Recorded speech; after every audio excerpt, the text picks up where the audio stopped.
All right, everyone. Welcome back to another bedtime story reading. As you can probably tell by the title of the video, when I polled across a couple platforms to see which book we should read next, Frankenstein got the most votes. So we're going to get started with Volume 1, Letter 1. To Mrs. Seville, England, St. Petersburg, December 11th. You will rejoice to hear that no disaster has accompanied the commencement of an enterprise which you have regarded with such evil forebodings. I arrived here yesterday, and my first task is to assure my dear sister of my welfare and increasing confidence in the success of my undertaking. I am already far north of London, and as I walk in the streets of Petersburg, I feel a cold northern breeze play upon my cheeks, which braces my nerves and fills me with delight. Do you understand this feeling? This breeze, which has traveled from the regions towards which I am advancing, gives me a foretaste of those icy climes. Inspirited by this wind of promise, my daydreams become more fervent and vivid. I try in vain to be persuaded that the pole is the seat of frost and desolation. It ever presents itself to my imagination as the region of beauty and delight. There, Margaret, the sun is forever visible, its broad disk just skirting the horizon and diffusing a perpetual splendor. There, for with your leave, my sister, I will put some truth in preceding navigators. There, snow and frost are banished, and sailing over a calm sea, we may be wafted to a land surpassing in wonders and in beauty every region hitherto discovered on the habitable globe. Its productions and features may be without example, as the phenomena of the heavenly bodies undoubtedly are in those undiscovered solitudes. What may not be expected in a country of eternal light? I may there discover the wondrous power which attracts the needle, and may regulate 1,000 celestial observations that require only this voyage to render their seeming eccentricities consistent forever. I shall satiate my ardent curiosity with the sight of a part of the world never before visited, and may tread a land never before imprinted by the foot of man. These are my enticements, and they are sufficient to conquer all fear of danger or death, and to induce me to commence this laborious voyage with the joy a child feels when he embarks in a little boat with his holiday mates on an expedition of discovery up his native river. But, supposing all these conjectures to be false, you cannot contest the inestimable benefit which I shall confer on all mankind to the last generation by discovering a passage near the pole to those countries, to reach which at present so many months are requisite, or by ascertaining the secret of the magnet, which, if at all possible, can only be effected by an undertaking such as mine. These reflections have dispelled the agitation with which I began my letter, and I feel my heart glow with an enthusiasm which elevates me to heaven, for nothing contributes so much to tranquilize the mind as a steady purpose, a point on which the soul may fix its intellectual eye. This expedition has been the favorite dream of my early years. I have read with ardor the accounts of the various voyages which have been made in the prospect of arriving at the North Pacific Ocean through the seas which surround the pole. You may remember that a history of all the voyages made for purposes of discovery composed the whole of our good Uncle Thomas's library. My education was neglected, yet I was passionately fond of reading. These volumes were my study day and night, and my familiarity with them increased that regret which I had felt as a child on learning that my father's dying injunction had forbidden my uncle to allow me to embark in a seafaring life. These visions faded when I perused for the first time those poets whose effusions entranced my soul and lifted it to heaven. I also became a poet, and for 1 year lived in a paradise of my own creation. I imagined that I also might obtain a niche in the temple where the names of Homer and Shakespeare are consecrated. You are well acquainted with my failure, and how heavily I bore the disappointment. But just at that time I inherited the fortune of my cousin, and my thoughts were turned into the channel of their earlier bent. 6 years have passed since I resolved on my present undertaking. I can, even now, remember the hour from which I dedicated myself to this great enterprise. I commenced by inuring my body to hardship. I accompanied the whale fishers on several expeditions to the North Sea. I voluntarily endured cold, famine, thirst, and want of sleep.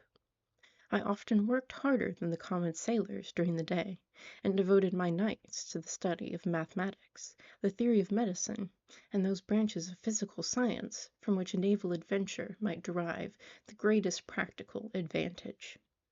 Twice I actually hired myself as an undermate in a Greenland whaler, and acquitted myself to admiration.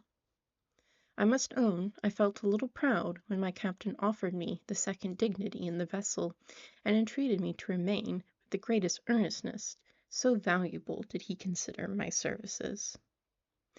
And now, dear Margaret, do I not deserve to accomplish some great purpose? My life might have been passed in ease and luxury, but I preferred glory to every enticement that wealth placed in my path. Oh, that some encouraging voice would answer in the affirmative! My courage and my resolution is firm, but my hopes fluctuate, and my spirits are often depressed. I am about to proceed on a long and difficult voyage, the emergencies of which will demand all my fortitude. I am required not only to raise the spirits of others, but sometimes to sustain my own when theirs are failing. This is the most favorable period for traveling in Russia. They fly quickly over the snow in their sleds. The motion is pleasant, and, in my opinion, far more agreeable than that of an English stage-coach. The cold is not excessive if you are wrapped in furs, a dress which I have already adopted. For there is a great difference between walking the deck and remaining seated motionless for hours, when no exercise prevents the blood from actually freezing in your veins. I have no ambition to lose my life on the post road between St. Petersburg and Archangel. I shall depart for the latter town in a fortnight or 3 weeks, and my intention is to hire a ship there, which can easily be done by paying the insurance for the owner, and to engage as many sailors as I think necessary among those who are accustomed to the whale fishing. I do not intend to sail until the month of June. And when shall I return? Ah, dear sister, how can I answer this question? If I succeed, many, many months, perhaps years, will pass before you and I may meet. If I fail, you will see me again soon or never. Farewell, my dear, excellent Margaret. Heaven shower down blessings on you, and save me that I may again and again testify my gratitude for all your love and kindness. Your affectionate brother, R. Walton. Letter 2. To Mrs. Saville, England. Archangel, March 28th. How slowly the time passes here, encompassed as I am by frost and snow. Yet a second step is taken towards my enterprise. I have hired a vessel, and am occupied in collecting my sailors. Those whom I have already engaged appear to be men on whom I can depend, and are certainly possessed of dauntless courage. But I have one want which I have never yet been able to satisfy, and the absence of the object of which I now feel as a most severe evil. I have no friend, Margaret. When I am glowing with the enthusiasm of success, there will be none to participate my joy. If I am assailed by disappointment, no one will endeavor to sustain me in dejection. I shall commit my thoughts to paper, it is true, but that is a poor medium for the communication of feeling. I desire the company of a man who could sympathize with me, whose eyes would reply to mine. You may deem me romantic, my dear sister, but I bitterly feel the want of a friend. I have no one near me, gentle yet courageous, possessed of a cultivated as well as of a capacious mind, whose tastes are like my own, to approve or amend my plans. How would such a friend repair the faults of your poor brother? I am too ardent in execution, and too impatient of difficulties. But it is a still greater evil to me that I am self-educated. For the first 14 years of my life I ran wild on a common, and read nothing but our Uncle Thomas's book of voyages. At that age I became acquainted with the celebrated poets of our own country. But it was only when it had ceased to be in my power to derive its most important benefits from such a conviction that I perceived the necessity of becoming acquainted with more languages than that of my native country. Now I am 28, and am in reality more literate than many schoolboys of 15. It is true that I have thought more, and that my daydreams are more extended and magnificent, but they want, as the painters call it, keeping. And I greatly need a friend who would have sense enough not to despise me as romantic, and affection enough for me to endeavor to regulate my mind. Well, these are useless complaints. I shall certainly find no friend on the wide ocean, nor even here in Archangel among merchants and seamen. Yet some feelings, unallied to the dross of human nature, beat even in these rugged bosoms. My lieutenant, for instance, is a man of wonderful courage and enterprise. He is madly desirous of glory, or rather, to word my phrase more characteristically, of advancement in his profession. He is an Englishman, and in the midst of national and professional prejudices, unsoftened by cultivation, retains some of the noblest endowments of humanity. I first became acquainted with him on board a whale vessel. Finding that he was unemployed in the city, I easily engaged him to assist in my enterprise. The master is a person of an excellent disposition, and is remarkable in the ship for his gentleness and the mildness of his discipline. The circumstance, added to his well-known integrity and dauntless courage, made me very desirous to engage him. A youth passed in solitude, my best years spent under your gentle and feminine fosterage, has so refined the groundwork of my character that I cannot overcome an intense distaste to the usual brutality exercised on board ship. I have never believed it to be necessary, and when I heard of a mariner equally noted for his kindliness of heart and the respect and obedience paid to him by his crew, I thought myself peculiarly fortunate in being able to secure his services. I heard of him first, in rather a romantic manner, from a lady who owes to him the happiness of her life. This, briefly, is his story. Some years ago he loved a young Russian lady of moderate fortune, and having amassed a considerable sum in prize money, the father of the girl consented to the match. He saw his mistress once before the destined ceremony, but she was bathed in tears, and throwing herself at his feet, entreated him to spare her, confessing at the time that she loved another, but that he was poor, and that her father would never consent to the union. My generous friend reassured the suppliant, and on being informed of the name of her lover, instantly abandoned his pursuit. He had already bought a farm with his money, on which he had designed to pass the remainder of his life. But he bestowed the whole on his rival, together with the remains of his prize money to purchase stock, and then himself solicited the young woman's father to consent to her marriage with her lover. But the old man decidedly refused, thinking himself bound in honor to my friend, who, when he found the father inexorable, quitted his country, nor returned until he heard that his former mistress was married according to her inclinations. What a noble fellow! You will exclaim. He is so, but then he is wholly uneducated. He is as silent as a Turk, and a kind of ignorant carelessness attends him, which, while it renders his conduct the more astonishing, detracts from the interest and sympathy which otherwise he would command. Yet do not suppose, because I complain a little, or because I can conceive a consolation for my toils which I may never know, that I am wavering in my resolutions. Those are as fixed as fate, and my voyage is now only delayed until the weather shall permit my embarkation.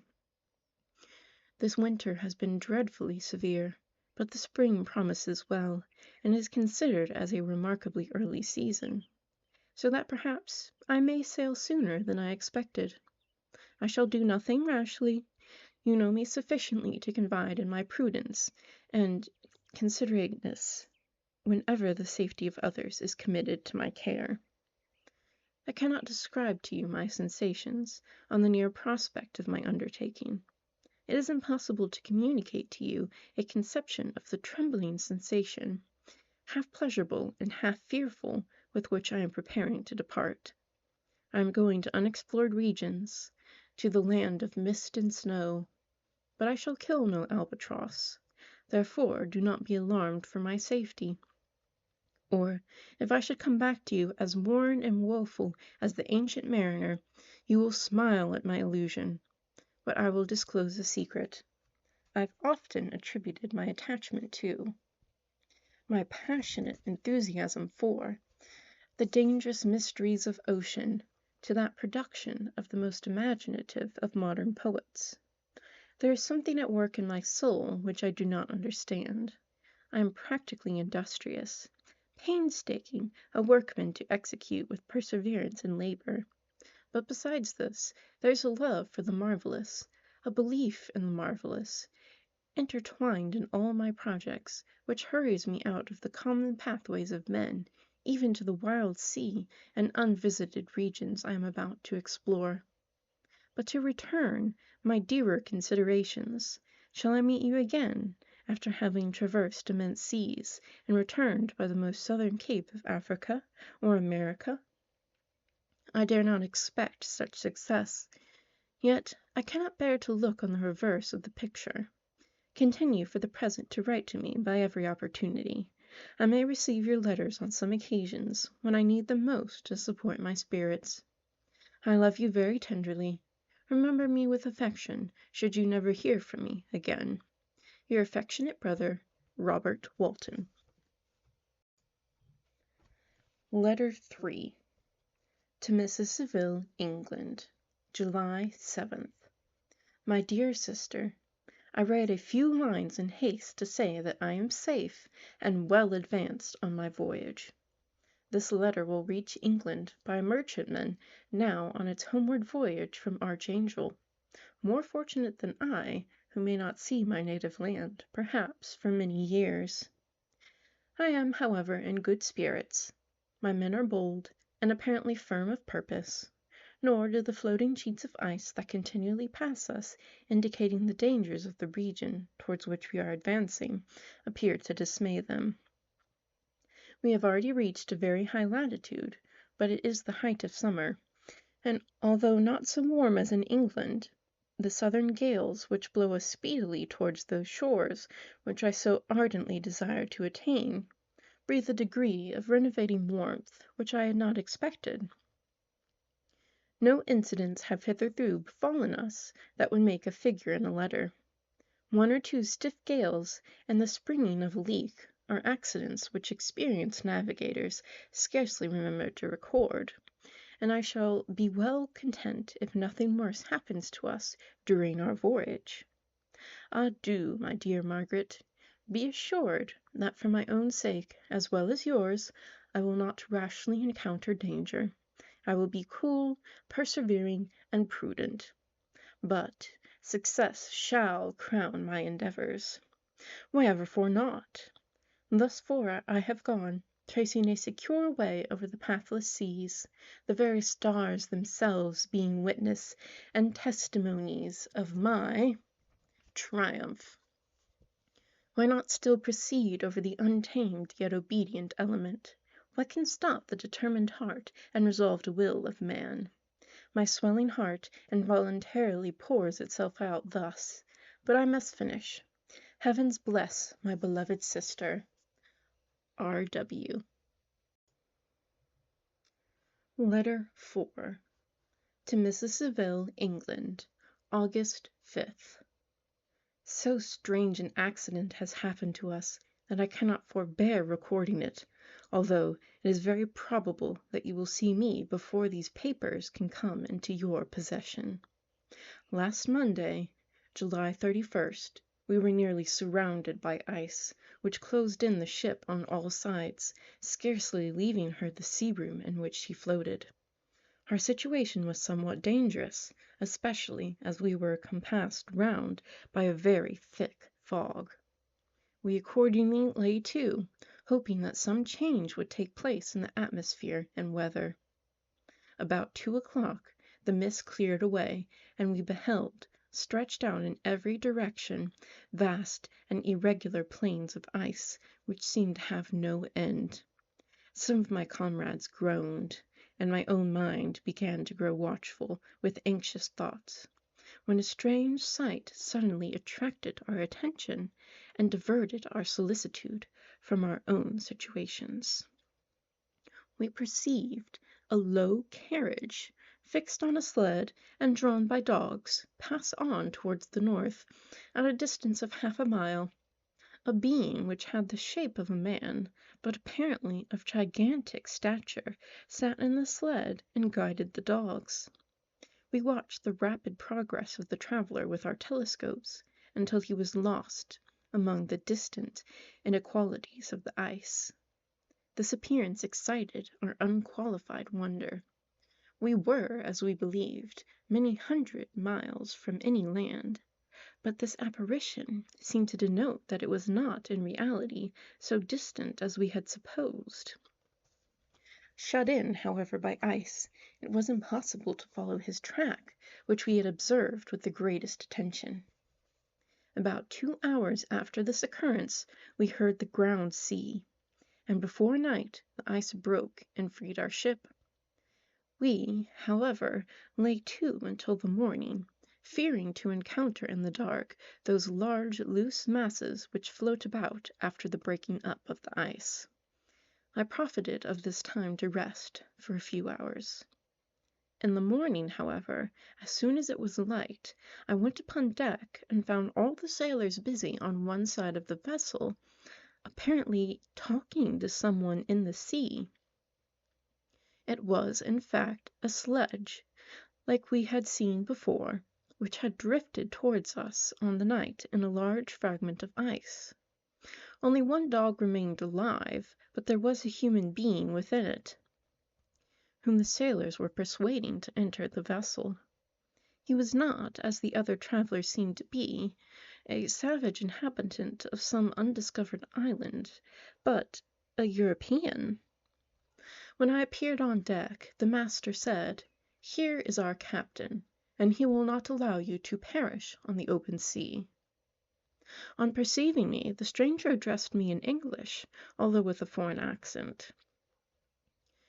"Before I come aboard your vessel," said he, "will you have the kindness to inform me whither you are bound?"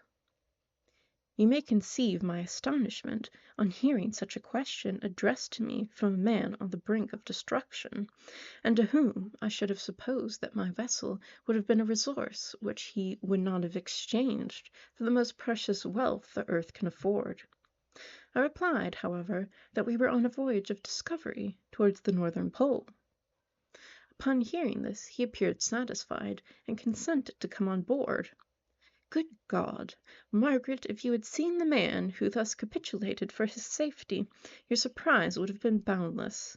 His limbs were nearly frozen, and his body dreadfully emaciated by fatigue and suffering. I never saw a man in so wretched a condition. We attempted to carry him into the cabin, but as soon as he had quitted the fresh air, he fainted. We accordingly brought him back to the deck, and restored him to animation by rubbing him with brandy, and forcing him to swallow a small quantity. As soon as he showed signs of life, We wrapped him up in blankets and placed him near the chimney of the kitchen stove. By slow degrees he recovered and ate a little soup, which restored him wonderfully. 2 days passed in this manner before he was able to speak, and I often feared that his sufferings had deprived him of understanding. When he had in some measure recovered, I removed him to my own cabin and attended on him as much as my duty would permit. I never saw a more interesting creature. His eyes have generally an expression of wildness and even madness, but there are moments when, if anyone performs an act of kindness towards him, or does him any the most trifling service, his whole countenance is lighted up, as it were, with a beam of benevolence and sweetness that I never saw equalled. But he is generally melancholy and despairing, and sometimes he gnashes his teeth, as if impatient of the weight of woes that oppress him. When my guest was a little recovered, I had great trouble to keep off the men, who wished to ask him 1,000 questions, but I would not allow him to be tormented by their idle curiosity, in a state of body and mind whose restoration evidently depended upon entire repose. Once, however, the lieutenant asked why he had come so far upon the ice in so strange a vehicle. His countenance instantly assumed an aspect of the deepest gloom, and he replied, "To seek one who fled from me." "And did the man whom you pursued travel in the same fashion?" "Yes." "Then I fancy we have seen him, for the day before we picked you up we saw some dogs drawing a sledge with a man in it across the ice." This aroused the stranger's attention, and he asked a multitude of questions concerning the route which the Damon, as he called him, had pursued. Soon after, when he was alone with me, he said, "I have doubtless excited your curiosity, as well as that of these good people, but you are too considerate to make inquiries." "Certainly, it would indeed be very impertinent and inhuman of me to trouble you with any inquisitiveness of mine." "And yet you rescued me from a strange and perilous situation. You have benevolently restored me to life." Soon after this, he inquired if I thought that the breaking up of the letter had destroyed the other sledge. I replied that I could not answer with any degree of certainty, for the ice had not broken until near midnight, and the traveler might have arrived at a place of safety before that time, but of this I could not judge. From this time a new spirit of life animated the decaying frame of the stranger. He manifested the greatest eagerness to be upon deck, to watch for the sledge which had before appeared. But I have persuaded him to remain in the cabin, for he is far too weak to sustain the rawness of the atmosphere. I have promised that someone should watch for him, and give him instant notice if any new object should appear in sight. Such is my journal of what relates to this strange occurrence up to the present day. The stranger has gradually improved in health, but is very silent and appears uneasy when anyone except myself enters the cabin. Yet his manners are so conciliating and gentle that the sailors are all interested in him, although they have had very little communication with him. For my own part, I begin to love him as a brother, and his constant and deep grief fills me with sympathy and compassion. He must have been a noble creature in his better days, being even now in wreck so attractive and amiable. I said in one of my letters, my dear Margaret, that I should find no friend on the wide ocean. Yet I have found a man who before his spirit had been broken by misery I should have been happy to have possessed as the brother of my heart. I shall continue my journal concerning the stranger at intervals should I have any fresh incidents to record. Continuing on August 13th. My affection for my guest increases every day. He excites at once my admiration and my pity to an astonishing degree. How can I see so noble a creature destroyed by misery without feeling the most poignant grief? He is so gentle, yet so wise. His mind is so cultivated, And when he speaks, although his words are cold with the choicest art, yet they flow with rapidity and unparalleled eloquence. He is now much recovered from his illness, and is continually on the deck, apparently watching for the sledge that preceded his own. Yet, although unhappy, he is not so utterly occupied by his own misery, but that he inserts himself deeply in the projects of others. He has frequently conversed with me on mine, which I have communicated to him without disguise. He entered attentively into all my arguments in favor of my eventual success, and into every minute detail of the measures I had taken to secure it. I was easily led by the sympathy which he evinced, to use the language of my heart, to give utterance to the burning ardor of my soul, and to say with all the fervor that warmed me how gladly I would sacrifice my fortune, my existence, my every hope to the furtherance of my enterprise. One man's life or death were but a small price to pay for the acquirement of the knowledge which I sought, for the dominion I should acquire and transmit over the elemental foes of our race. As I spoke, a dark gloom spread over my listener's countenance. At first I perceived that he tried to suppress his emotion. He placed his hands before his eyes, and my voice quivered and failed me as I beheld tears trickle fast from between his fingers. A groan burst from his heaving breast. I paused. At length he spoke in broken accents. "Unhappy man, do you share my madness? Have you drunk also of the intoxicating draught? Hear me, let me reveal my tale, and you will dash the cup from your lips." Such words, you may imagine, strongly excited my curiosity. But the paroxysm of grief that had seized the stranger overcame his weakened powers, and many hours of repose and tranquil conversation were necessary to restore his composure. Having conquered the violence of his feelings, he appeared to despise himself for being the slave of passion, and quelling the dark tyranny of despair, he led me again to converse concerning myself personally. He asked me the history of my earlier years. The tale was quickly told, but it awakened various trains of reflection. I spoke of my desire of finding a friend, of my thirst for a more intimate sympathy with a fellow mind than had ever fallen to my lot, and expressed my conviction that a man could boast of little happiness who did not enjoy this blessing. "I agree with you," replied the stranger. "We are unfashioned creatures, but half made up. If one wiser, better, dearer than ourselves, such a friend ought to be, do not lend his aid to perfectionate our weak and faulty natures.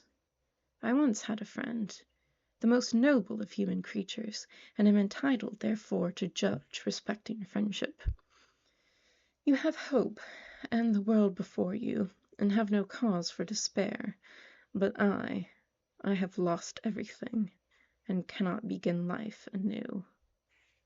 As he said this, his countenance became expressive of a calm, settled grief that touched me to the heart, but he was silent, and presently retired to his cabin. Even broken in spirit as he is, no one can feel more deeply than he does the beauties of nature. The starry sky, the sea, and every sight afforded by these wonderful regions seems still to have the power of elevating his soul from earth. Such a man has a double existence. He may suffer misery and be overwhelmed by disappointments, yet when he has retired into himself, he will be like a celestial spirit that has a halo around him, within whose circle no grief or folly ventures. Will you smile at the enthusiasm I express concerning this divine wanderer? You would not if you saw him. You have been tutored and refined by books, and retirement from the world, and you are therefore somewhat fastidious. But this only renders you the more fit to appreciate the extraordinary merits of this wonderful man. Sometimes I have endeavored to discover what quality it is he possesses that elevates him so immeasurably above any other person I ever knew. I believe it to be an intuitive discernment, a quick but never failing power of judgment, a penetration into the causes of things, unequaled for clearness and precision, Add to this a faculty of expression and a voice whose varied intonations are soul-subduing music. Continued on August 19th. Yesterday the stranger said to me, "You may easily perceive, Captain Walton, that I have suffered great and unparalleled misfortunes. I had determined at one time that the memory of these evils should die with me, but you have won me to alter my determination. You seek for knowledge and wisdom as I once did, and I ardently hope that the gratification of your wishes may not be a serpent to sting you as mine has been. I do not know that the relation of my disasters will be useful to you. Yet, when I reflect that you are pursuing the same course, exposing yourself to the same dangers which have rendered me what I am, I imagine that you may deduce an apt moral from my tale, one that may direct you if you succeed in your undertaking, and console you in case of failure. Prepare to hear of occurrences which are usually deemed marvelous. Were we among the tamer scenes of nature, I might fear you to encounter your unbelief, perhaps your ridicule, but many things will appear possible in these wild and mysterious regions, which would provoke the laughter of those unacquainted with the ever-varied powers of nature. Nor can I doubt but that my tale conveys in its series internal evidence of the truth of the events of which it is composed.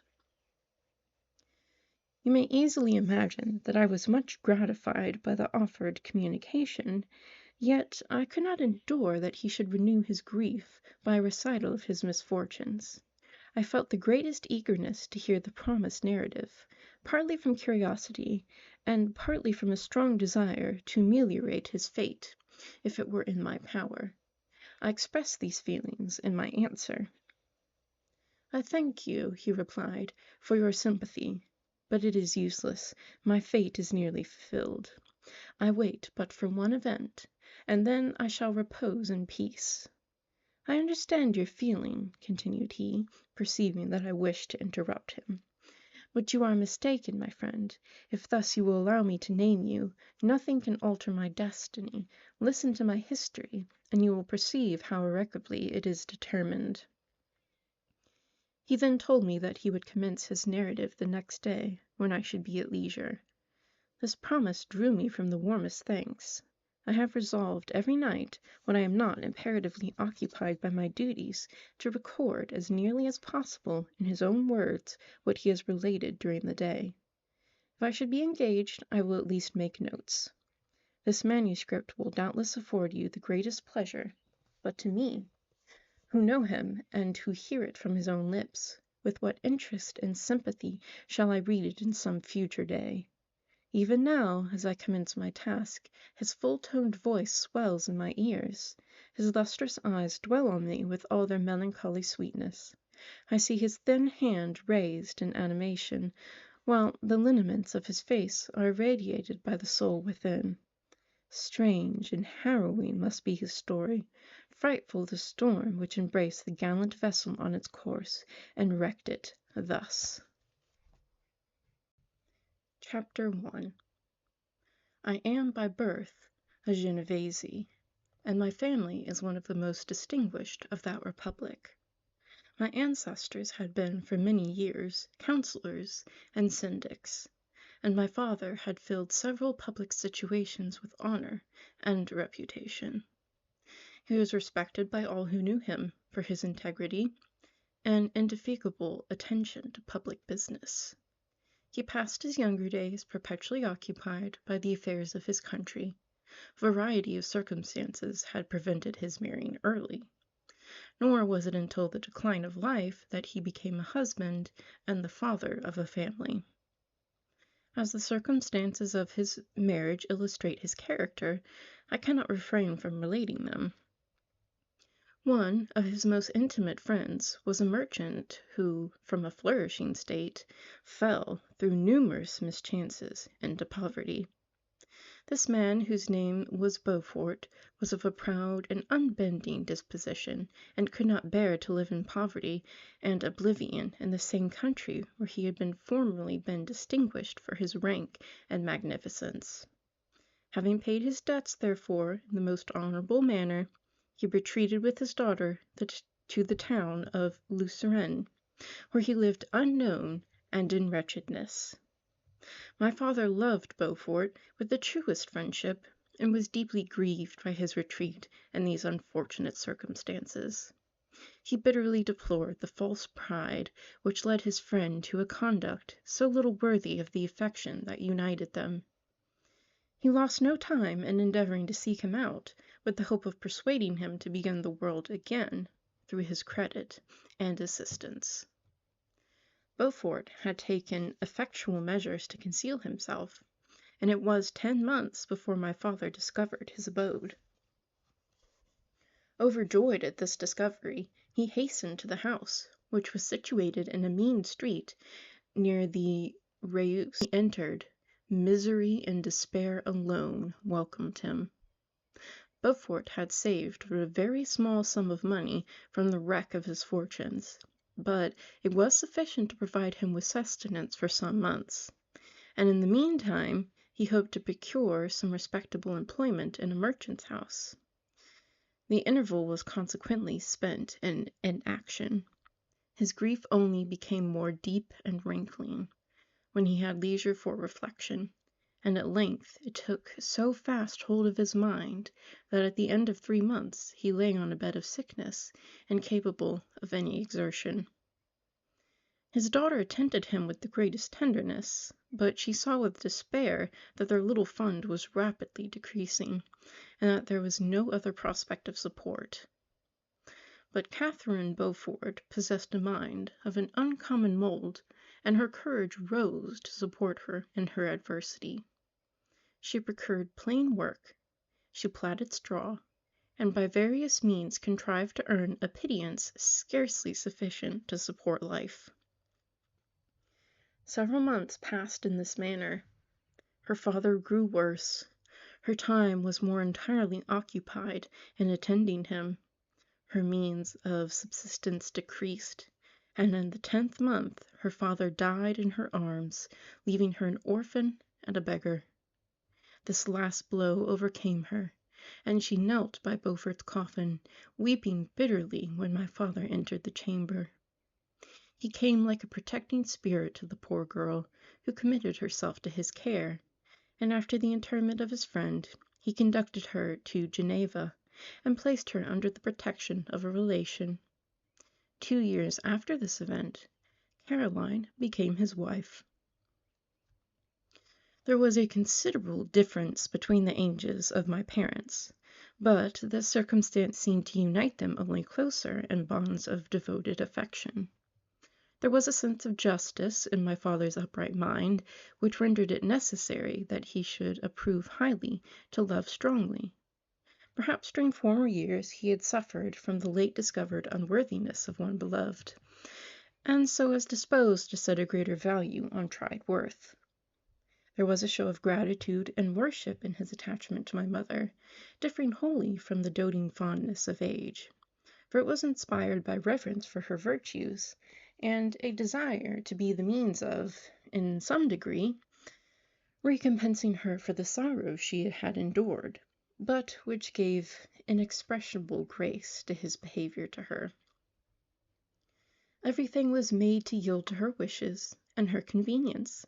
He strove to shelter her, as a fair exotic is sheltered by the gardener from every rougher wind, and to surround her with all that could tend to excite pleasurable emotion in her soft and benevolent mind.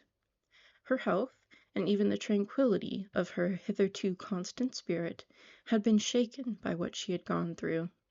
During the 2 years that elapsed previous to their marriage, my father had gradually relinquished all his public functions, and immediately after their union they sought the pleasant climate of Italy, and the change of scene and interest attendant on a tour through that land of wonders, as a restorative for her weakened frame. From Italy they visited Germany and France. I, their eldest child, was born at Naples, and as an infant accompanied them in their rambles. I remained for several years their only child. Much as they were attracted to each other, They seemed to draw inexhaustible stores of affection from a very mine of love to bestow them upon me. My mother's tender caresses, and my father's smile of benevolent pleasure while regarding me, are my first recollections. I was their plaything and their idol, and something better, their child, the innocent and helpless creature bestowed on them by heaven, whom to bring up to good, and whose future lot it was in their hands to direct happiness or misery according as they fulfilled their desires towards me. With this deep consciousness of what they owed towards the being to which they had given life, added to the active spirit of tenderness that animated both, it may be imagined that while during every hour of my infant life I received a lesson of patience, of charity, and of self-control, I was so guided by a silken cord that all seemed but one train of enjoyment to me. For a long time I was their only care. My mother had much desire to have a daughter, but I continued their single offspring. When I was about 5 years old, while making an excursion beyond the frontiers of Italy, they passed a week on the shores of the Lake of Como. Their benevolent disposition often made them enter the cottages of the poor. This, to my mother, was more than a duty. It was a necessity, a passion, remembering what she had suffered, and how she had been relieved, for her to act in her turn the guardian angel to the afflicted. During one of their walks, a poor cot in the foldings of a veil attracted their notice as being singularly disconsolate, while the number of half-clothed children gathered about it spoke of penury in its worst shape. One day, when my father had gone by himself to Milan, my mother, accompanied by me, visited this abode. She found a peasant and his wife, hard-working, bent down by care and labor, distributing a scanty meal to 5 hungry children. Among these there was one which attracted my mother far above the rest. She appeared of a different stock. The 4 others were dark-eyed, hardy little vagrants. This child was thin and very fair. Her hair was the brightest living gold, and despite the poverty of her clothing, seemed to set a crown of distinction on her head. Her brow was clear and ample, her blue eyes cloudless, and her lips and the moulding of her face so expressive of sensibility and sweetness that none could behold her without looking on her as of a distinct species, a being heaven-sent, and bearing a celestial stamp in all her features. The peasant woman, perceiving that my mother fixed eyes of wonder and admiration on this lovely girl, eagerly communicated her history. She was not her child, but the daughter of a Milanese nobleman. Her mother was a German, and had died upon giving birth. The infant had been placed with these good people to nurse. They were better off then. They had not been long married, and their eldest child was but just born. The father of their charge was one of those Italians nursed in the memory of the antique glory of Italy, one among the Schiavi Ognor Frementi, who exerted himself to obtain the liberty of his country. He became the victim of its weakness. Whether he had died, or still lingered in the dungeons of Austria, was not known. His property was confiscated. His child became an orphan and a beggar. She continued with her foster parents, and bloomed in their rude abode, fairer than a garden rose among dark-leaved brambles. When my father returned from Milan, he found playing with me in the hall of our villa a child fairer than a pictured cherub, a creature who seemed to shed radiance from her looks, and whose form and motions were lighter than the chamois of the hills. The apparition was soon explained. With his permission, my mother prevailed on her rustic guardians to yield their charge to her. They were fond of the sweet orphan. Her presence had seemed a blessing to them, but it would be unfair to her to keep her in poverty and want when Providence afforded her such powerful protection. They consulted their village priest, and the result was that Elizabeth Lavenza became the inmate of my parents' house, my more than sister, the beautiful and adored companion of all my occupations and my pleasures. Everyone loved Elizabeth. The passionate and most reverential attachment with which all regarded her became, while I shared it, my pride and my delight. On the evening previous to her being brought to my home, my mother had said playfully, "I have a pretty present for my Victor. Tomorrow he shall have it." And when, on the morrow, she presented Elizabeth to me as her promised gift, I, with childish seriousness, interpreted her words literally, and looked upon Elizabeth as mine to protect, love, and cherish. All praises bestowed on her I received as made to a possession of my own. We called each other familiarly by the name of cousin. No word, no expression, could body forth the kind of relation in which she stood to me, my more than sister, since till death she was to be mine only. Chapter 2. We were brought up together. There was not quite a year difference in our ages. I need not say that we were strangers to any species of disunion or dispute. Harmony was the soul of our companionship, and the diversity and contrast that subsisted in our characters drew us nearer together. Elizabeth was of a calmer and more concentrated disposition. But, with all my ardor, I was capable of a more intense application, and was more deeply smitten with a thirst for knowledge. She busied herself with following the aerial creations of the poets, and in the majestic and wondrous scenes which surrounded our Swiss home. The sublime shapes of the mountains, the changes of the season, tempest and calm, the silence of winter, and the life and turbulence of our Alpine summers, she found ample scope for admiration and delight. While my companion contemplated with a serious and satisfied spirit the magnificent appearances of things, I delighted in investigating their causes. The world was to me a secret which I desired to divine. Curiosity, earnest research to learn the hidden laws of nature, gladness akin to rapture, as they were unfolded to me, are among the earliest sensations I can remember. On the birth of a second son, my junior by 7 years, my parents gave up entirely their wandering life, and fixed themselves in their native country. A house in Geneva, and a campagne on Belle Rive, the eastern shore of the lake, at the distance of rather more than a league from the city.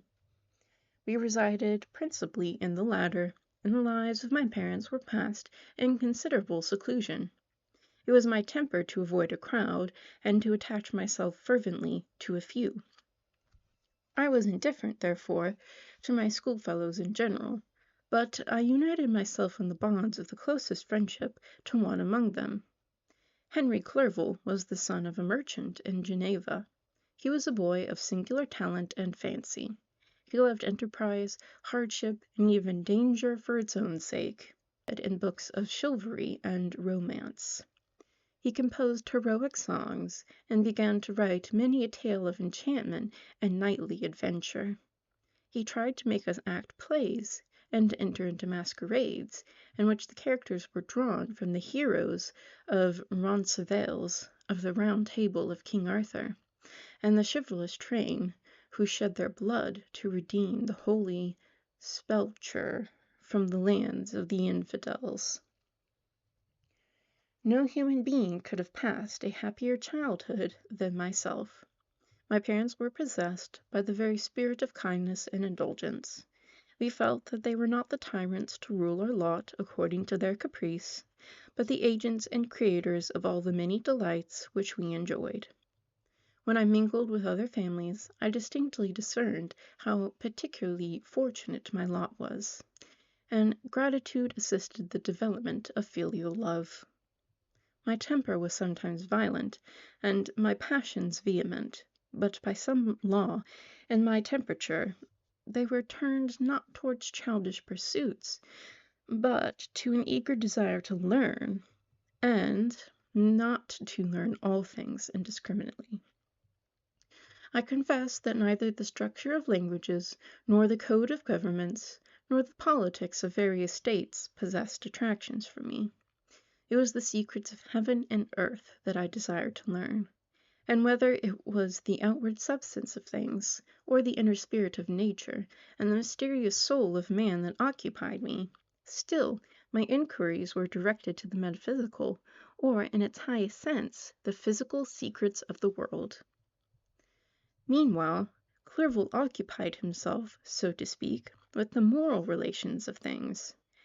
The busy stage of life, the virtues of heroes, and the actions of men were his theme, and his hope and his dream was to become one among those whose names are recorded in story as the gallant and adventurous benefactors of our species. The saintly soul of Elizabeth shone like a shrine-dedicated lamp in our peaceful home. Her sympathy was ours. Her smile, her soft voice, the sweet glance of her celestial eyes, were ever there to bless and animate us. She was the living spirit of love to soften and attract. I might have become sullen in my study, rough through the ardor of my nature, but that she was there to subdue me to a semblance of her own gentleness. And Clerval could not ill entrench on the noble spirit of Clerval.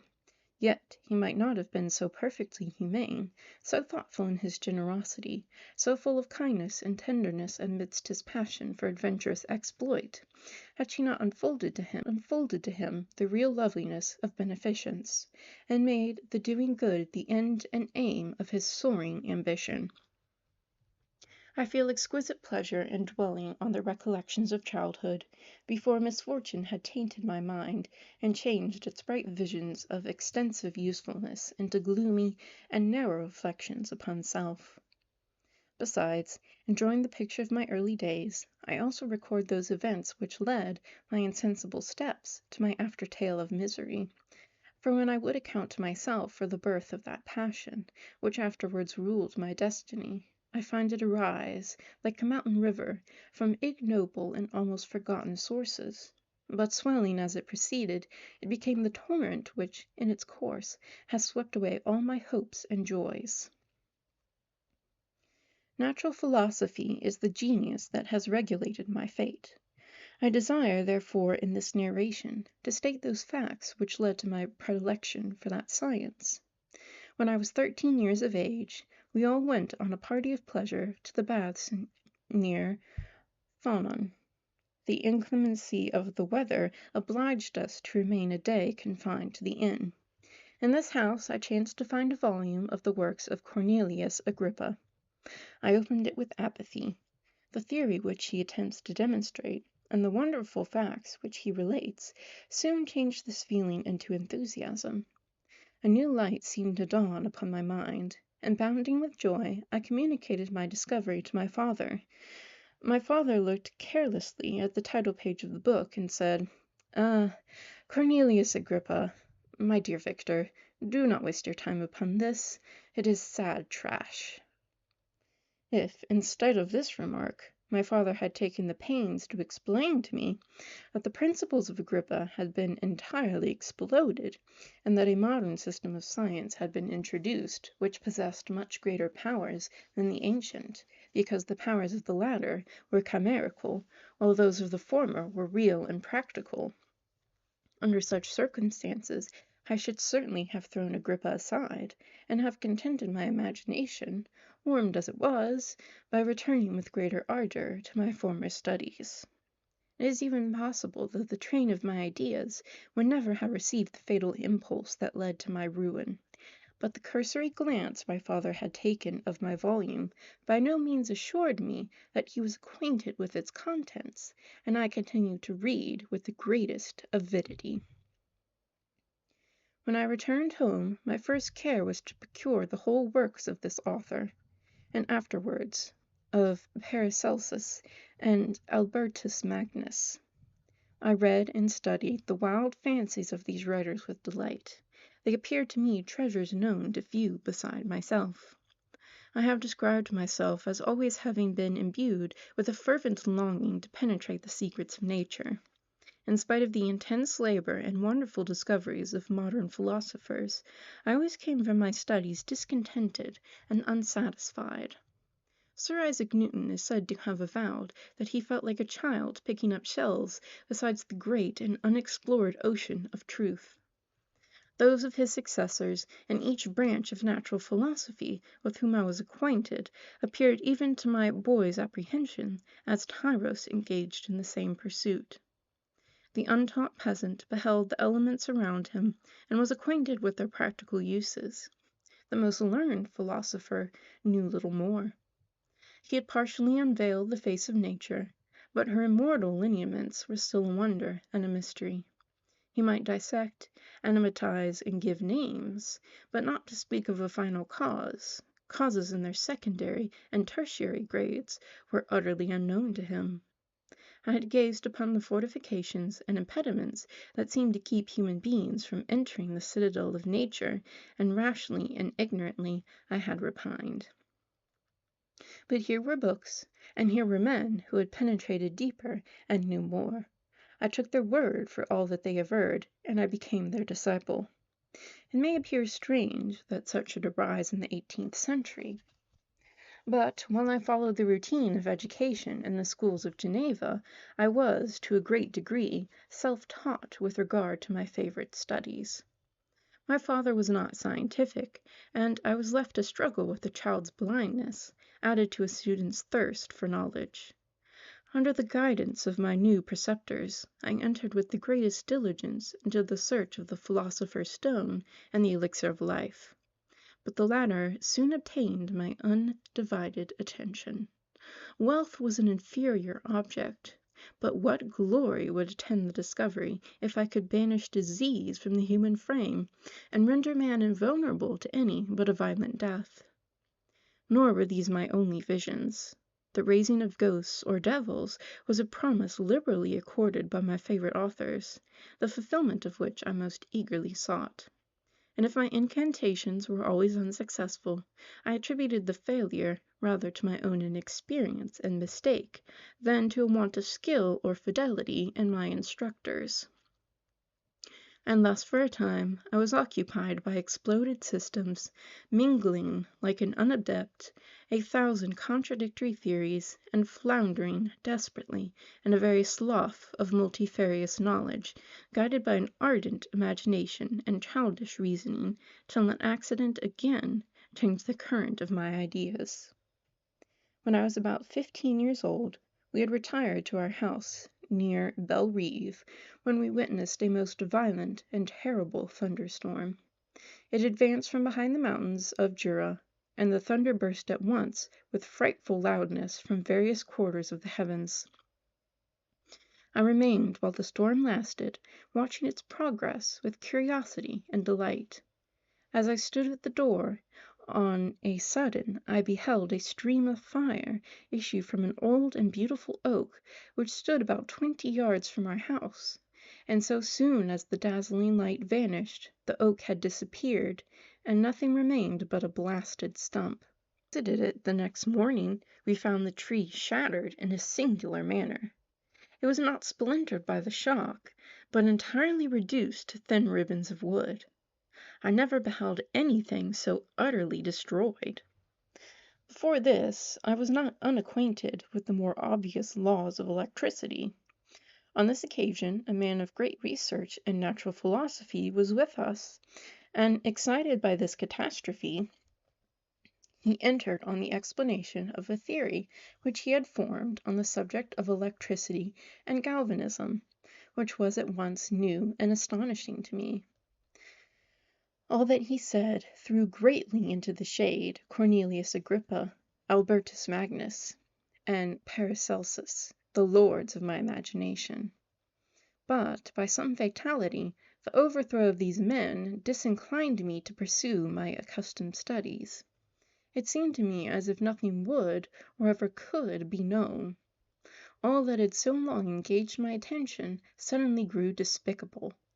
By one of those caprices of the minds, which we are perhaps most subject to in early youth, I at once gave up my former occupations, set down natural history and all its progeny as a deformed and abortive creation, and entertained the greatest disdain for would-be science, which could never even step within the threshold of real knowledge.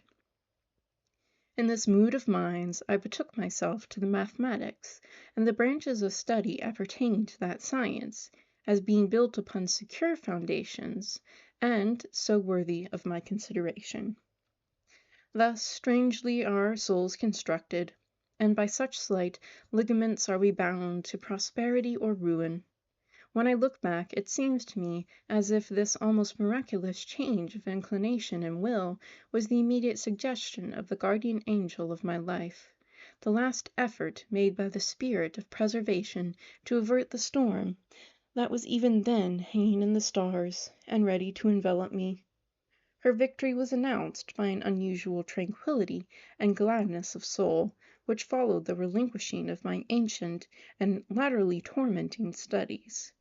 It was thus that I was happy to be taught to associate evil with their prosecution, happiness with their disregard. It was a strong effort of the spirit of good, but it was ineffectual. Destiny was too potent, and her immutable laws had decreed my utter and terrible destruction. Chapter 3. When I had attained the age of 17, my parents resolved that I should become a student at the University of Ingolstadt. I had hitherto attended the schools of Geneva, but my father thought it necessary, for the completion of my education, that I should be made acquainted with other customs than those of my native country. My departure was therefore fixed at an early date, but before the day resolved upon could arrive, the first misfortune of my life occurred, an omen, as it were, of my future misery. Elizabeth had caught the scarlet fever. Her illness was severe, and she was in the greatest danger. During her illness many arguments had been urged to persuade my mother to refrain from attending upon her. She had at first yielded to our entreaties, but when she heard that the life of her favorite was menaced, she could no longer control her anxiety. She attended her sick bed. Her watchful attentions triumphed over the malignity of the distemper. Elizabeth was saved, but the consequences of this imprudence were fatal to her preserver. On the third day my mother sickened. Her fever was accompanied by the most alarming symptoms, and the looks of her medical attendants prognosticated the worst event. The fortitude and benignity of the best of women did not desert her. She joined the hands of Elizabeth and myself. "My children," she said, "my firmest hopes of future happiness were placed on the prospect of your union. This expectation will now be the consolation of your father. Elizabeth, my love, you must supply my place to my younger children. Alas, I regret that I am taken from you, and happy and beloved as I have been, it is not hard to quit you at all. But these are not thoughts befitting me. I will endeavor to resign myself cheerfully to death, and will indulge a hope of meeting you in another world." She died calmly. Her countenance expressed affection, even in death. I need not describe the feelings of those whose dearest ties are rent by that most irreparable evil, the void that presents itself to the soul, and the despair that is exhibited on the countenance. It is so long before the mind can persuade itself that she, whom we saw every day, and whose very existence appeared a part of our own, can have departed forever. That the brightness of a beloved eye can have been extinguished, and the sound of a voice so familiar and dear to the ear can be hushed, never more to be heard. These are the reflections of the first days. But when the lapse of time proves the reality of the evil, then the actual bitterness of grief commences. Yet from whom has not that rude hand rent away some dear connection? And why should I describe a sorrow which all have felt and must feel? The time at length arrives when grief is rather an indulgence than a necessity, and the smile that plays upon the lips although it may be deemed a sacrilege, is not banished. My mother was dead, but we still had duties which we ought to perform. We must continue our course with the rest, and learn to think ourselves fortunate, whilst one remains whom the spoiler had not seized. My departure for Ingolstadt, which had been deferred by these events, was now again determined upon. I obtained from my father a respite of some weeks. It appeared to me sacrilege so soon to leave the repose, akin to death, of the house of mourning, and to rush into the thick of life. I was new to sorrow, but it did not the less alarm me. I was unwilling to quit the sight of those that remained to me, and above all I desired to see my sweet Elizabeth in some degree consoled. She indeed veiled her grief, and strove to act the comforter to us all. She looked steadily on life, and assumed its duties with courage and zeal. She devoted herself to those whom she had been taught to call her uncle and cousins. Never was she so enchanting as at this time, when she recalled the sunshine of her smiles and spent them upon us. She forgot even her own regret in her endeavors to make us forget. The day of my departure at length arrived. Clerval spent the last evening with us. He had endeavored to persuade his father to permit him to accompany me, and to become my fellow student, but in vain. His father was a narrow-minded trader, and saw idleness and ruin in the aspirations and ambition of his son. Henry deeply felt the misfortune of being debarred from a liberal education. He said little, but when he spoke I read in his kindling eye, and in his animated glance, a restrained but firm resolve not to be chained to the miserable details of commerce. We sat late. We could not tear ourselves away from each other, nor persuade ourselves to say the word farewell. It was said, and we retired under the pretence of seeking repose, each fancying that the other was deceived. But when at morning's dawn I descended to the carriage which was to convey me away, they were all there, my father again to bless me, Clerval to press my hand once more, my Elizabeth to renew her entreaties that I would write often, and to bestow the last feminine attentions on her playmate and friend. I threw myself into the chaise that was to convey me away, and indulged in the most melancholy reflections. I, who had ever been surrounded by amiable companions, continually engaged in endeavoring to bestow mutual pleasure, I was now alone. In the university whither I was going, I must form my own friends, and be my own protector. My life had hitherto been remarkably secluded and domestic, and this had given me invincible repugnance to new countenances. I loved my brothers, Elizabeth, and Clerval. These were old, familiar faces, but I believed myself totally unfitted for the company of strangers. Such were my reflections as I commenced my journey, but as I proceeded, my spirits and hopes rose. I ardently desired the acquisition of knowledge. I had often, when at home, thought it hard to remain during my youth cooped up in one place, and had longed to enter the world, and take my station among other human beings. Now my desires were complied with, and it would indeed have been folly to repent. I had sufficient leisure for these and many other reflections during my journey to Ingolstadt, which was long and fatiguing. At length the high white steeple of the town met my eyes. I alighted, and was conducted to my solitary apartment to spend the evening as I pleased. The next morning I delivered my letters of introduction, and paid a visit to some of the principal professors. Chance, or rather the evil influence, the angel of destruction, which asserted omnipotent sway over me from the moment I turned my reluctant steps from my father's door, led me first to M. Krempf, professor of natural philosophy. He was an uncouth man, but deeply imbued in the secrets of his science. He asked me several questions concerning my progress in the different branches of science appertaining to natural philosophy. I replied carelessly, and partly in contempt, mentioned the names of my alchemists as the principal authors I had studied. The professor stared. Have you, he said, really spent your time in studying such nonsense? I replied in the affirmative. Every minute, continued M. Krempf with warmth, every instant that you have wasted on those books is utterly and entirely lost. You have burdened your memory with exploded systems and useless names. Good God!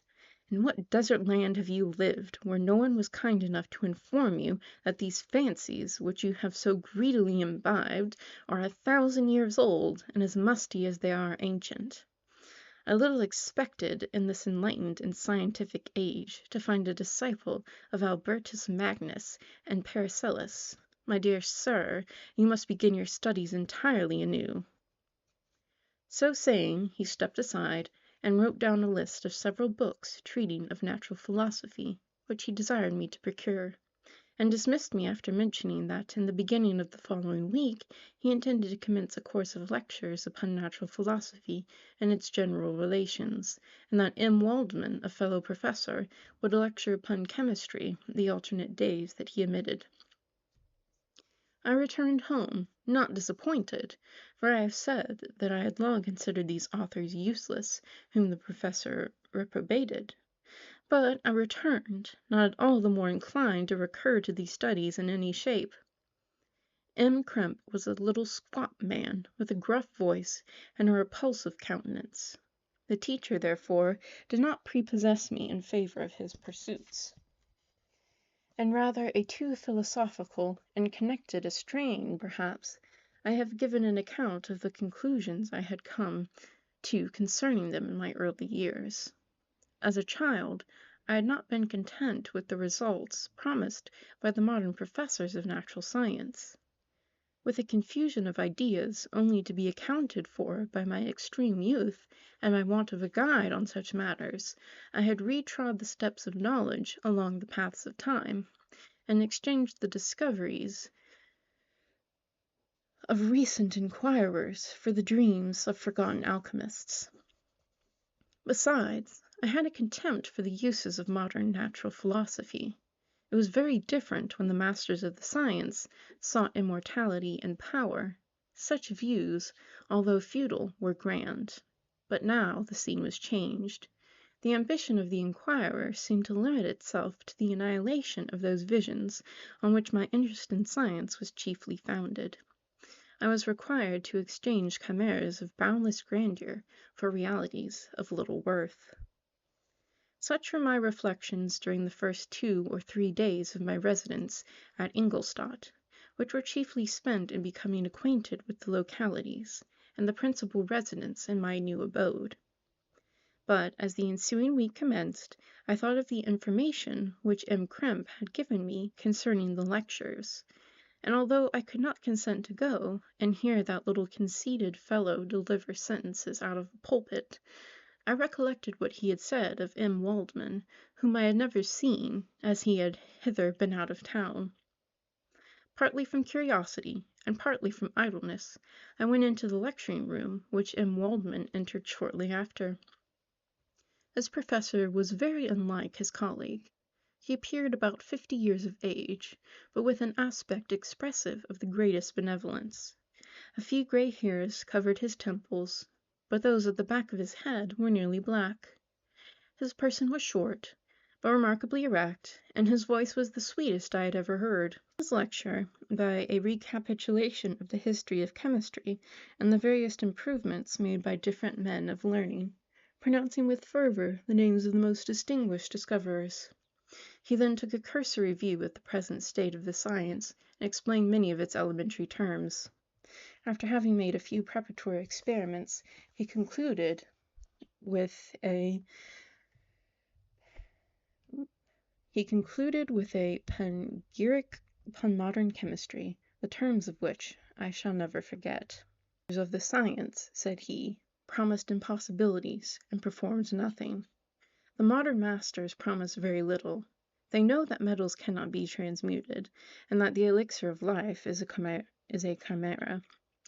But these philosophers, whose hands seem only made to dabble in dirt, and their eyes to pore over microscope or crucible, have indeed performed miracles.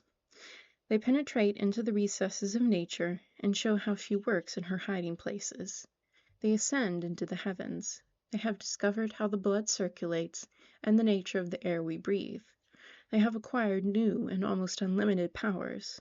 They can command the thunders of heaven, mimic the earthquake, and even mock the invisible world with its own shadows. Such were the professor's words. Rather let me say such the words of the fate announced to destroy me. As he went on, I felt as if my soul were grappling with the palpable enemy. One by one, the various keys were touched which form the mechanism of my being.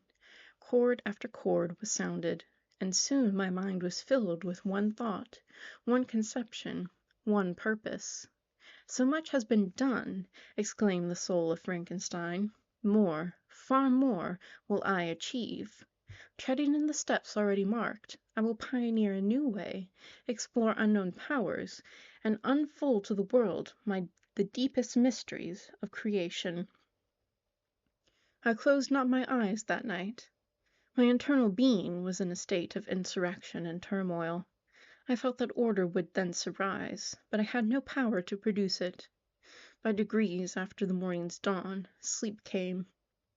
I woke, and my yesternight's thoughts were as a dream. There only remained a resolution to return to my ancient studies, and to devote myself to a science for which I believed myself to possess a natural talent. On the same day, I paid M. Waldman a visit.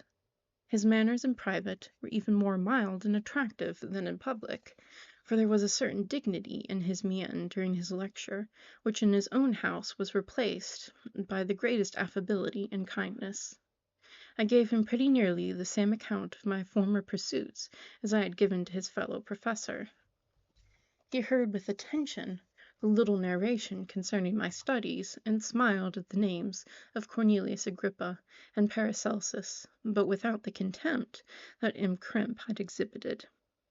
He said that these were men to whose indefatigable zeal modern philosophers were indebted for most of the foundations of their knowledge.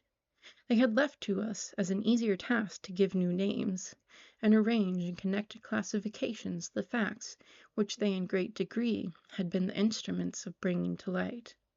The labors of men of genius, however erroneously directed, scarcely ever fail in ultimately turning to the solid advantage of mankind. I listened to his statement, which was delivered without any presumption or affectation, and then added that his lecture had removed any prejudices against modern chemists. I expressed myself in measured terms, with the modesty and deference due from a youth to his instructor, without letting escape an experience in life would have made me ashamed, any of the enthusiasm which stimulated my intended labors. I requested his advice concerning the books I ought to procure. "I am happy," said M. Waldman, "to have gained a disciple, and if your application equals your ability, I have no doubt of your success. Chemistry is that branch of natural philosophy in which the greatest improvements have been, and may be, made. It is on that account I have made it my peculiar study, but at the same time I have not neglected the other branches of science. A man would make but a very sorry chemist if he attended to that department of human knowledge alone. If your wish is really to become a man of science, and not merely a petty experimentalist, I should advise you to apply to every branch of natural philosophy, including mathematics." He then took me into his laboratory, and explained to me the uses of his various machines, instructing me as to what I ought to procure, and promising me the use of his own when I should have advanced far enough in the science not to derange their mechanism. He also gave me the list of books which I had requested, and I took my leave. Thus ended a day memorable to me. It decided my future destiny.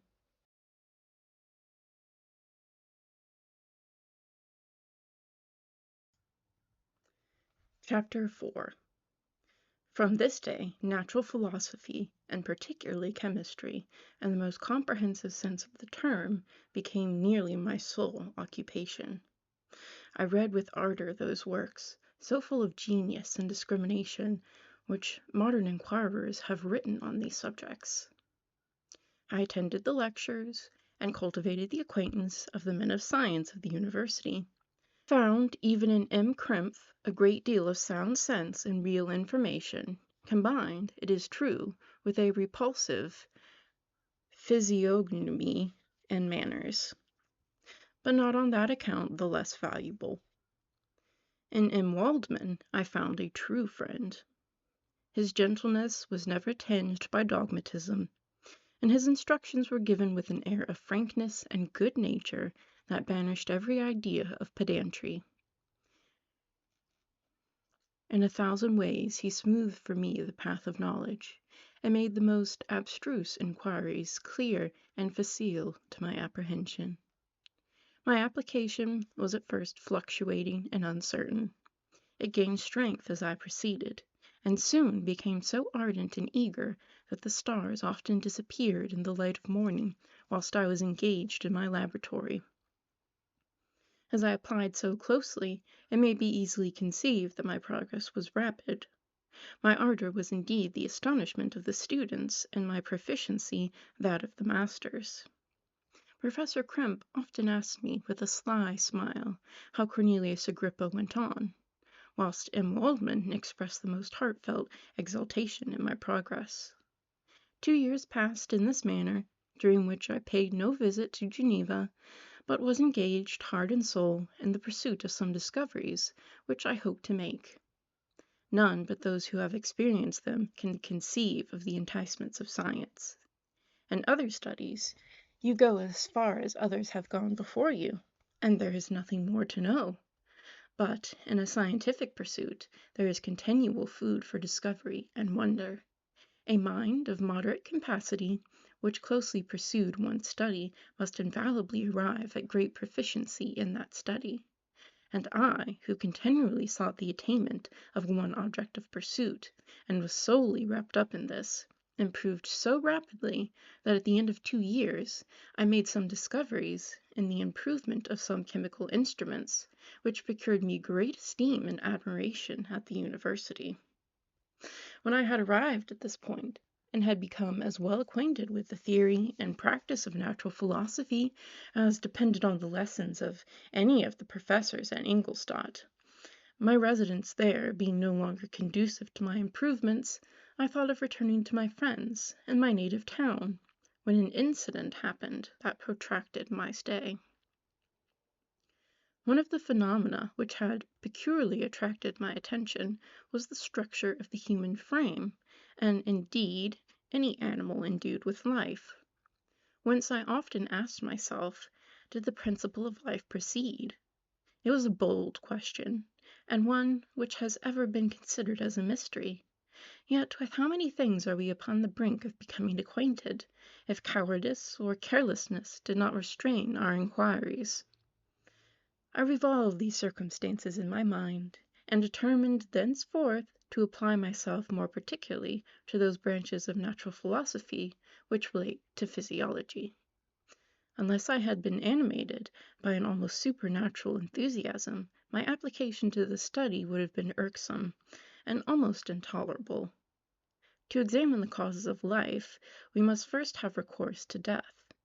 I became acquainted with the science of anatomy, but this was not sufficient. I must also observe the natural decay and corruption of the human body. In my education, my father had taken the greatest precautions that my mind should be impressed with no supernatural horrors. I do not ever remember to have trembled at a tale of superstition, or to have feared the apparition of a spirit. Darkness had no effect upon my fancy, and a churchyard was to me merely the receptacle of bodies deprived of life, which, from being the seat of beauty and strength, had become food for the worm. Now I was led to examine the cause and progress of this decay, and forced to spend days and nights in vaults and charnel houses. My attention was fixed upon every object the most insupportable to the delicacy of the human feelings. I saw how the fine form of man was degraded and wasted. I beheld the corruption of death succeed to the blooming cheek of life. I saw how the worm inherited the wonders of the eye and brain. I paused, examining and analyzing all the minutiae of causation as exemplified in the change from life to death and death to life, until, from the midst of this darkness, a sudden light broke in upon me, a light so brilliant and wondrous, yet so simple, that while I became dizzy with the immensity of the prospect which it illustrated, I was surprised that among so many men of genius who had directed their inquiries toward the same science, that I alone should be reserved to discover so astonishing a secret. Remember, I am not recording the vision of a madman. The sun does not more certainly shine in the heavens than that which I now affirm is true. Some miracle might have produced it, yet the stages of the discovery were distinct and probable. After days and nights of incredible labor and fatigue, I succeeded in discovering the cause of generation and life. Nay, more. I became myself capable of bestowing animation upon lifeless matter. Astonishment, which I had first experienced on this discovery, soon gave place to delight and rapture. After so much time spent in painful labor, to arrive at once at the summit of my desires was the most gratifying consummation of my toils. But this discovery was so great and overwhelming that all the steps by which I had been progressively led to it were obliterated, and I beheld only the result. What had been the study and desire of the wisest men since the creation of the world was now within my grasp. Not that, like a magic scene, it all opened upon me at once. The information I had obtained was of a nature rather to direct my endeavors so soon as I should point them towards the object of my search, than to exhibit that object already accomplished. I was like the Arabian who had been buried with the dead and found a passage to life, aided only by one glimmering and seemingly ineffectual light.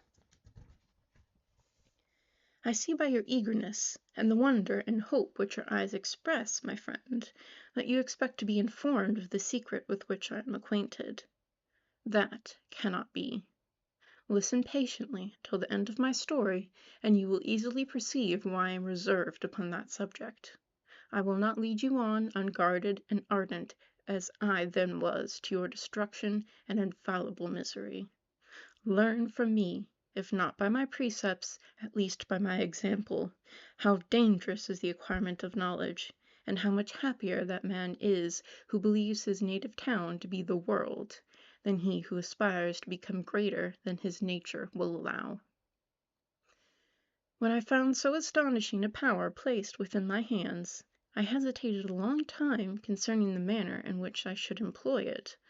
Although I possessed the capacity for bestowing animation, yet to prepare a frame for the reception of it, with all its intricacies of fibers, muscles, and veins, still remained a work of inconceivable difficulty and labor. I doubted at first whether I should attempt the creation of a being like myself, or one of simpler organization. But my imagination was too much exalted by my first success to permit me to doubt of my ability to give life to an animal as complex and wonderful as man. The materials at present within my command hardly appeared adequate to so arduous an undertaking, but I doubted not that I should ultimately succeed. I prepared myself for a multitude of reverses. My operations might be incessantly baffled, but at last, my work being perfect, yet when I considered the improvement which every day takes place in science and mechanics, I was encouraged to hope my present attempts would at least lay the foundation of future success. Nor could I consider the magnitude and complexity of my plan as any argument of its impracticability. It was with these feelings that I began the creation of a human being. As the minuteness of the parts formed a great hindrance to my speed, I resolved, contrary to my first intention, to make the being of a gigantic stature. That is to say, about 8 feet in height and proportionally large. After having formed this determination, and having spent some months in successfully collecting and arranging my materials, I began. No one can conceive the variety of feelings which bore me onwards, like a hurricane, in the first enthusiasm of success. Life and death appeared to me idle bounds, which I should first break through, and pour a torrent of light into our dark world. A new species would bless me as its creator and source. Many happy and excellent natures would owe their being to me. No father could claim the gratitude of his child so completely as I should deserve theirs. Pursuing these reflections, I thought that if I could bestow animation upon lifeless matter, I might, in process of time, although I now found it impossible, renew life where death had apparently devoted the body to corruption. These thoughts supported my spirits, while I pursued my undertaking with unremitting ardor. My cheek had grown pale with study, and my person had become emaciated with confinement. Sometimes, on the very brink of certainty, I failed. Yet still I clung to the hope which the next day or the next hour might realize. One secret which I alone possessed was the hope to which I had dedicated myself, and the moon gazed on my midnight labors, while, with unrelaxed and breathless eagerness, I pursued nature to her hiding places. Who shall conceive the horrors of my secret toil as I dabbled among the unhallowed damps of the grave, or tortured the living animal to animate the lifeless clay? My limbs now tremble, and my eyes swim with remembrance. But then a resistless, almost frantic impulse urged me forward. I seemed to have lost all soul or sensation but for this one pursuit. It was indeed but a passing trance that only made me feel with renewed acuteness so soon as the unnatural stimulus ceasing to operate, I had returned to my old habits. I collected bones from charnel houses, and disturbed with profane fingers the tremendous secrets of the human frame. In a solitary chamber, or rather cell, at the top of the house, and separated from all the other apartments by a gallery and staircase, I kept my workshop of filthy creation.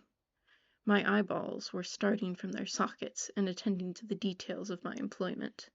The dissecting room and the slaughter-house furnished many of my materials, and often did my human nature turn with loathing from my occupation, whilst, still urged on by an eagerness which perpetually increased, I brought my work near to a conclusion. The summer months passed while I was thus engaged, heart and soul, in one pursuit.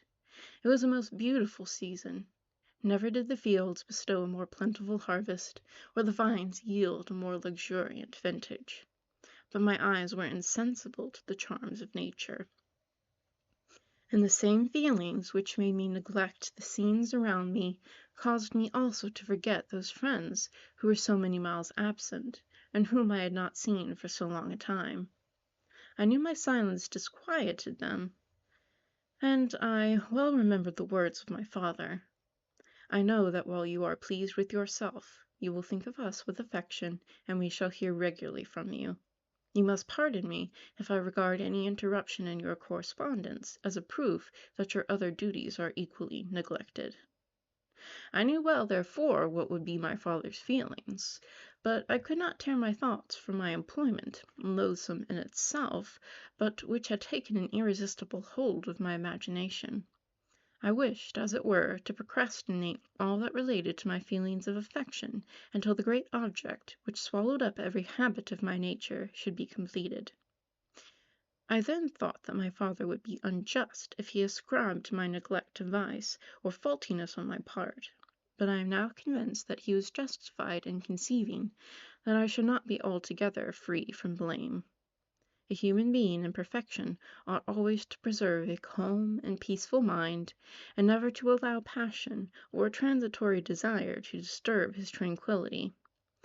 I do not think that the pursuit of knowledge is an exception to this rule.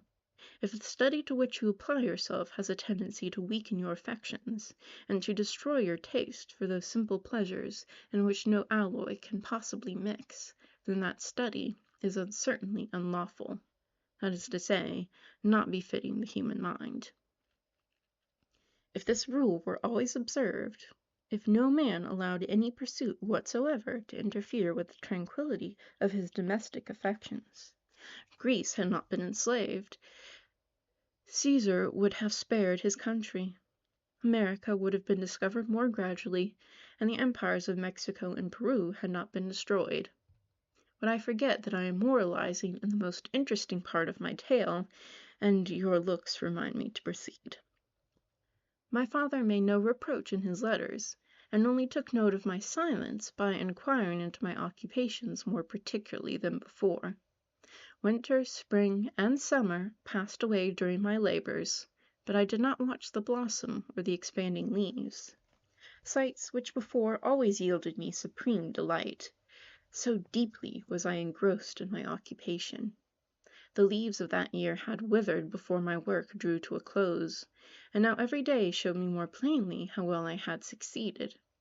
But my enthusiasm was checked by my anxiety, and I appeared rather like one doomed by slavery to toil in the mines, or any other unwholesome trade, than an artist occupied by his favorite employment. Every night I was oppressed by a slow fever, and I became nervous to a most painful degree. The fall of a leaf startled me, and I shunned my fellow creatures as if I had been guilty of a crime. Sometimes I grew alarmed at the wreck I perceived that I had become. The energy of my purpose alone sustained me. My labors would soon end, and I believed that exercise and amusement would then drive away incipient disease, and I promised myself both of these when my creation should be complete.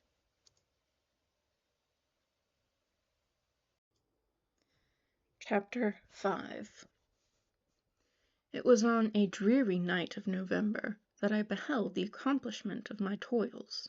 With an anxiety that almost amounted to agony, I collected the instruments of life around me, that I might infuse a spark of being into the lifeless thing that lay at my feet. It was already 1 in the morning. The rain pattered dismally against the panes, and my candle was nearly burnt out, when, by the glimmer of the half-extinguished light, I saw the dull yellow eye of the creature open. It breathed hard, and a convulsive motion agitated its limbs. How can I describe my emotions at this catastrophe, or how delineate the wretch whom with such infinite pains and care I had endeavored to form? His limbs were in proportion, and I had selected his features as beautiful. Beautiful! Great God! His yellow skin scarcely covered the work of muscles and arteries beneath. His hair was of a lustrous black and flowing, his teeth of pearly whiteness, but these luxuriances only formed a more horrid contrast with his watery eyes that seemed almost of the same color as the dun white sockets in which they were set, his shriveled complexion, and straight black lips. The different accidents of life are not so changeable as the feelings of human nature. I had worked hard for nearly 2 years, for the sole purpose of infusing life into an inanimate body. For this I had deprived myself of rest and health. I had desired it with an ardor that far exceeded moderation, but now that I had finished, the beauty of the dream vanished, and breathless horror and disgust filled my heart. Unable to endure the aspect of the being I had created, I rushed out of the room, and continued a long time traversing my bedchamber, unable to compose my mind to sleep. At length, lassitude succeeded to the tumult I had before endured, and I threw myself on the bed in my clothes, endeavoring to seek a few moments of forgetfulness. But it was in vain. I slept, indeed, but I was disturbed by the wildest dreams. I thought I saw Elizabeth, in the bloom of health, walking in the streets of Ingolstadt. Delighted and surprised, I embraced her, but as I imprinted the first kiss on her lips, they became livid with the hue of death, and her features appeared to change, and I thought that I held the corpse of my dead mother in my arms. A shroud enveloped her form, and I saw the grave worms crawling in the folds of flannel. I started from my sleep with horror. A cold dew covered my forehead, my teeth chattered, and every limb became convulsed. When, by the dim and yellow light of the moon, As it forced its way through the window shutters, I beheld the wretch, the miserable monster whom I had created. He held up the curtain of the bed, and his eyes, if eyes they may be called, were fixed on me. His jaws opened, and he muttered some inarticulate sounds, while a grin wrinkled his cheeks. He might have spoken, but I did not hear. One hand was stretched out, seemingly to detain me, but I escaped and rushed downstairs.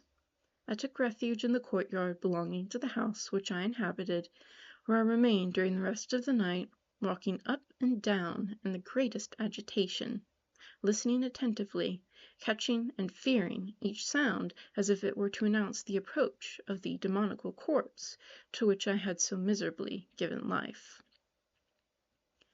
Oh, no mortal could support the horror of that countenance.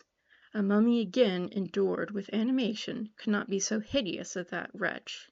I had gazed on him while unfinished. He was ugly then, but when those muscles and joints were rendered capable of motion, it became a thing such as even Dante could not have conceived. I passed the night wretchedly. Sometimes my pulse beat so quickly and hardly that I felt the palpitation of every artery. At others I nearly sank to the ground through languor and extreme weakness. Mingled with this horror, I felt the bitterness of disappointment. Dreams that had been my food and pleasant rest for so long a space were now become a hell to me, and the change was so rapid, the overthrow so complete. Morning, dismal and wet, at length dawned, and discovered to my sleepless and aching eyes the church of Ingolstadt, its white steeple and clock, which indicated the 6th hour. The porter opened the gates of the court, which had that night been my asylum, and I issued into the streets, pacing them with quick steps, as if I sought to avoid the wretch, whom I feared every turning of the street would present to my view. I did not dare return to the apartment which I inhabited, but felt impelled to hurry on, although drenched by the rain which poured from a black and comfortless sky. I continued walking in this manner for some time, endeavoring by bodily exercise to ease the load that weighed upon my mind. I traversed the streets without any clear conception of where I was or what I was doing. My heart palpitated in the sickness of fear, and I hurried on with irregular steps, not daring to look about me.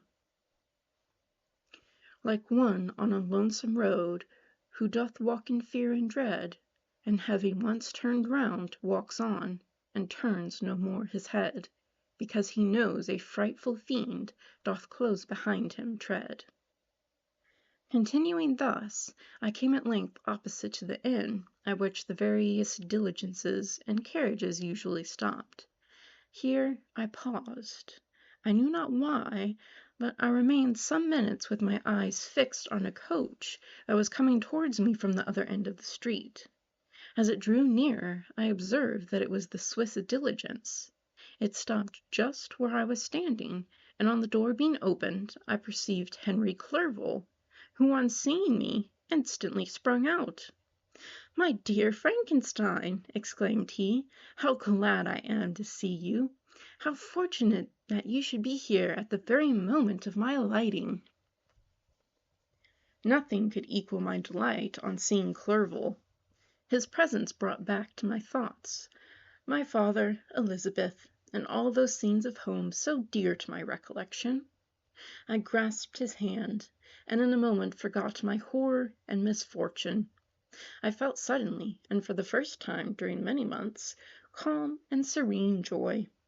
I welcomed my friend, therefore, in the most cordial manner, and we walked towards my college. Clerval continued talking for some time about our mutual friends, and his own good fortune in being permitted to come to Ingolstadt. "You may easily believe," said he, "how great was the difficulty to persuade my father that all necessary knowledge was not comprised in the noble art of book-keeping. And indeed, I believe I left him incredulous to the last, for his constant answer to my unwearied entreaties was the same as that to the Dutch schoolmaster and the Vicar of Wakefield. 'I have 10,000 florins a year without Greek. I eat heartily without Greek. But his affection for me at length overcame his dislike of learning, and he has permitted me to undertake a voyage of discovery to the land of knowledge. It gives me the greatest delight to see you, but tell me how you left my father, brothers, and Elizabeth. Very well, and very happy, only a little uneasy that they hear from you so seldom. By the by, I mean to lecture you a little upon their account myself. But, my dear Frankenstein, continued he, stopping short and gazing full in my face, I did not before remark how very ill you appear, so thin and pale, and look as if you have been watching for several nights. You have guessed right. I have lately been so deeply engaged in one occupation that I have not allowed myself sufficient rest, as you see. But I sincerely hope, that all these employments are now at an end, and that I am at length free. I trembled excessively. I could not endure to think of, and far less allude to, the occurrences of the preceding night. I walked with a quick pace, and we soon arrived at my college. I then reflected, and the thought made me shiver, that the creature whom I had left in my apartment might still be there, alive, and walking about. I dreaded to behold the monster, but I feared still more that Henry should see him. Entreating him, therefore, to remain a few minutes at the bottom of the stairs, I darted up towards my own room. My hand was already on the lock of the door before I recollected myself. I then paused, and a cold shivering came over me. I threw the door forcibly open, as children are accustomed to do when they expect a spectre to stand in waiting for them on the other side. But nothing appeared. I stepped fearfully in. The apartment was empty, and my bedroom was also freed from its hideous guest. I could hardly believe that so great a good fortune could have befallen me. But when I became assured that my enemy had indeed fled, I clapped my hands for joy, and ran down to Clerval. We ascended into my room, and the servant presently brought breakfast. I was unable to contain myself. It was not joy only that possessed me. I felt my flesh tingle with excess of sensitivities, and my pulse beat rapidly. I was unable to remain for a single instant in the same place. I jumped over the chairs, clapped my hands, and laughed aloud. Clerval at first attributed my unusual spirits to joy on his arrival, but when he observed me more attentively, he saw a wildness in my eyes for which he could not account, and my loud, unrestrained, heartless laughter frightened and astonished him. "My dear Victor," cried he, "what for God's sake is the matter? Do not laugh in this manner. How ill you are! What is the cause of all this?" "Do not ask me," cried I, putting my hands before my eyes, for I thought I saw the dreaded spectre glide into the room. "He can tell. Oh, save me, save me!" I imagined that the monster seized me. I struggled furiously, and fell down in a fit. Poor Clerval! What must have been his feelings! A meeting which he anticipated with such joy, so strangely turned to bitterness. But I was not the witness for his grief, for I was lifeless and did not recover my senses for a long, long time. This was the commencement of a nervous fever which confined me for several months. During all that time Henry was my only nurse. I afterwards learned that, knowing my father's advanced age and unfitness for so long a journey, and how wretched my sickness would make Elizabeth, he spared them the grief by concealing the extent of my disorder. He knew that I could not have had a more kind and attentive nurse than himself, and firm in the hope he felt of my recovery, he did not doubt that, instead of doing harm, he performed the kindest action that he could towards them. But I was in reality very ill, and surely nothing but the unbounded and unremitting attentions of my friend could have restored me to life. The form of the monster on whom I had bestowed my existence was forever before my eyes, and I raved incessantly concerning him. Doubtless my words surprised Henry. He at first believed them to be the wanderings of my disturbed imagination, but the pertinacity with which I continually recurred to the same subject persuaded him that my disorder indeed owed its origin to some uncommon and terrible event. By very slow degrees, and with frequent relapses that alarmed and grieved my friend, I recovered. I remember the first time I became capable of observing outward objects with any kind of pleasure. I perceived that the fallen leaves had disappeared, and that the young buds were shooting forth from the trees that shaded my window. It was a divine spring, and the season contributed greatly to my convalescence. I felt also sentiments of joy and affection revive in my bosom. My gloom disappeared, and in a short time I became as cheerful as before I was attacked by the fatal passion. "Dearest Clerval," exclaimed I, "how kind, how very good you are to me! This whole winter, instead of being spent in study as you promised yourself, has been consumed in my sick room. How shall I ever repay you? I feel the greatest remorse for the disappointment of which I have been the occasion, but you will forgive me. You will repay me entirely if you do not discompose yourself, but get well as fast as you can. And since you appear in such good spirits, I may speak to you on one subject, may I not?" I trembled. One subject. What could it be? Could he allude to an object on whom I dared not even think? "Compose yourself," said Clerval, who observed my change of color. "I will not mention it if it agitates you, but your father and cousin would be very happy if they received a letter from you in your own handwriting. They hardly know how ill you have been, and are uneasy at your long silence." "Is that all, my dear Henry? How could you suppose that my first thought would not fly towards those dear, dear friends whom I love, and who are so deserving of my love? If this is your present temper, my friend, you will perhaps be glad to see a letter that has been lying here some days for you. It is from your cousin, I believe." Chapter 6. Clerval then put the following letter into my hands. It was from my own Elizabeth. "My dearest cousin, you have been ill, very ill, and even the constant letters of dear kind Henry are not sufficient to assure me on your account. You are forbidden to write, to hold a pen. Yet one word from you, dear Victor, is necessary to calm our apprehensions. For a long time I have thought that each post would bring this line, and my persuasions have restrained my uncle from undertaking a journey to Ingolstadt. I have prevented his encountering the inconveniences and perhaps dangers of so long a journey. Yet how often have I regretted not being able to perform it myself. I figured to myself that the task of attending you on your sick-bed has devolved on some mercenary old nurse who could never guess your wishes, nor minister to them with the care and affection of your poor cousin. Yet that is now over.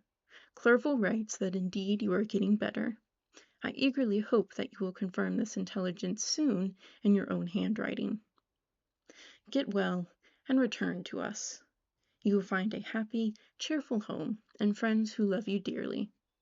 Your father's health is vigorous, and he asks but to see you, but to be assured that you are well, and not a care will ever cloud his benevolent countenance. How pleased you would be to remark the improvement of our Ernest. He is now 16, and full of activity and spirit. He is desirous to be a true Swiss, and to enter into foreign service, but we cannot part with him, at least until his elder brother returns to us. My uncle is not pleased with the idea of a military career in a distant country, but Ernest never had your powers of application. He looks upon study as an odious fetter. His time is spent in the open air, climbing the hills or rowing on the lake. I fear that he will become an idler unless we yield the point, and permit him to enter on the profession which he has selected. Little alteration, except the growth of our dear children, has taken place since you left us. The blue lake and snow-clad mountains, they never change, and I think our placid home and our contented hearts are regulated by the same immutable laws.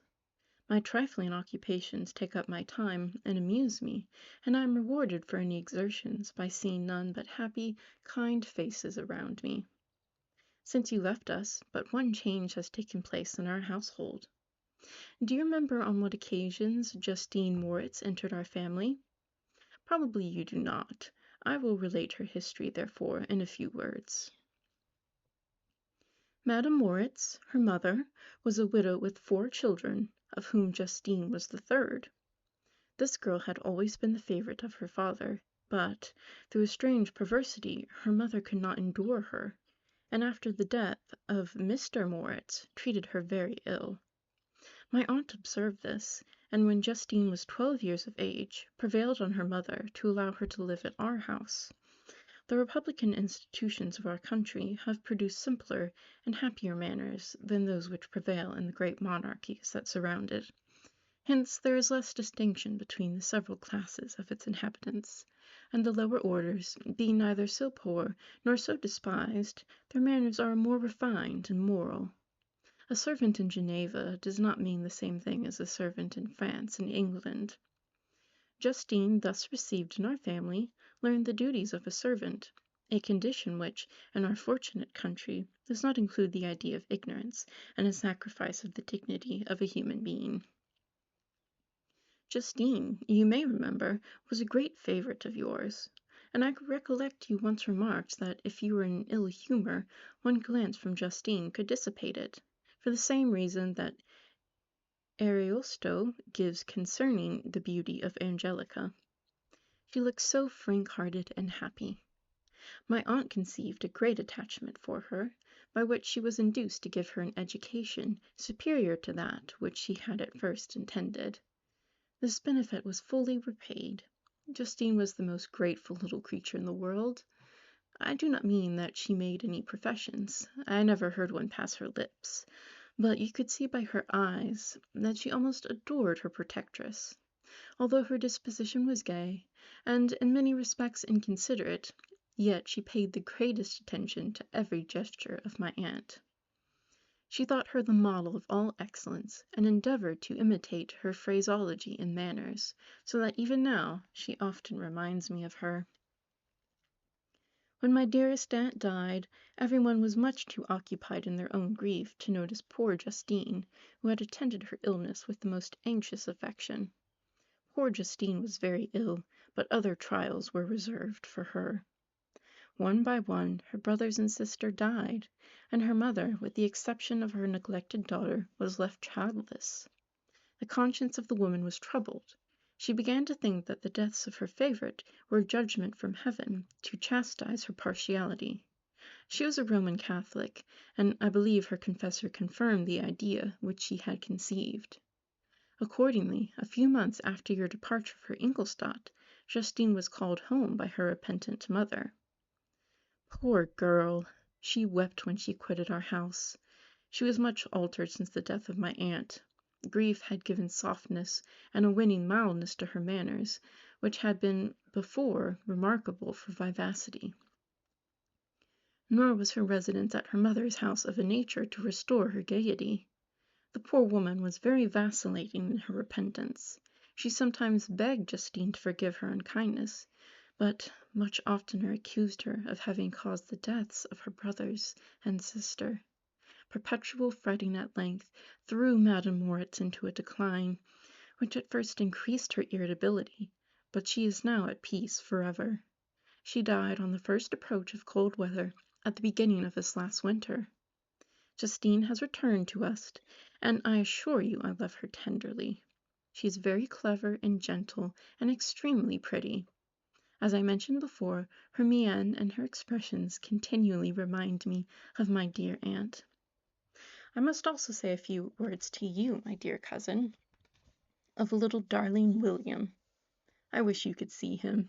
He is very tall of his age, with sweet, laughing blue eyes, dark eyelashes, and curling hair. When he smiles, two little dimples appear on each cheek, which are rosy with health. He has already had one or two little wives, but Louisa Birion is his favorite, a pretty little girl of 5 years of age.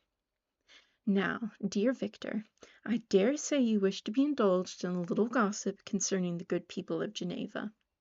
The pretty Miss Mansfield has already received a congratulatory visit on her approaching marriage with a young Englishman, John Melbourne. Her ugly sister Manon married Mr. Doulevard, the rich banker, last autumn.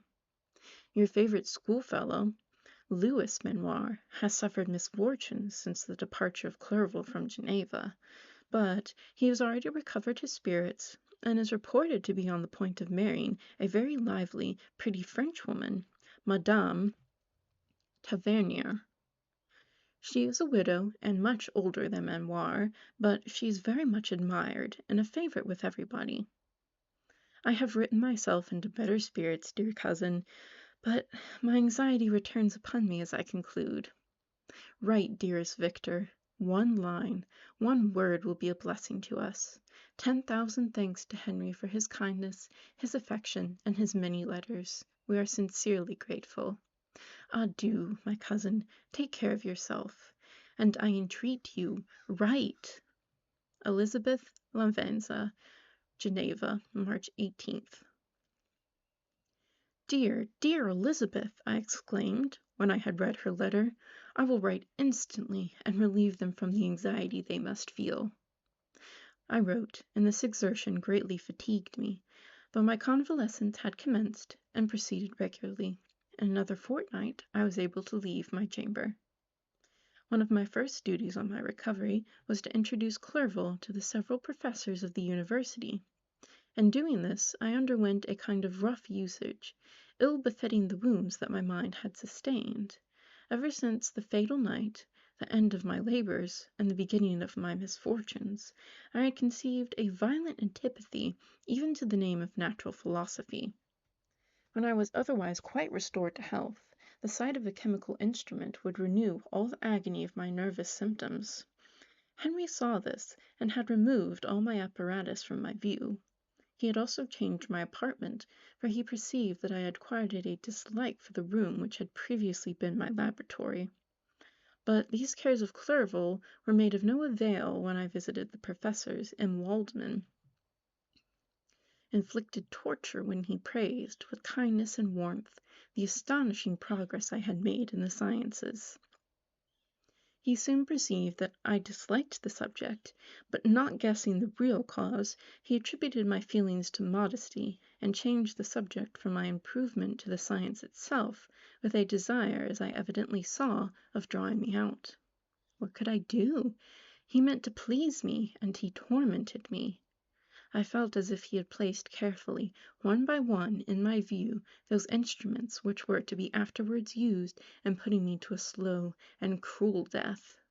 I writhed under his words, yet dared not exhibit the pain I felt. Clerval, whose eyes and feelings were always quick in discerning the sensations of others, declined the subject, alleging in excuse his total ignorance, and the conversation took a more general turn.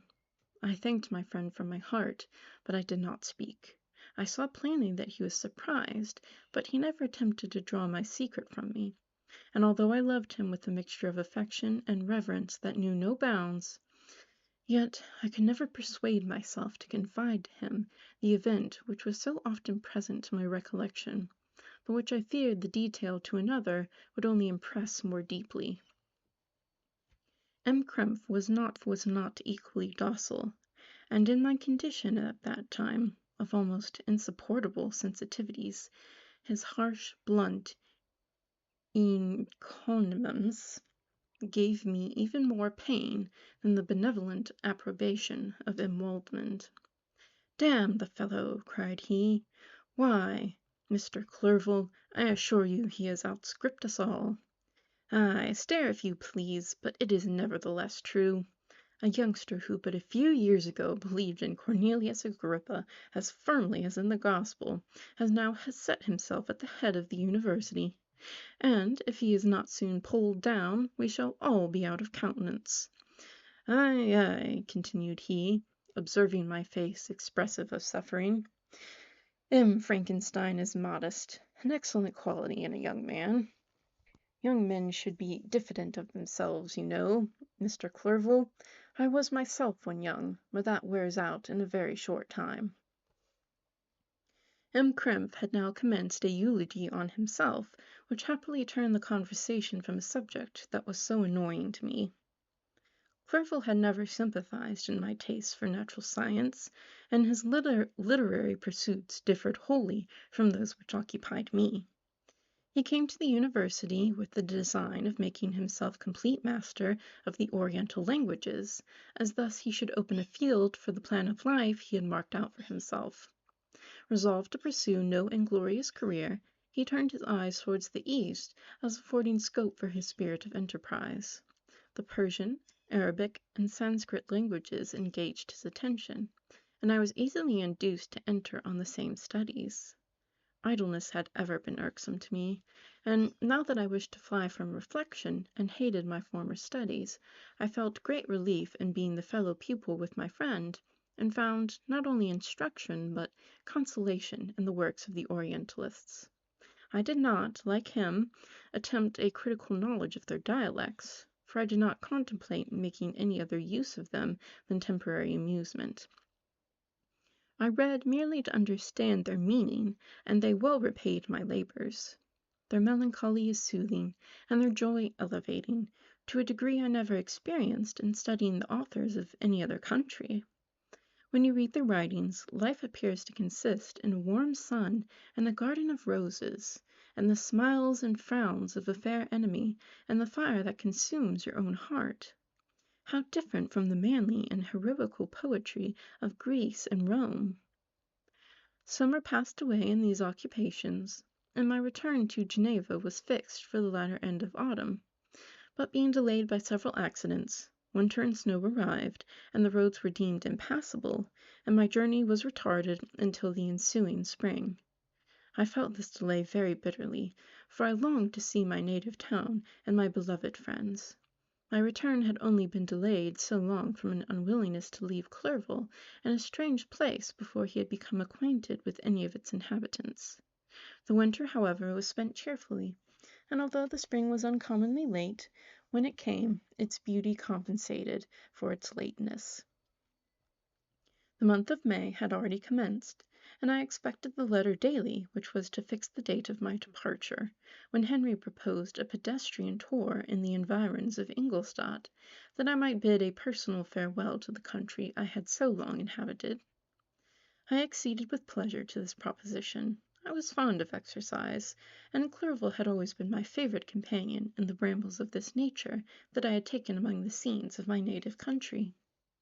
We passed a fortnight in these perambulations. My health and spirits had long been restored, and they gained additional strength from the salubrious air I breathed, the natural incidents of our progress, and the conversation of my friend. Study had before secluded me from the intercourse of my fellow creatures, and rendered me unsocial, but Clerval called forth the better feelings of my heart. He again taught me to love the aspect of nature and the cheerful faces of children. Excellent friend! How sincerely did you love me, and endeavor to elevate my mind until it was on a level with your own. A selfish pursuit had cramped and narrowed me until your gentleness and affection warmed and opened my senses. I became the same happy creature who, a few years ago, loved and beloved by all, had no sorrow or care. When happy, inanimate nature had the power of bestowing on me the most delightful sensations, a serene sky and verdant fields filled me with ecstasy. The present season was indeed divine. The flowers of spring bloomed in the hedges, while those of summer were already in bud. I was undisturbed by thoughts which during the preceding year had pressed upon me, notwithstanding my endeavors to throw them off with an invincible burden. Henry rejoiced in my gaiety, and sincerely sympathized in my feelings. He exerted himself to amuse me, while he expressed the sensations that filled his soul. The resources of his mind on this occasion were truly astonishing. His conversation was full of imagination, and very often, in imitation of the Persian and Arabic writers, he invented tales of wonderful fancy and passion. Times he repeated my favorite poems or drew me out into arguments, which he supported with great ingenuity. We returned to our college on a Sunday afternoon. The peasants were dancing, and everyone we met appeared gay and happy. My own spirits were high, and I bounded along with feelings of unbridled joy and hilarity. Chapter 7. On my return, I found the following letter from my father. My dear Victor, you have probably waited impatiently for a letter to fix the date of your return to us, and I was at first tempted to write only a few lines, merely mentioning the day on which I should expect you. But that would be a cruel kindness, and I dare not do it. What would be your surprise, my son, when you expect a happy and glad welcome to behold, on the contrary, tears and wretchedness? And how, Victor, can I relate our misfortune? Absence cannot have rendered you callous to our joys and griefs. And how shall I inflict pain on my long-absent son? I wish to prepare you for the woeful news, but I know it is impossible. Even now your eye skims over the page to seek the words which are to convey to you horrible tidings. William is dead. That sweet child, whose smiles delighted and warmed my heart, who was so gentle, yet so gay. Victor, he is murdered! I will not attempt to console you, but will simply relate the circumstances of the transaction. Last Thursday, May 7th, I, my niece, and your 2 brothers went to walk in Plain Place. Evening was warm and serene, and we prolonged our walk farther than usual. It was already dusk before we thought of returning, and then we discovered that William and Ernest, who had gone on before, were not to be found. We accordingly rested on a seat until they should return. Presently Ernest came and inquired if we had seen his brother. He said that he had been playing with him, that William had run away to hide himself, and that he vainly sought for him, and afterwards waited for him a long time, but he did not return. This account rather alarmed us, and we continued to search for him until night fell, when Elizabeth conjectured that he might have returned to the house. He was not there. We returned again with torches, for I could not rest when I thought that my sweet boy had lost himself, and was exposed to all the damps and dews of night. Elizabeth also suffered extreme anguish. About 5 in the morning, I discovered my lovely boy, whom the night before I had seen blooming and active in health, stretched on the grass, livid and motionless. The print of the murderer's finger was on his neck. He was conveyed home, and the anguish that was visible in my countenance betrayed the secret to Elizabeth. She was very earnest to see the corpse. At first I attempted to prevent her, but she persisted, and entering the room where it lay, hastily examined the neck of the victim, and clasping her hands, exclaimed, "Oh God, I have murdered my darling child!" She fainted, and was restored with extreme difficulty. When she again lived, it was only to weep and sigh. She told me that that very same evening William had teased her to let him wear a very valuable miniature that she possessed of your mother. This picture is gone, and was doubtless the temptation which urged the murderer to do the deed. We have no trace of him at present, although our exertions to discover him are unremitted, but they will not restore my beloved William.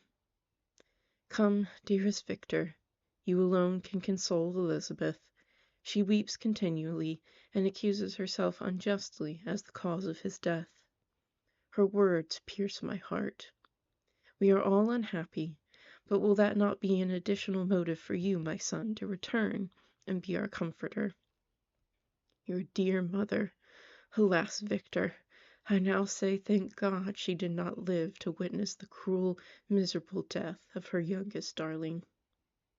Come, Victor, not brooding thoughts of vengeance against the assassin, but with feelings of peace and gentleness that will heal instead of festering the wounds of our minds. Enter the house of mourning, my friend, but with kindness and affection for those who love you, and not with hatred for your enemies. Your affectionate and afflicted father, Alphonse Frankenstein, Geneva, May 12th. Clerval, who had watched my countenance as I read this letter, was surprised to observe the despair that succeeded to the joy I had first expressed on receiving news from my friends. I threw the letter on the table and covered my face with my hands. "My dear Frankenstein," exclaimed Henry, when he perceived me weep with bitterness, "are we always to be unhappy? My dear friend, what has happened?"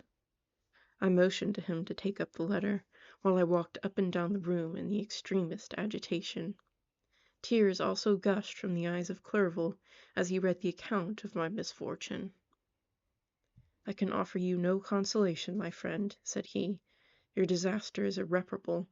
What do you intend to do?"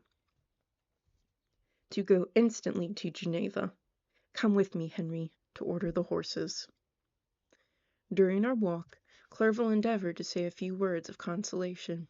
He could only express his heartfelt sympathy. "Poor William," said he, "dear lovely child, he now sleeps with his angel mother. Who that had seen him bright and joyous in his young beauty, but must weep over his untimely loss? To die so miserably, to feel the murderer's grasp, how much more a murderer that could destroy such radiant innocence? Poor little fellow! One only consolation have we. His friends mourn and weep, but he is at rest. The pang is over. His sufferings are at an end forever. A sod covers his gentle form, and he knows no pain. He can no longer be a subject for pity. We must reserve that for his miserable survivors." Clerval spoke thus as we hurried through the streets.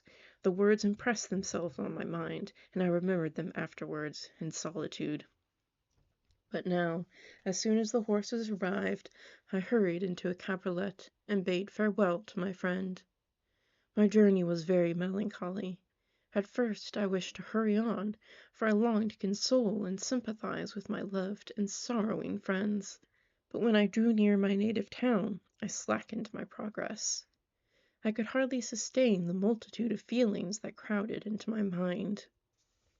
I passed through scenes familiar to my youth, but which I had not seen for nearly 6 years. How altered everything might be during that time! One sudden and desolating change had taken place, but 1,000 little circumstances might have by degrees worked other alterations which, although they were done more tranquilly, might not be the less decisive. Fear overcame me. I dared not advance, dreading 1,000 nameless evils that made me tremble, although I was unable to define them. I remained 2 days at Lausanne in this painful state of mind. I contemplated the lake. The waters were placid, all around was calm, and the snowy mountains, the palaces of nature, were not changed. By degrees the calm and heavenly scene restored me, and I continued my journey towards Geneva. The road ran by the side of the lake, which became narrower as I approached my native town. I discovered more distinctly the black sides of Jura and the bright summit of Mont Blanc. I wept like a child. Dear mountains, my own beautiful lake, how do you welcome your wanderer? Your summits are clear, the sky and lake are blue and placid. Is this to prognosticate peace, or to mock at my unhappiness?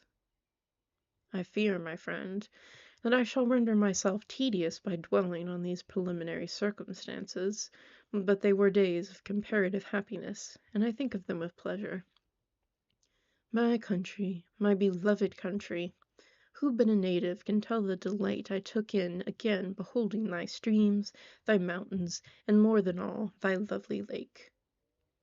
Yet, as I drew nearer home, grief and fear again overcame me. Night also closed around, and when I could hardly see the dark mountains, I felt still more gloomily. The picture appeared a vast and dim scene of evil, and I foresaw obscurely that I was destined to become the most wretched of human beings. Alas, I prophesied truly and failed only in one single circumstance, that in all the misery I imagined and dreaded, I did not conceive the 100th part of the anguish I was destined to endure. It was completely dark when I arrived in the environs of Geneva. The gates of the town were already shut, and I was obliged to pass the night at Secheron, a village at the distance of half a league from the city. The sky was serene, and as I was unable to rest, I resolved to visit the spot where my poor William had been murdered. As I could not pass through the town, I was obliged to cross the lake in a boat to arrive at Plains. During the short voyage, I saw the lightnings playing on the summit of Mount Blanc in the most beautiful figures. The storm appeared to approach rapidly, and on landing I ascended a low hill that I might observe its progress. It advanced, the heavens were clouded, and I soon felt the rain coming slowly in large drops, but its violence quickly increased. I quitted my seat and walked on, although the darkness and storm increased every minute and the thunder burst with a terrific crash over my head. It was echoed from Salève, the Juras, and the Alps of Savoy. Vivid flashes of lightning dazzled my eyes, illuminating the lake, making it appear like a vast sheet of fire. Then for an instant everything seemed of a pitchy darkness until the eye recovered itself from the preceding flash. The storm, as is often the case in Switzerland, appeared at once in various parts of the heavens. The most violent storm hung exactly north of the town, over that part of the lake which lies between the promontory of Bellerive and the village of Coppet. Another storm enlightened Jura with faint flashes, and another darkened and sometimes disclosed the Mole, a peaked mountain to the east of the lake. While I watched the tempest, so beautiful yet terrific, I wandered on with a hasty step. This noble war in the sky elevated my spirits. I clasped my hands and exclaimed aloud, "William, dear angel, this is thy funeral, this thy dirge." As I said these words, I perceived in the gloom a figure which stole from behind a clump of trees near me. I stood fixed, gazing intently. I could not be mistaken. A flash of lightning illuminated the object, and discovered its shape plainly to me. Its gigantic stature, and deformity of its aspect, more hideous than belongs to humanity, instantly informed me that it was the wretch, the filthy Damon, to whom I had given life. What did he there? Could he be? I shuddered at the conception. The murderer of my brother? No sooner did that idea cross my imagination than I became convinced of its truth. My teeth chattered, and I was forced to lean against a tree for support. The figure passed me quickly, and I lost it in the gloom. Nothing in human shape could have destroyed that fair child. He was the murderer. I could not doubt it. The mere presence of the idea was an irresistible proof of the fact. I thought of pursuing the devil, but it would have been in vain, for another flash discovered him to me hanging among the rocks of the nearly perpendicular ascent of Mount Salève, a hill that bound Plain-Palais on the south. He soon reached the summit and disappeared. I remained motionless. The thunder ceased, but the rain still continued, and the scene was enveloped in an impenetrable darkness. I revolved in my mind the events which I had until now sought to forget. The whole train of my progress towards the creation, the appearance of the work of my own hands alive at my bedside, its departure. 2 years had now nearly elapsed since the night on which he first received life, and was this his first crime? Alas, I had turned loose into the world a depraved wretch, whose delight was in carnage and misery. Had he not murdered my brother? No one can conceive the anguish I suffered during the remainder of the night, which I spent, cold and wet, in the open air. But I did not feel the inconvenience of the weather. My imagination was busy in scenes of evil and despair.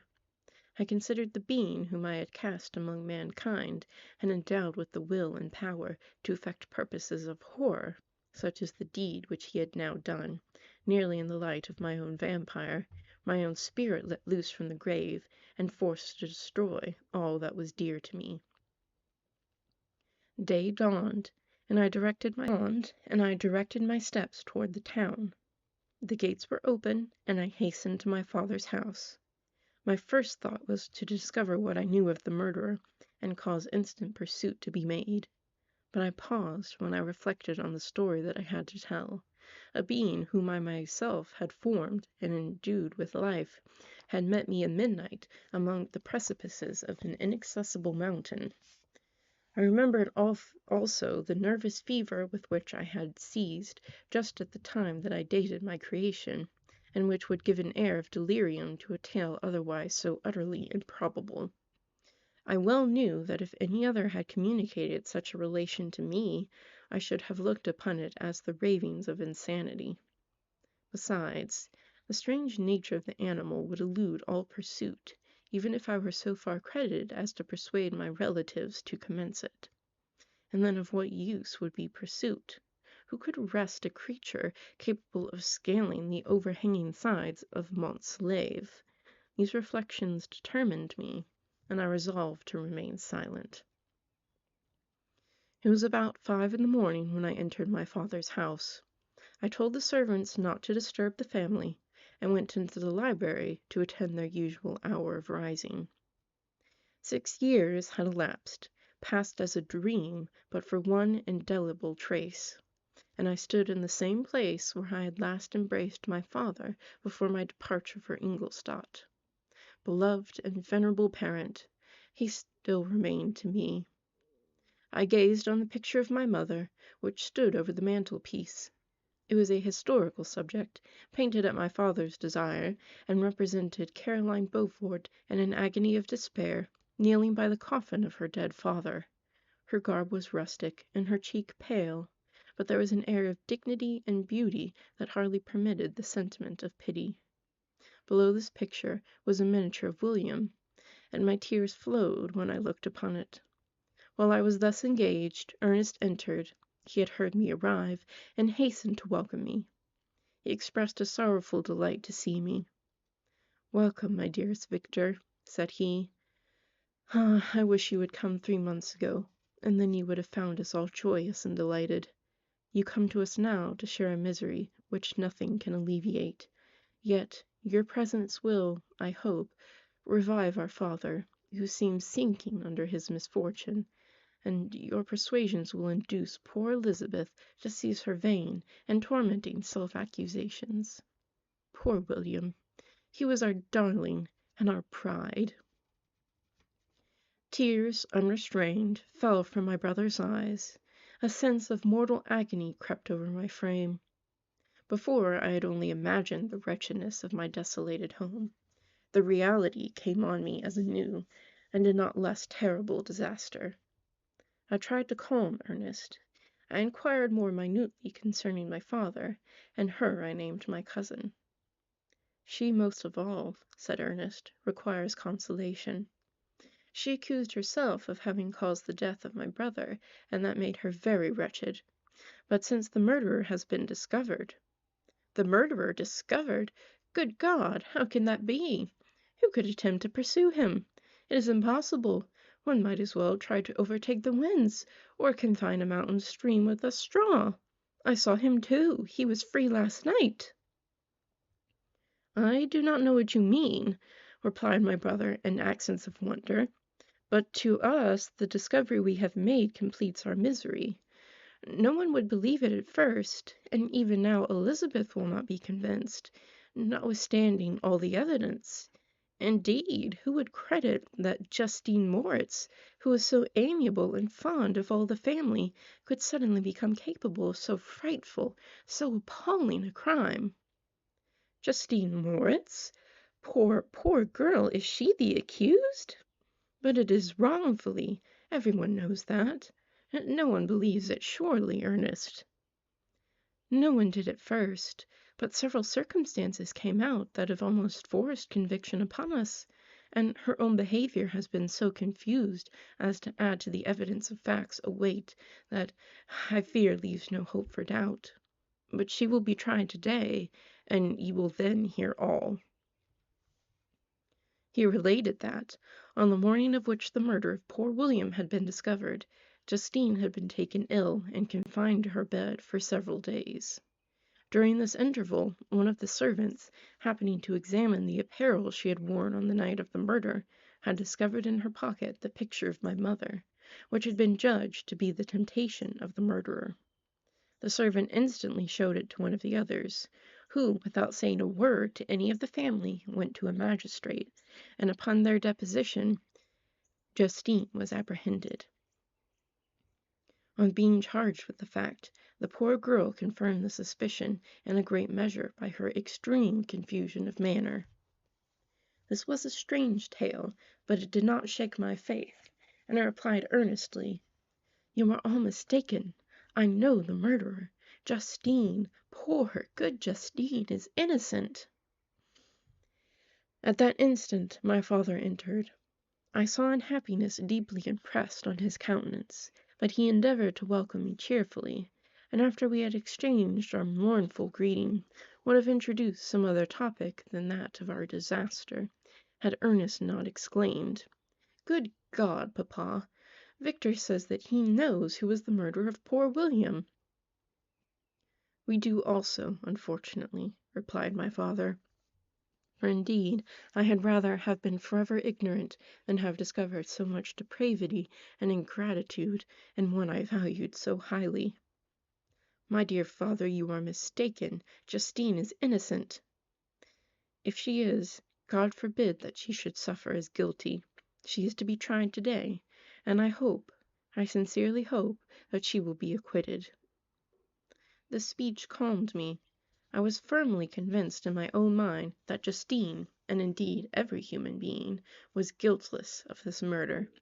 I had no fear, therefore, that any circumstantial evidence could be brought forward strong enough to convict her. My tale was not one to announce publicly. Its astounding horror would be looked upon as madness by the vulgar.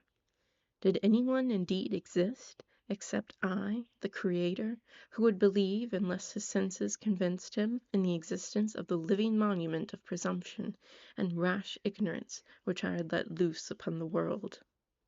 We were soon joined by Elizabeth. Time had altered her since I last beheld her. It had endowed her with loveliness surpassing the beauty of her childish years. There was the same candor, the same vivacity, but it was allied to an expression more full of sensibility and intellect. She welcomed me with the greatest affection.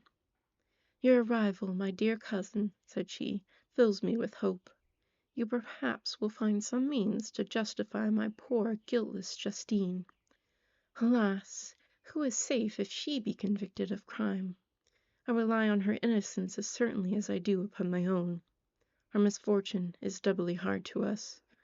We have not only lost that lovely darling boy, but this poor girl, whom I sincerely love, is to be torn away by an even worse fate. If she is condemned, I never shall know joy more.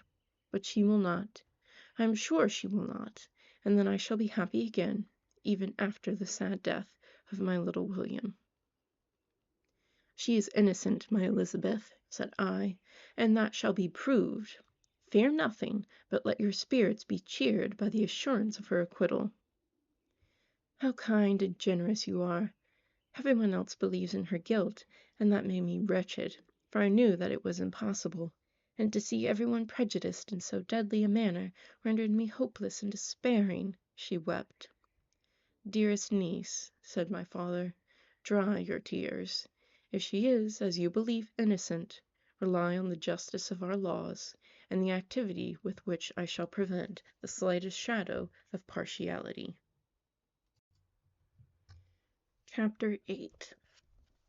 We passed a few sad hours, until 11 o'clock, when the trial was to commence.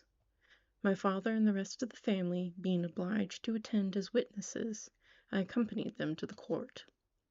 during the whole of this wretched mockery of justice, I suffered living torture. It was to be decided whether the result of my curiosity and lawless devices would cause the death of my fellow beings.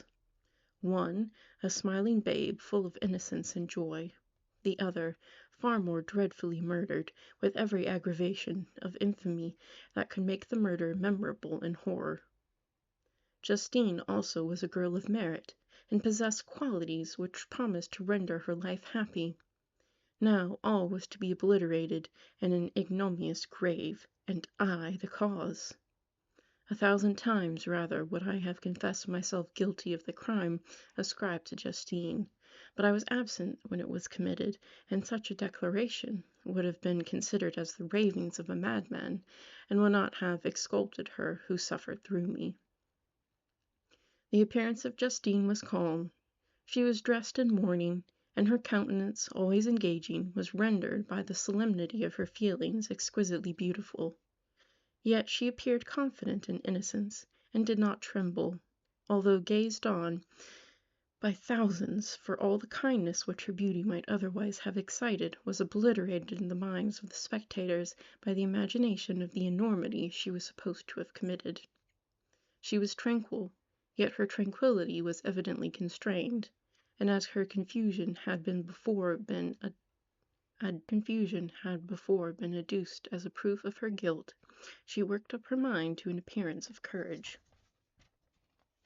When she entered the court, she threw her eyes round it, and quickly discovered where we were seated.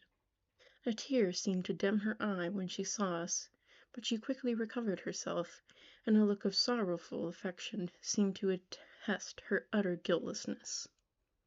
The trial began, and after the advocate against her had stated the charge, several witnesses were called. Several strange facts combined against her, which might have staggered anyone who had not proof of her innocence, as I had. She had been out the whole of the night on which the murder had been committed, and towards morning had been perceived by a market woman not far from the spot where the body of the murdered child had been afterwards found. The woman asked her what she did there, but she looked very strangely, and only returned a confused and unintelligible answer. She returned to the house about 8 o'clock, and when one inquired where she had passed the night, she replied that she had been looking for the child, and demanded earnestly if anything had been heard concerning him. When shown the body, she fell into violent hysterics, and kept her bed for several days. The picture was then produced, which the servant had found in her pocket, and when Elizabeth, in a faltering voice, proved that it was the same which, an hour before the child had been missed, she had placed round his neck, a murmur of horror and indignation filled the court. Justine was called on for her defense. As the trial proceeded, her countenance had altered. Surprise, horror, and misery were strongly expressed.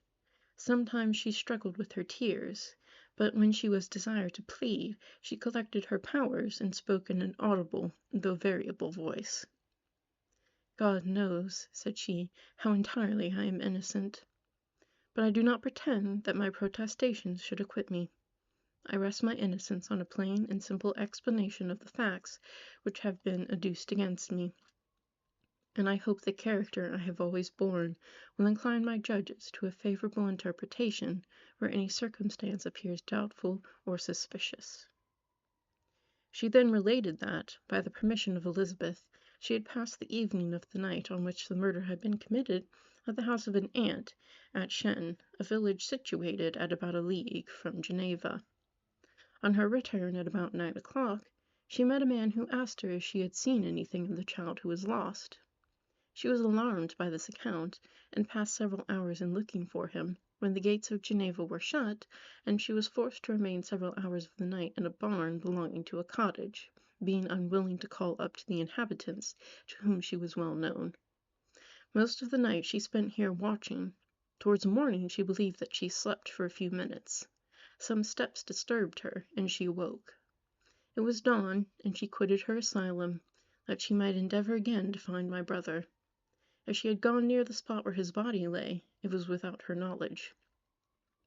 That she had been bewildered when questioned by the market woman was not surprising, since she had passed a sleepless night, and the fate of poor William was yet uncertain. Concerning the picture, she could give no account.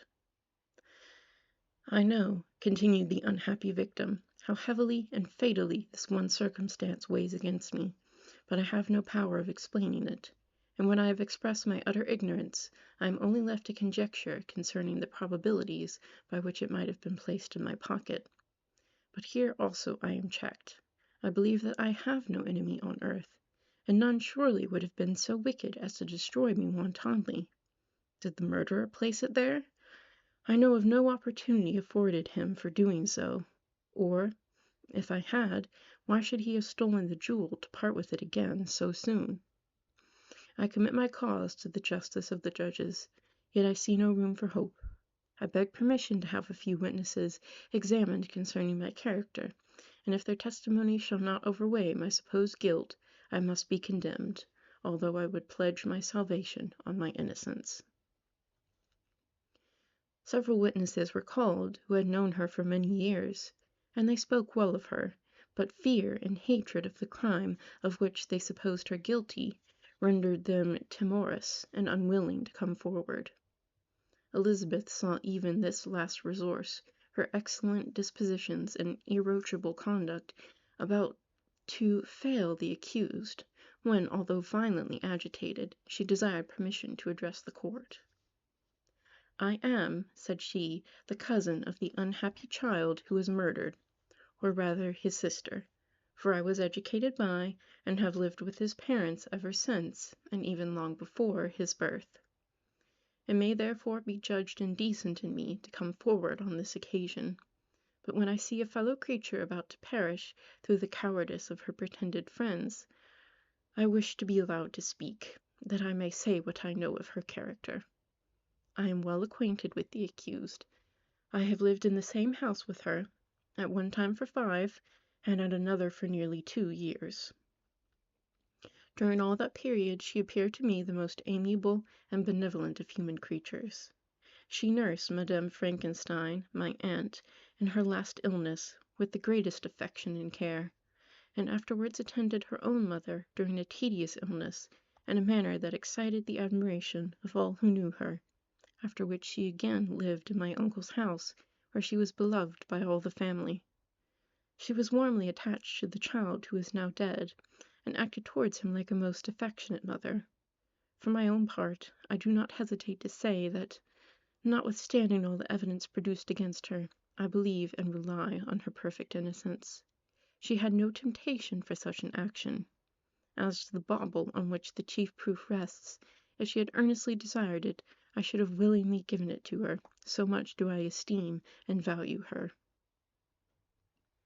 A murmur of approbation followed Elizabeth's simple and powerful appeal, but it was excited by her generous interference, and not in favor of poor Justine, on whom the public indignation was turned with renewed violence, charging her with the blackest ingratitude.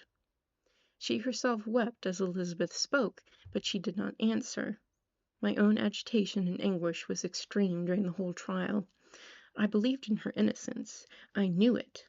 Could the Damon who had, I did not for a minute doubt, murdered my brother also in his hellish sport, have betrayed the innocent to death and ignominy? I could not sustain the horror of my situation, and when I perceived that the popular voice and the countenances of the judges had already condemned my unhappy victim, I rushed out of the court in agony. The tortures of the accused did not equal mine. She was sustained by innocence, but the fangs of remorse tore my bosom, and would not forego their hold. I passed a night of unmingled wretchedness. In the morning I went to the court. My lips and throat were parched. I dared not ask the fatal question, but I was known, and the officer guessed the cause of my visit. The ballots had been thrown. They were all black, and Justine was condemned. I cannot pretend to describe what I then felt. I had before experienced sensations of horror, and I have endeavored to bestow upon them adequate expressions, but words cannot convey an idea of the heart-sickening despair that I then endured. The person to whom I addressed myself added that Justine had already confessed her guilt. That evidence, he observed, was hardly required in so glaring a case, but I am glad of it, and indeed none of our judges like to condemn a criminal upon circumstantial evidence, be it ever so decisive. This was strange and unexpected intelligence. What could it mean? Had my eyes deceived me? And was I really as mad as the whole world would believe me to be if I disclosed the object of my suspicions? I hastened to return home, and Elizabeth eagerly demanded the result. "My cousin," replied I, "it is decided as you may have expected. All the judges had rather that 10 innocent should suffer than that one guilty should escape. But she has confessed." This was a dire blow to poor Elizabeth, who had relied with firmness upon Justine's innocence. "Alas!" said she, "how shall I ever again believe in human goodness? Justine, whom I loved and esteemed as my sister, how could you put on those smiles of innocence only to betray? Her mild eyes seemed incapable of any severity or guile, and yet she has committed a murder." Soon after we heard that the poor victim had expressed a desire to see my cousin. My father wished her not to go, but said that he left it to her own judgment and feelings to decide. "Yes," said Elizabeth, "I will go, although she is guilty, and you, Victor, shall accompany me. I cannot go alone." The idea of this visit was torture to me, yet I could not refuse. We entered the gloomy prison chamber, and beheld Justine sitting on some straw at the farther end. Her hands were manacled, and her head rested on her knees. She rose on seeing us enter, and when we were left alone with her, she threw herself at the feet of Elizabeth, weeping bitterly. My cousin wept also. "Oh, Justine," said she, "why did you rob me of my last consolation? I relied on your innocence, and although I was then very wretched, I was not so miserable as I am now." "And do you also believe that I am so very, very wicked? Do you also join with my enemies to crush me, to condemn me as a murderer?" Her voice was suffocated with sobs.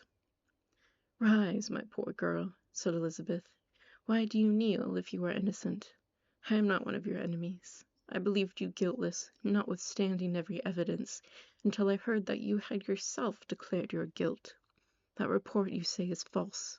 And be assured, dear Justine, that nothing can shake my confidence in you for a moment but your own confession."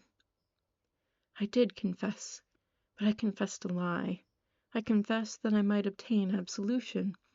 But now that falsehood lies heavier at my heart than all my other sins. The God of heaven forgive me. Ever since I was condemned, my confessor has besieged me. He threatened and menaced, until I almost began to think that I was the monster that he said I was. He threatened excommunication and hellfire in my last moments if I continued obdurate. Dear lady, I had none to support me. All looked on me as a wretch doomed to ignominy and perdition. What could I do? In an evil hour I subscribed to a lie, and now only am I truly miserable." She paused, weeping, and then continued. "I thought with horror, my sweet lady, that you should believe your Justine, whom your blessed aunt had so highly honored, and whom you loved, was a creature capable of a crime which none but the devil himself could have perpetrated.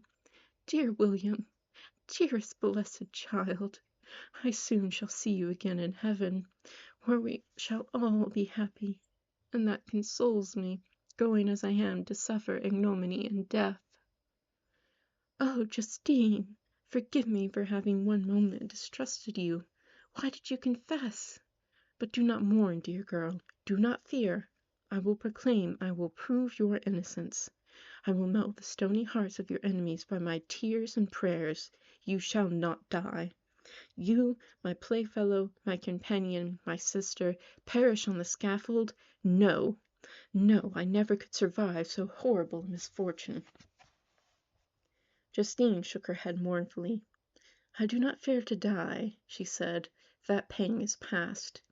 God raises my weakness and gives me courage to endure the worst. I leave a sad and bitter world, and if you remember me and think of me as one unjustly condemned, I am resigned to the fate awaiting me. Learn from me, dear lady, to submit in patience to the will of heaven." During this conversation I had retired to the corner of the prison room, where I could conceal the horrid anguish that possessed me. Despair! Who dared talk of that? The poor victim, who on the morrow was to pass the awful boundary between life and death, felt not, as I did, such deep and bitter agony. I gnashed my teeth and ground them together, uttering a groan that came from my inmost soul. Justine started. When she saw who it was, she approached me and said, "Dear sir, you are very kind to visit me. You, I hope, do not believe that I am guilty." I could not answer. "No, Justine," said Elizabeth, "he is more convinced of your innocence than I was, for even when he heard that you had confessed, he did not credit it." "I truly thank him. In these last moments I feel the sincerest gratitude towards those who think of me with kindness. How sweet is the affection of others to such a wretch as I am! It removes more than half my misfortune, and I feel as if I could die in peace, now that my innocence is acknowledged by you, dear lady, and your cousin." Thus the poor sufferer tried to comfort others and herself. She indeed gained the resignation she desired, but I, the true murderer, felt the never-dying worm alive in my bosom, which allowed no hope or consolation.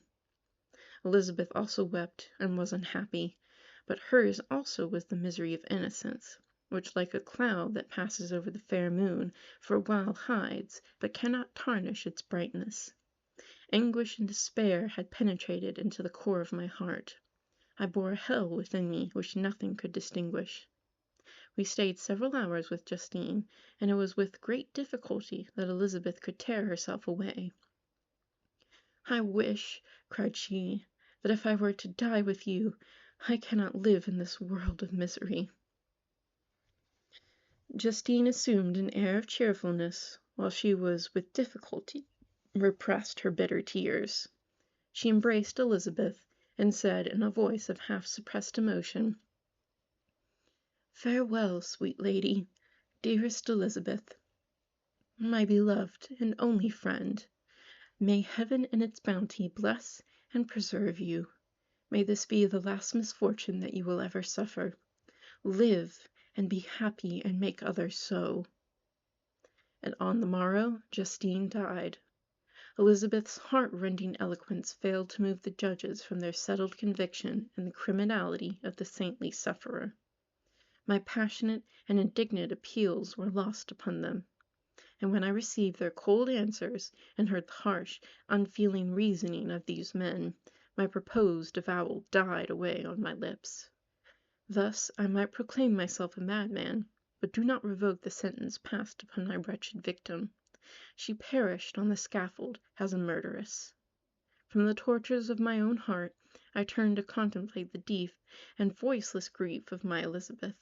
This also was my doing. And my father's woe, and the desolation of that late so smiling home, all was the work of my thrice accursed hands. Ye weep, unhappy ones, but these are not your last tears. Again shall you raise the funeral wail, and the sound of your lamentation shall again and again be heard. Frankenstein, your son, your kinsman, your early, much-loved friend, he who would spend every vital drop of blood for your sakes, who has no thought nor sense of joy, except as it is mirrored also in your deep countenances, who would fill the air with blessings, and spend his life in serving you, he bids you weep, to shed countless tears, happy beyond his hopes, if thus inexorable fate to be satisfied, and if the destruction pause before the peace of the grave have succeeded to your sad torments. Thus spoke my prophetic soul, as torn by remorse, horror, and despair, I beheld those I loved spend vain sorrow upon the graves of William and Justine, the first hapless victims to my unhallowed arts. Thus ends Volume 1.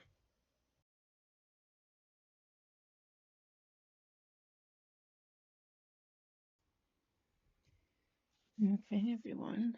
Welcome back to our read-through of Frankenstein. We're going to start Volume 2 with Chapter 1. Nothing is more painful to the human mind than, after the feelings have been worked up by a quick succession of events, the dead calmness of inaction and certainty which follows and deprives the soul both of hope and fear. Justine died, she rested, and I was alive. The blood flowed freely in my veins, but a weight of despair and remorse pressed on my heart, which nothing could remove. Sleep fled from my eyes. I wandered like an evil spirit, for I had committed deeds of mischief beyond description horrible, and more, much more, I persuaded myself, was yet behind. Yet my heart overflowed with kindness and the love of virtue. I had begun life with benevolent intentions, and thirsted for the moment when I should put them in practice, and make myself useful to my fellow beings. Now all was blasted. Instead of that serenity of conscience which allowed me to look back upon the past with self-satisfaction, and from thence to gather promise of new hopes, I was seized by remorse and the sense of guilt, which hurried me away to a hell of intense tortures, such as no language can describe. This state of mind preyed upon my health, which had perhaps never entirely recovered from the first shock it had sustained. I shunned the face of man. All sound of joy or complacency was torture to me. Solitude was my only consolation. Deep, dark, death-like solitude.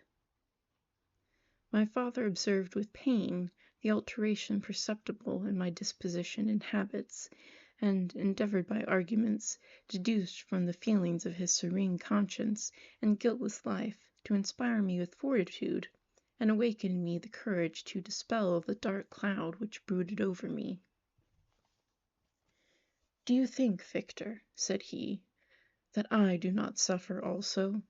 No one could love a child more than I loved your brother." Tears came into his eyes as he spoke. "But is it not a duty to the survivors that we should refrain from augmenting their unhappiness by an appearance of immoderate grief? It is also a duty owed to yourself, for excessive sorrow prevents improvement or enjoyment, or even the discharge of daily usefulness, without which no man is fit for society." This advice, although good, was totally inapplicable to my case. I should have been the first to hide my grief and console my friends, if remorse had not mingled its bitterness, and terror its alarm with my other sensations. Now I could only answer my father with a look of despair, and endeavor to hide myself from his view. About this time we retired to our house at Bellerive. This change was particularly agreeable to me. The shutting of the gates regularly at 10 o'clock, and the impossibility of remaining on the lake after that hour, had rendered our residence within the walls of Geneva very irksome to me. I was now free. Often after the rest of the family had retired for the night, I took the boat, and passed many hours upon the water.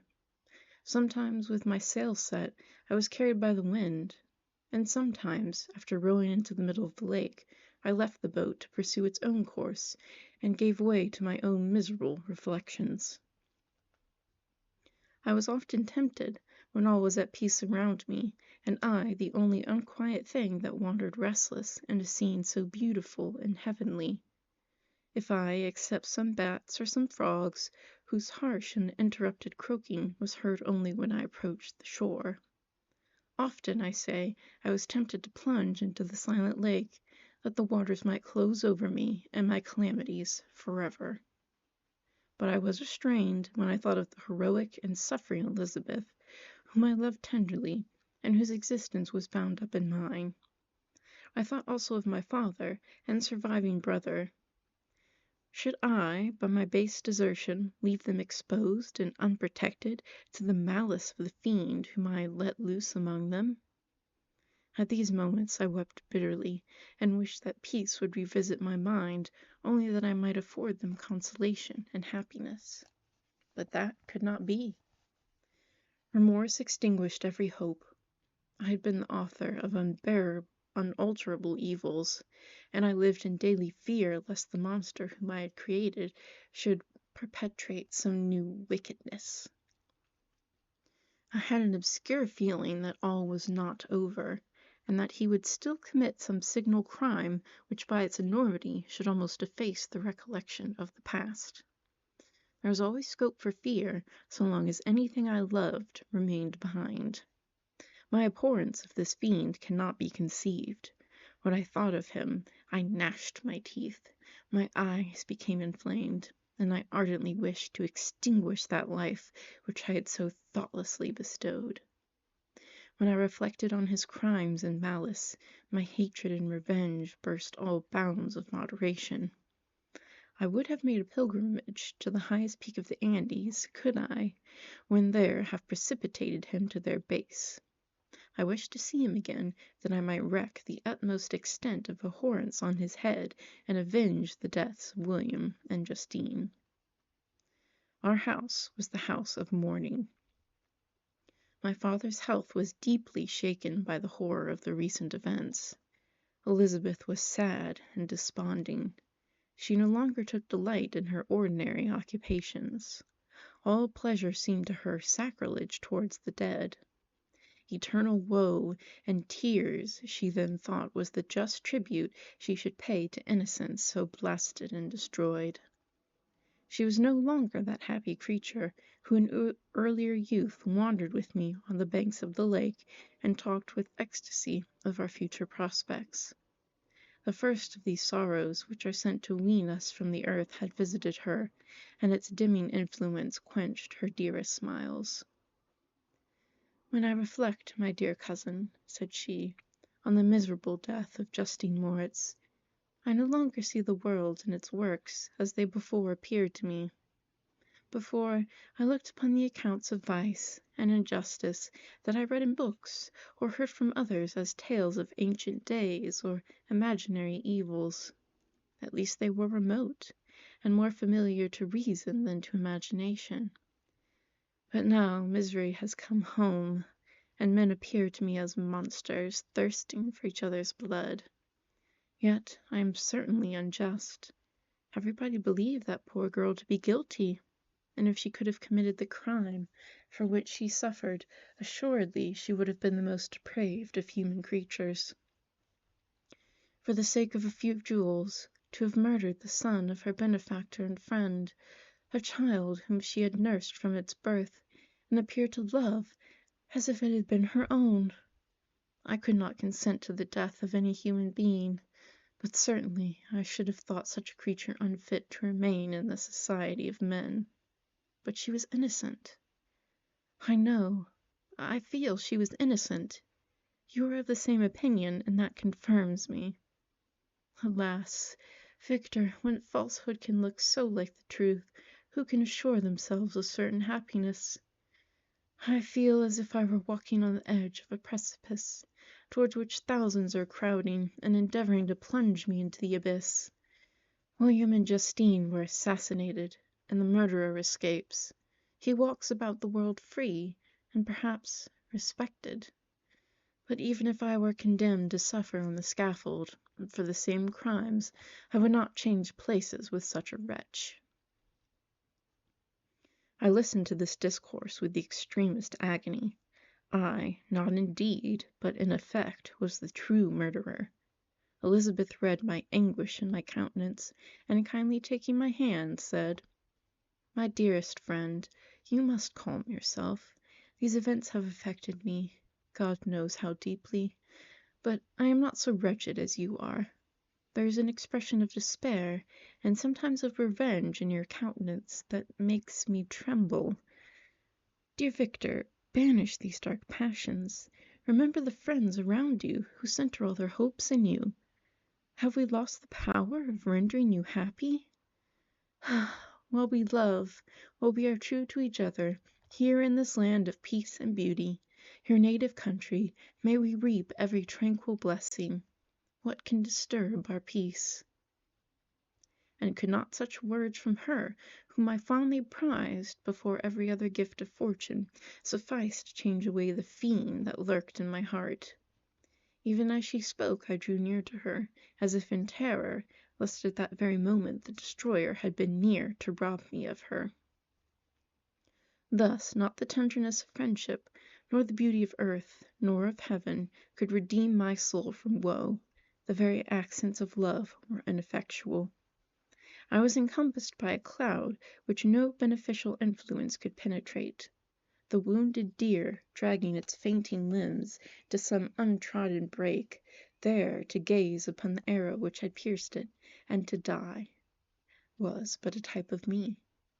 Sometimes I could cope with the sullen despair that overwhelmed me, but sometimes the whirlwind passions of my soul drove me to seek by bodily exercise and by change of place some relief from my intolerable sensations.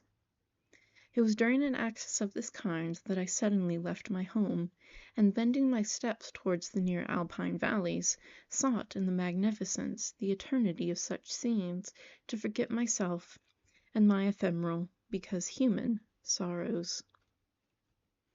My wanderings were directed towards the valley of Chamouni. I had visited it frequently during my boyhood. 6 years had passed since then. I was a wreck, but naught had changed in those savage and enduring scenes. I performed the first part of my journey on horseback. I afterwards hired a mule, as the more sure-footed and least liable to receive injury on these rugged roads. The weather was fine. It was about the middle of the month of August, nearly 2 months after the death of Justine, that miserable epoch from which I dated all my woe. The weight upon my spirit was sensibly lightened as I plunged yet deeper in the ravine of Arve. The immense mountains and precipices that overhung me on every side, the sound of the river raging among the rocks, and the dashing of the waterfalls around, spoke of a power highly as omnipotence, and I ceased to fear or to bend before any being less almighty than that which had created and ruled the elements here displayed in their most terrific guise. Still, as I ascended higher, the valley assumed a more magnificent and astonishing character. Ruined castles hang on the precipices of piny mountains, the impetuous Arve, and cottages, every here and there peeping forth from among the trees, formed a scene of singular beauty. But it was augmented and rendered sublime by the mighty Alps, whose white and shining pyramids and domes towered above all, as belonging to another earth, the habitations of another race of beings. I passed the bridge of Pelissier, where the ravine which the river forms opened before me, and I began to ascend the mountain that overhangs it. Soon after I entered the valley. This valley is more wonderful and sublime, but not so beautiful and picturesque as that of Cervaux, through which I had just passed. The high and snowy mountains were its immediate boundaries, but I saw no more ruined castles and fertile fields. Immense glaciers approached the road. I heard the rumbling thunder of the falling avalanche, and marked the smoke of its passage. Mount Blanc, the supreme and magnificent Mount Blanc, raised itself from the surrounding aiguilles, and its tremendous dome overlooked the valley.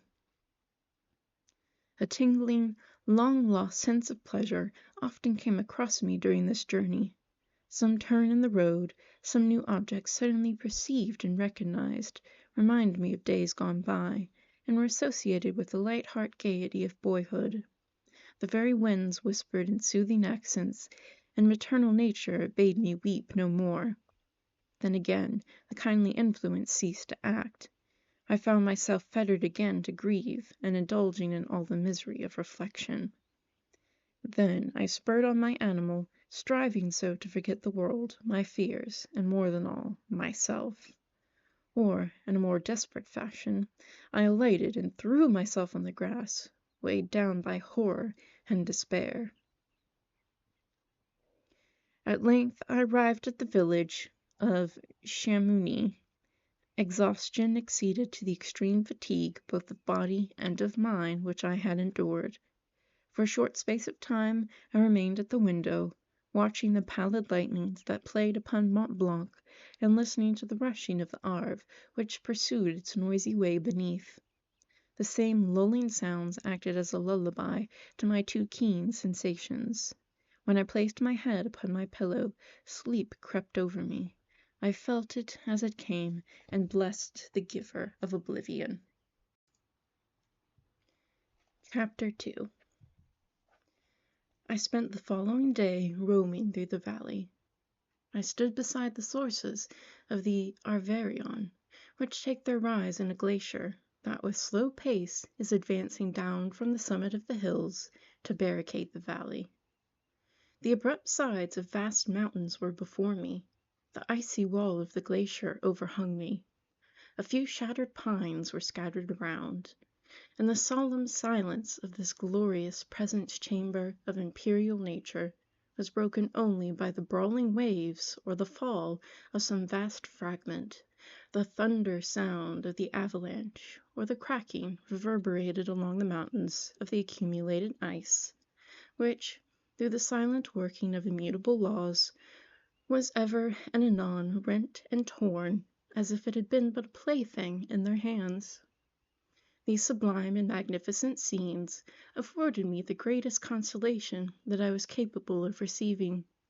They elevated me from all littleness of feeling, and, although they did not remove my grief, they subdued and tranquilized it. In some degree also they diverted my mind from the thoughts over which it had brooded for the last month. I retired to rest at night, my slumbers, as it were, waited on and ministered to by the assemblance of grand shapes which I had contemplated during the day. They congregated round me, the unstained snowy mountain top, the glittering pinnacle, the pine woods and ragged bare ravine, the eagle soaring amidst the clouds. They all gathered round me and bade me be at peace. Where had they fled when the next morning I awoke? All of the soul-inspiriting fled with sleep, and dark melancholy clouded every thought. The rain was pouring in torrents, and thick mists hid the summits of the mountains, so that even I saw not the faces of those mighty friends. Still, I would penetrate their misty veil, and seek them in their cloudy retreats. What were rain and storm to me? My mule was brought to the door, and I resolved to ascend to the summit of Montanvert. I remembered the effect that the view of the tremendous and ever-moving glacier had produced upon my mind when I first saw it. It had then filled me with a sublime ecstasy that gave wings to the soul and allowed it to soar from the obscure world to light and joy. The sight of the awful and majestic in nature had indeed always the effect of solemnizing my mind, and causing me to forget the passing cares of life. I determined to go without a guide, for I was well acquainted with the path, and the presence of another would destroy the solitary grandeur of the scene. The ascent is precipitous, but the path is cut into continual and short windings, which enable you to surmount the perpendicularity of the mountain. It is a scene terrifically desolate. In 1,000 spots the traces of the winter avalanche may be perceived, where trees lie broken and strewn upon the ground, some entirely destroyed, others bent, leaning on the jutting rocks of the mountain, or transversely upon other trees. The path as you ascend higher is intersected by ravines of snow, down which stones continually roll from above. One of them is particularly dangerous, as the slightest sound, such as even speaking in a loud voice, produces a concussion of air sufficient to draw destruction upon the head of the speaker. The pines are not tall or luxuriant, but they are sombre and add an air of severity to the scene. I looked on the valley beneath. Vast mists were rising from the rivers which ran through it, and curling in thick wreaths around the opposite mountains, whose summits were hid in the uniform clouds, while rain poured from the dark sky, and added to the melancholy impression I received from the objects around me. Alas! Why does man boast of sensibility superior to those apparent in the brute? It only renders them more necessary beings. If our impulses were confined to hunger, thirst, and desire, we might be nearly free, but now we are moved by every wind that blows, and a chance word or scene that the word may convey to us. We rest. A dream has power to poison sleep.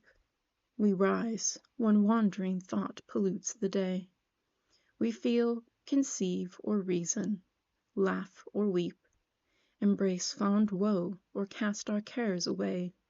It is the same, for be it joy or sorrow, the path of its departure still is free.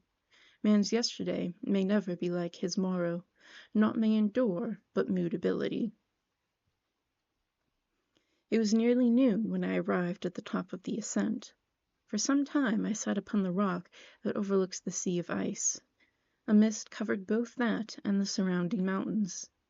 Presently a breeze dissipated the cloud, and I descended upon the glacier.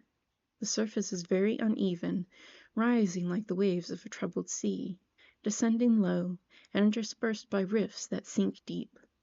The field of ice is almost a league in width, but I spent nearly 2 hours in crossing it. The opposite mountain is a bare, perpendicular rock.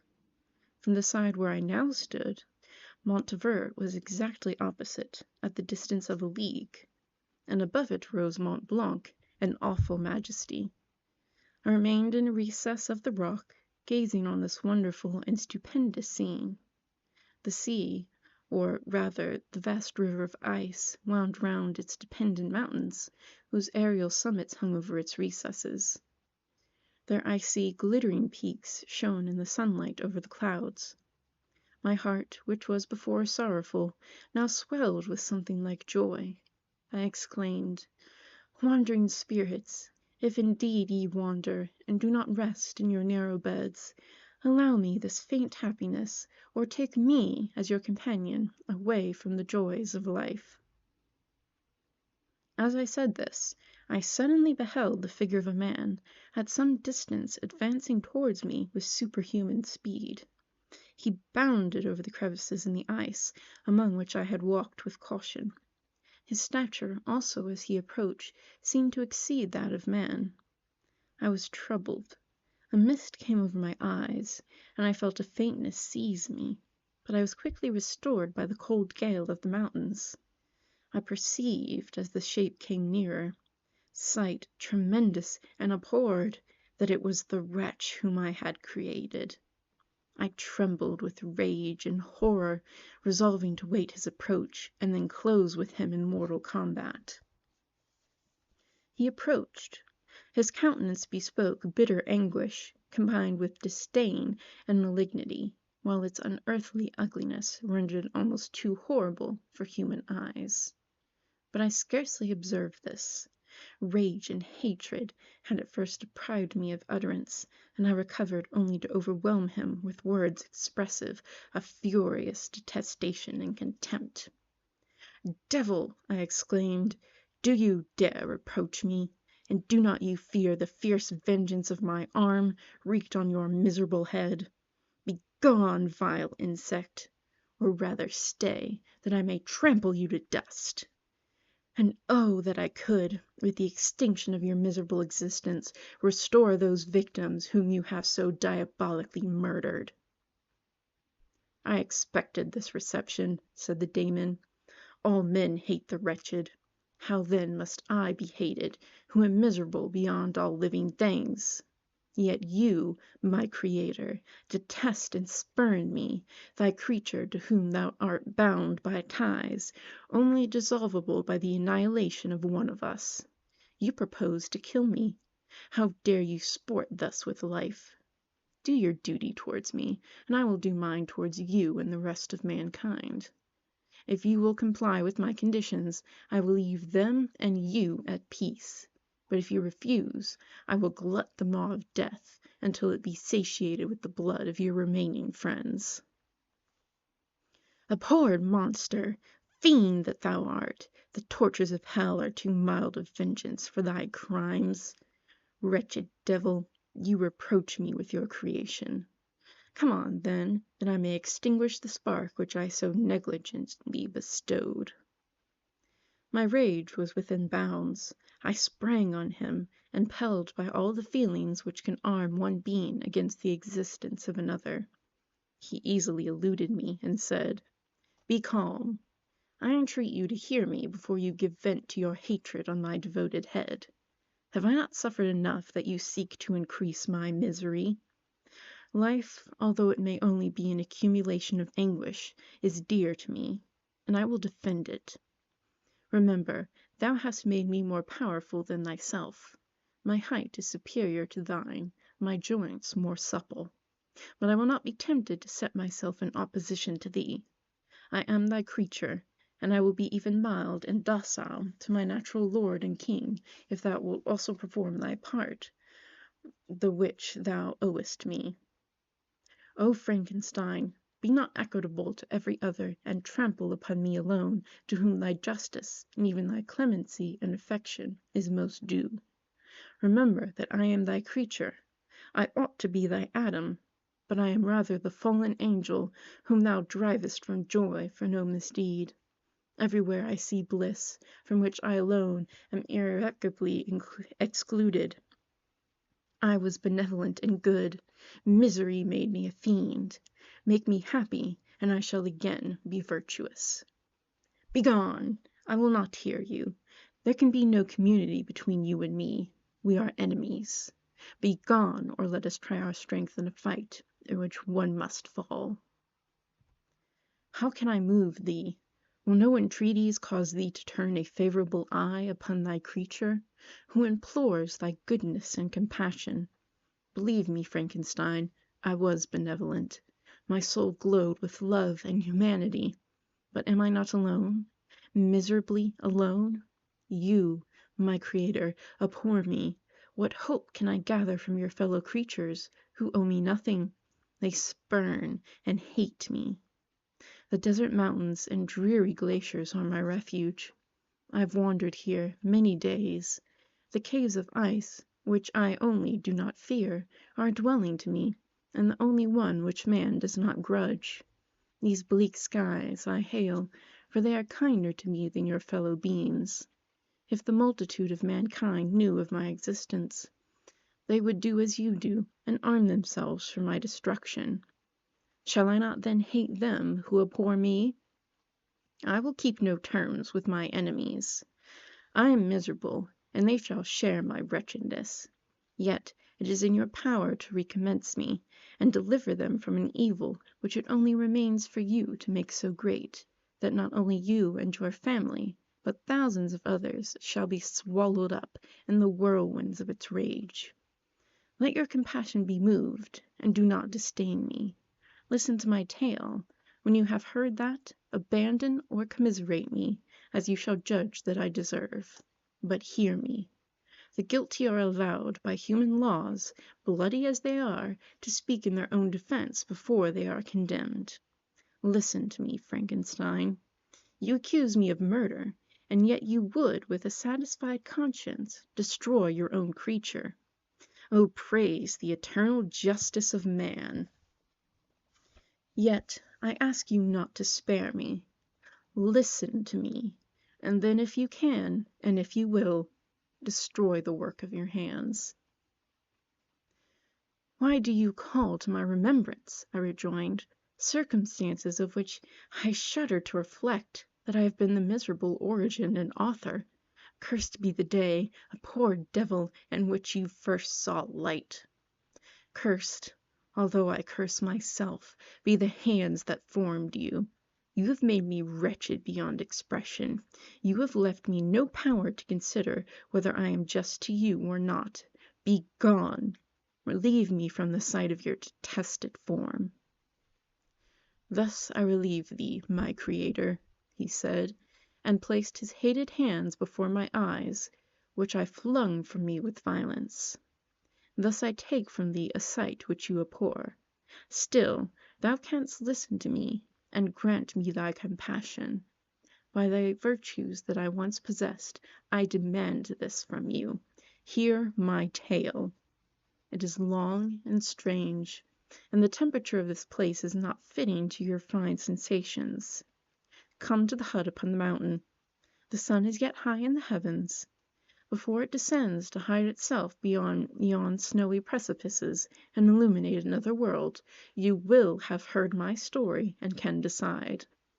On you it rests, whether I quit forever the neighborhood of man and lead a harmless life, or become the scourge of your fellow creatures and the author of your own speedy ruin." As he said this, he led the way across the ice. I followed. My heart was full, and I did not answer him. But as I proceeded, I weighed the various arguments that he had used, and determined at least to listen to his tale. I was partly urged by curiosity, and compassion confirmed my resolution. I had hitherto supposed him to be the murderer of my brother, and I eagerly sought a confirmation or denial of this opinion. For the first time also, I felt what the duties of a creator towards his creature were, and that I ought to render him happy before I complained of his wickedness. These motives urged me to comply with his demand. We crossed the ice, therefore, and ascended the opposite rock. The air was cold, and the rain again began to descend. We entered the hut, the fiend with an air of exultation, I with a heavy heart and depressed spirits. But I consented to listen, and seating myself by the fire which my odious companion had lighted, he thus began his tale. Chapter 3. It is with considerable difficulty that I remember the original era of my being. All the events of that period appear confused and indistinct. A strange multiplicity of sensations seized me, and I saw, felt, heard, and smelt at the same time.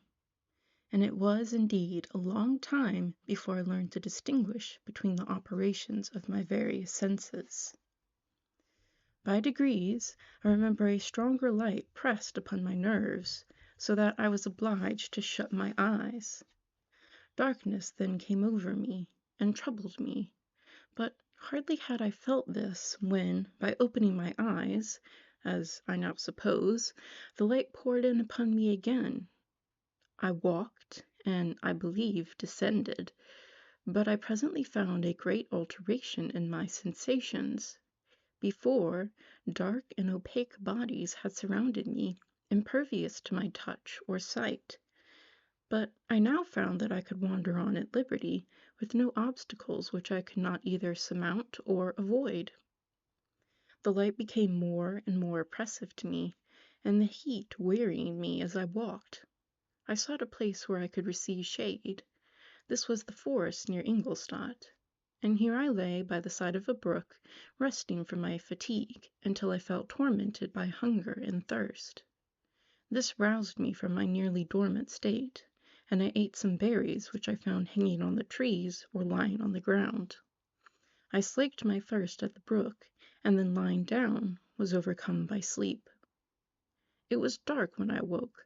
I felt cold also, and half frightened, as it were, instinctively finding myself so desolate. Before I had quitted your apartment, on a sensation of cold, I had covered myself with some clothes, but these were insufficient to secure me from the dews of night. I was a poor, helpless, miserable wretch. I knew and could distinguish nothing, but feeling pain invade me on all sides, I sat down and wept. Soon a gentle light stole over the heavens and gave me a sensation of pleasure. I started up and beheld a radiant form rise from among the trees. I gazed with a kind of wonder. It moved slowly, but enlightened my path, and I again went out in search of berries. I was still cold, when under one of the trees I found myself a huge cloak, with which I covered myself, and sat down upon the ground. No distinct ideas occupied my mind. All was confused. I felt light, and hunger, and thirst, and darkness. Innumerable sounds rang in my ears, and on all sides various senses saluted me. The only object that I could distinguish was the bright moon, and I fixed my eyes on that with pleasure. Several changes of day and night passed, and the orb of night had greatly lessened, when I began to distinguish my sensations from each other.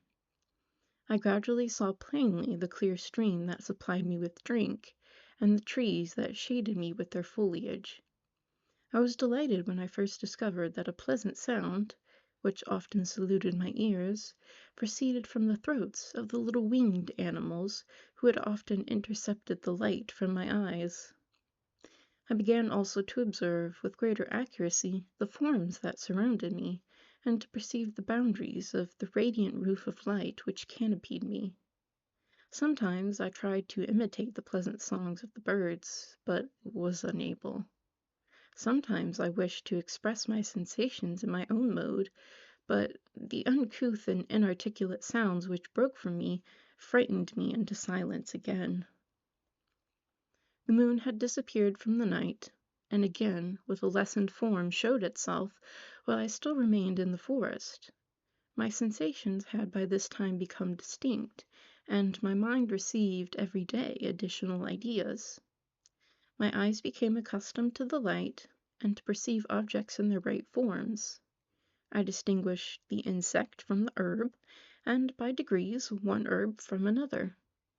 I found that the sparrow uttered none but harsh notes, while those of the blackbird and thrush were sweet and enticing. One day, when I was oppressed by cold, I found a fire which had been left by some wandering beggars, and was overcome with delight at the warmth I experienced from it.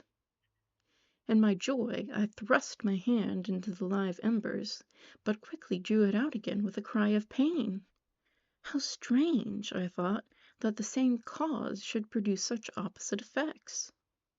I examined the materials of the fire, and to my joy found it to be composed of wood. I quickly collected some branches, but they were wet and would not burn. I was pained at this, and sat still, watching the operation of the fire. The wet wood which I had placed near the heat dried, and itself became inflamed.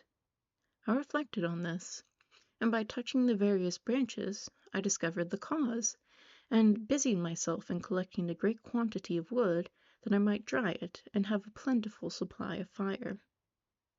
When night came on, and brought sleep with it, I was in the greatest fear lest my fire should be extinguished. I covered it carefully with dry wood and leaves, and placed wet branches upon it, and then, spreading my cloak, I lay on the ground and sunk into sleep. It was morning when I woke, and my first care was to visit the fire. I uncovered it, and a gentle breeze quickly fanned it into a flame. I observed this also, and contrived a fan of branches, which roused the embers when they were nearly extinguished. When night came again, I found with pleasure that the fire gave light as well as heat, and that the discovery of this element was useful to me in my food, for I had found some of the offals that the travelers had left had been roasted, and tasted much more savory than the berries I gathered from the trees. I tried, therefore, to dress my food in the same manner, placing it on live embers. I found that the berries were spoiled by this operation, and the nuts and roots much improved. Food, however, became scarce, and I often spent the whole day searching in vain for few acorns to assuage the pangs of hunger. When I found this, I resolved to quit the place that I had hitherto inhabited, to seek for one where the few wants I experienced would be more easily satisfied. In this emigration, I exceedingly lamented the loss of the fire which I had obtained through accident, and knew not how to reproduce it. I gave several hours to the serious consideration of this difficulty, but I was obliged to relinquish all attempts to supply it, and wrapping myself up in my cloak, I struck across the wood towards the setting sun. I passed 3 days in these rambles, and at length discovered the open country. A great fall of snow had taken place the night before, and the fields were one of uniform white. The appearance was disconsolate, and I found my feet chilled by the cold damp outside that covered the ground. It was about 7 in the morning, and I longed to obtain food and shelter. At length I perceived a small hut on a rising ground, which had doubtless been built for the convenience of some shepherd. This was a new sight to me, and I examined the structure with great curiosity. Finding the door open, I entered. An old man sat in it near a fire, over which he was preparing his breakfast. He turned on hearing a noise, and perceiving me, shrieked loudly, and quitting the hut, ran across the fields with a speed of which his debilitated form hardly appeared capable. His appearance, different from any I had ever before seen, and his flight, somewhat surprised me, but I was enchanted by the appearance of the hut. Here the snow and rain could not penetrate. The ground was dry, and it presented to me then as an exquisite and divine a retreat, as pandemonium appeared to the daemons of hell after their sufferings in the lake of fire. I greedily devoured the remnants of the shepherd's breakfast, which consisted of bread, cheese, milk, and wine. The latter, however, I did not like. Then, overcome by fatigue, I lay down among some straw and fell asleep. It was noon when I awoke, and allured by the warmth of the sun, which shone brightly on the white ground, I determined to recommence my travels, and, depositing the remains of the peasant's breakfast in a wallet I found, I proceeded across the fields for several hours, until at sunset I arrived at a village. How miraculous did this appear! The huts, the neater cottages, and stately houses engaged my admiration by turns. The vegetables in the gardens, the milk and cheese that I saw placed at the windows of some of the cottages, allured my appetite. One of the best of these I entered, but I had hardly placed my foot within the door before the children shrieked and one of the women fainted. The whole village was roused. Some fled, some attacked me, until, grievously bruised by stones and many other kinds of missile weapons, I escaped to the open country, and fearfully took refuge in a low hovel, quite bare, and making a wretched appearance after the places I had beheld in the village. This hovel, however, joined a cottage of a neat and pleasant appearance, but after my late dearly bought experience, I dared not enter it. My place of refuge was constructed of wood, but so low that I could with difficulty sit upright in it. No wood, however, was placed on the earth which formed the floor, but it was dry, and although the wind entered it by innumerable chinks, I found it an agreeable asylum from the snow and rain. Here then I retreated, and lay down happy to have found a shelter, however miserable, from the inclemency of the season, and still more from the barbarity of man. As soon as morning dawned, I crept from my kennel, that I might view the adjacent cottage, and discover if I could remain in the habitation I had found. It was situated against the back of the cottage, and surrounded on the sides, which were exposed by a pigsty and a clear pool of water. One part was open, and by that I had crept in, but now I covered every crevice by which I might be perceived with stones and wood, yet in such a manner that I might move them on occasion to pass out. All the light I enjoyed came through the sty, and that was sufficient for me. Having thus arranged my dwelling, and carpeted it with clean straw, I retired, for I saw the figure of a man at a distance, and I remembered too well my treatment the night before to trust myself in his power. I had first, however, provided for my sustenance for that day by a loaf of coarse bread which I purloined, and a cup with which I could drink more conveniently than from my hand of the water which flowed by my retreat. The floor was a little raised, so that it was kept perfectly dry, and by its vicinity to the chimney of the cottage it was tolerably warm. Being thus provided, I resolved to reside in the hovel until something should occur which might alter my determination. It was indeed a paradise compared to the bleak forest, my former residence, the rain-dropping branches and dank earth. I ate my breakfast with pleasure, and was about to remove a plank to procure myself a little water, when I heard a step, and looking through a small chink, I beheld a young creature with a pail on her head passing before my hovel. The girl was young, and of gentle demeanour, unlike what I have found since cottagers and farmhouse servants to be. Yet she was meanly dressed, a coarse blue petticoat and a linen jacket being her only garb. Her fair hair was plaited, but not adorned. She looked patient, yet sad. I lost sight of her, and in about a quarter of an hour she returned bearing the pail, which was now partly filled with milk. As she walked along, seemingly incommoded by the burdens, a young man met her, whose countenance expressed a deeper despondence. Uttering a few sounds with an air of melancholy, he took the pail from her head and bore it to the cottage himself. She followed, and they disappeared. Presently I saw the young man again, with some tools in his hand, cross the field behind the cottage, and the girl was also busied, sometimes in the house, and sometimes in the yard. On examining my dwelling, I found that one of the windows of the cottage had formerly occupied a part of it, but the panes had been filled up with wood. In one of these was a small and almost imperceptible chink, through which the eye could just penetrate. Through this crevice the small room was visible, whitewashed and clean, but very bare of furniture. In one corner, near a small fire, sat an old man, leaning his head on his hands in a disconsolate attitude.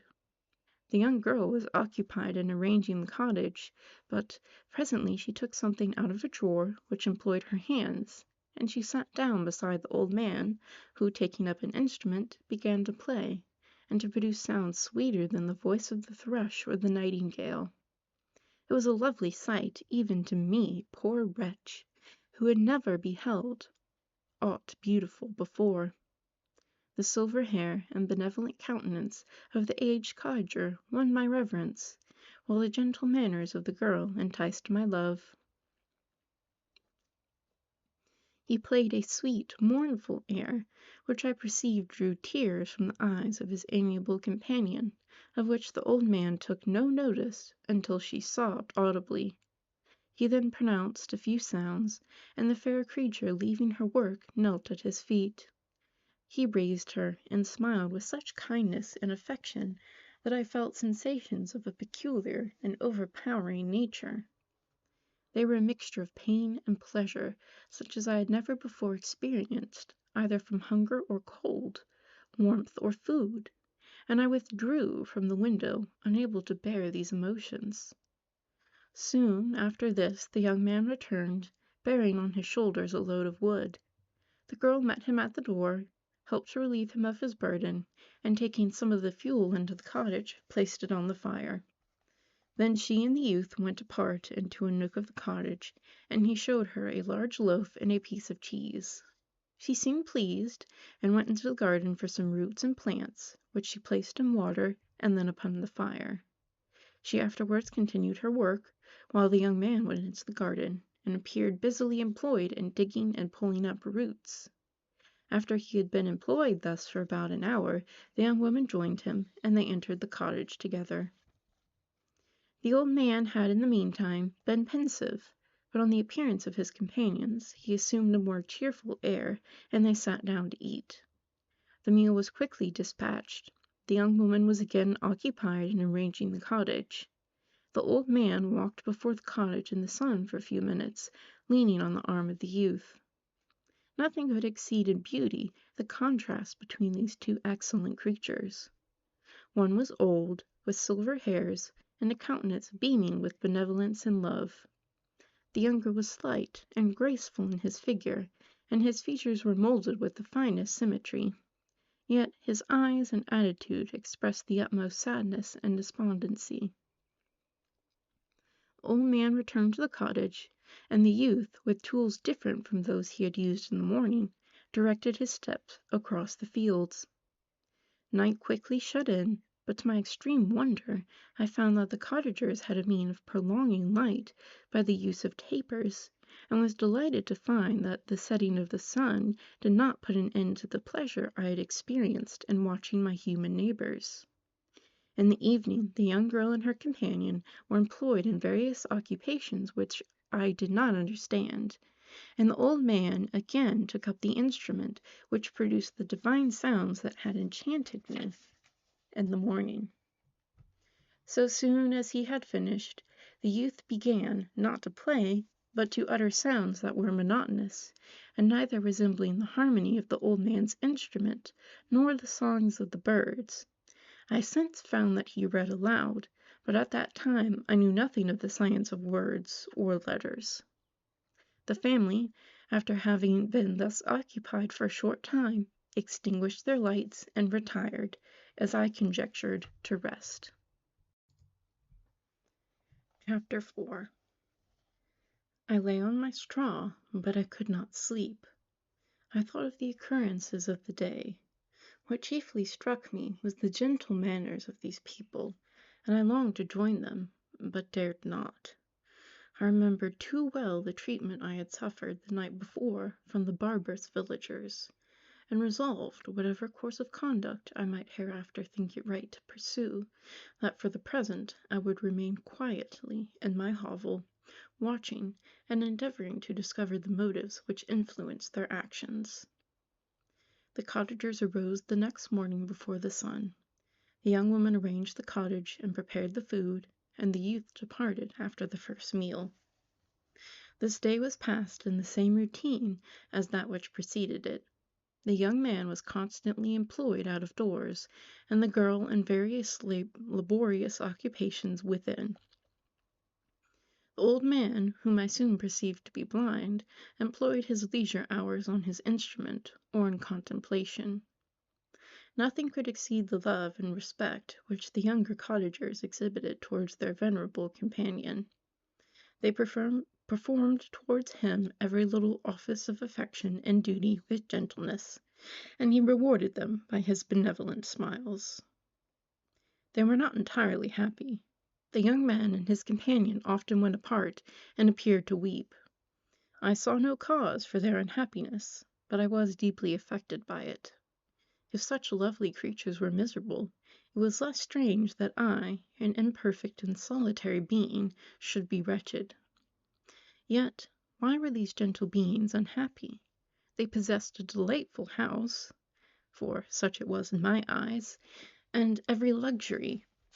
They had a fire to warm them when chill, and delicious viands when hungry.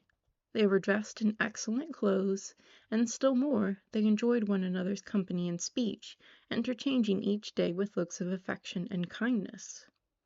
What did their tears imply? Did they really express pain? I was at first unable to solve these questions, but perpetual attention and time explained to me many appearances which were at first enigmatic. A considerable period elapsed before I discovered one of the causes of the uneasiness of this amiable family. It was poverty, and they suffered that evil in a very distressing degree. Their nourishment consisted entirely of the vegetables of their garden and the milk of one cow, which gave very little during the winter, when its masters could scarcely procure food to support it. They often, I believed, suffered the pangs of hunger very poignantly, especially the two younger cottagers, for several times they placed food before the old man when they reserved none for themselves. This trait of kindness moved me sensibly. I had been accustomed during the night to steal a part of their store for my own consumption, but when I found that in doing this I inflicted pain on the cottagers, I abstained, and satisfied myself with berries, nuts, and roots, which I gathered from a neighboring wood. I discovered also another means through which I was enabled to assist their labors. I found that the youth spent a great part of each day in collecting wood for the family fire, and during the night I often took his tools, and the use of which I quickly discovered, and brought home firing sufficient for the consumption of several days. I remember the first time that I did this, The young woman, when she opened the door in the morning, appeared greatly astonished on seeing a great pile of wood on the outside. She uttered some words in a loud voice, and the youth joined her, who also expressed surprise. I observed with pleasure that he did not go to the forest that day, but spent it in repairing the cottage and cultivating the garden.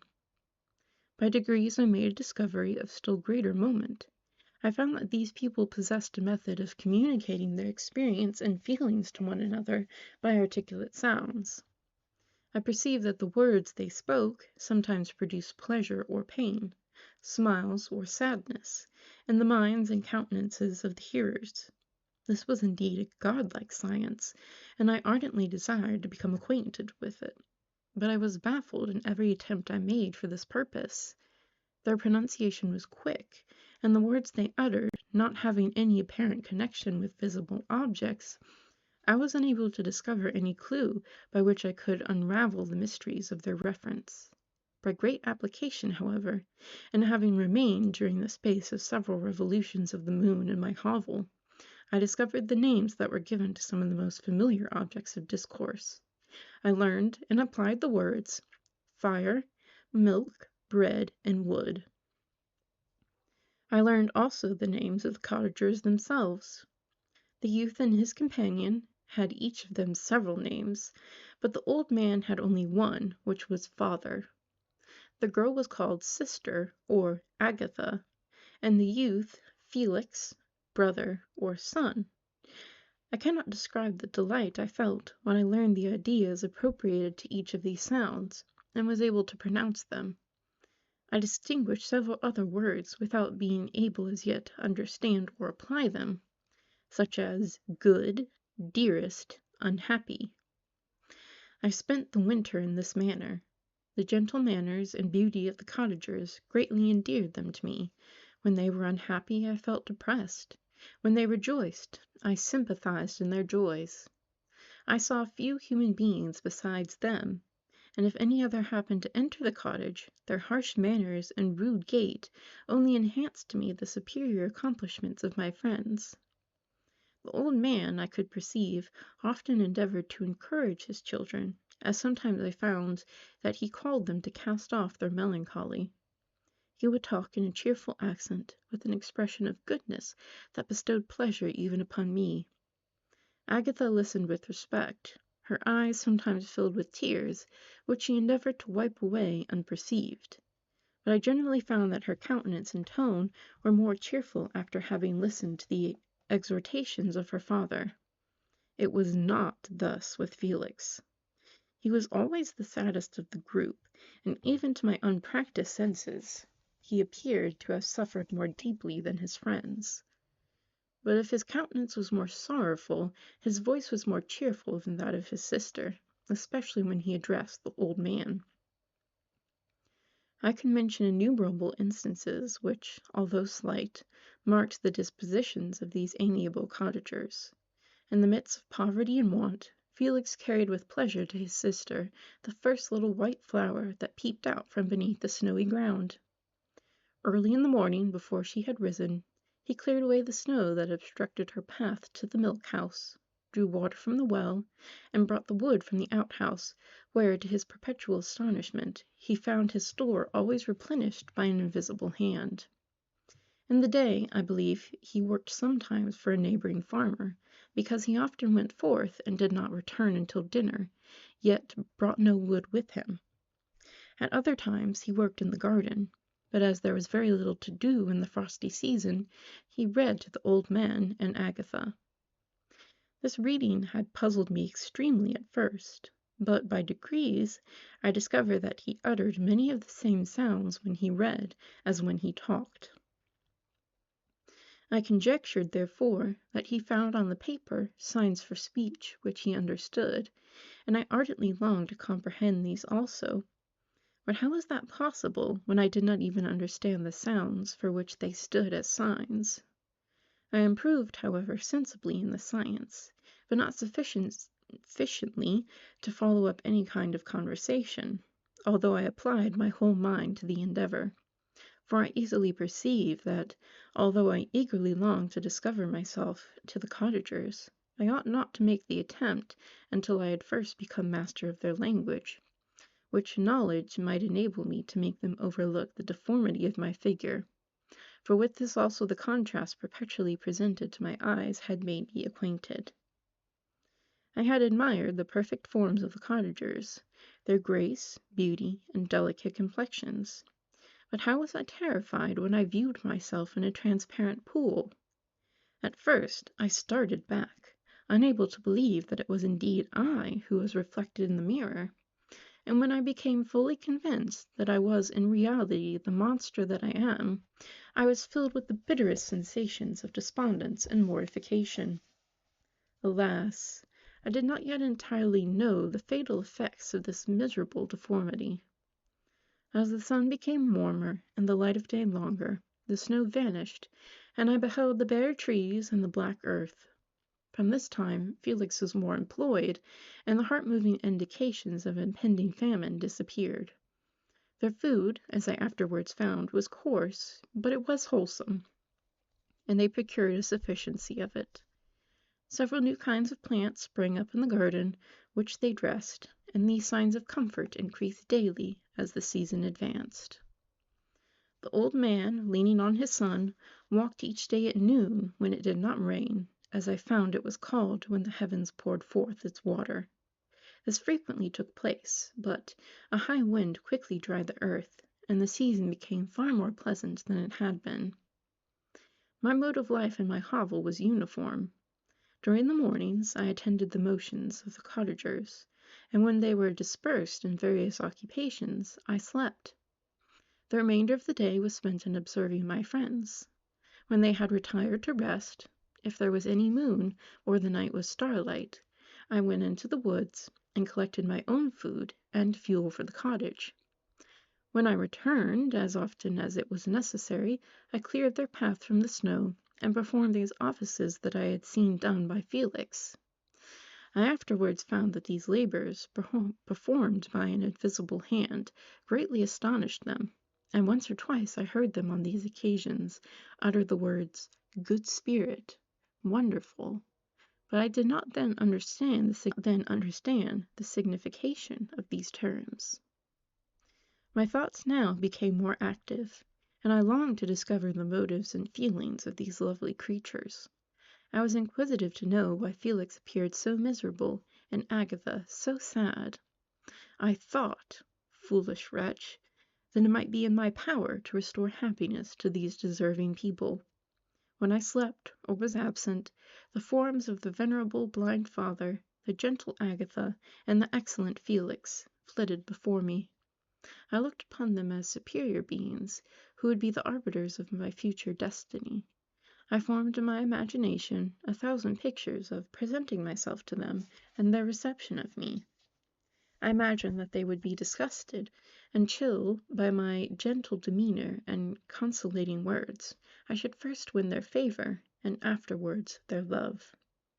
These thoughts exhilarated me, and led me to apply with fresh ardor to the acquiring the art of the language. My organs were indeed harsh, but supple, and although my voice was very unlike the soft music of their tones, yet I pronounced such words as I understood with tolerable ease. It was the ass and the lap-dog, yet surely the gentle ass whose intentions were affectionate, although his manners were rude, deserved better treatment than blows and execration. The pleasant showers and genial warmth of spring greatly altered the aspect of the earth.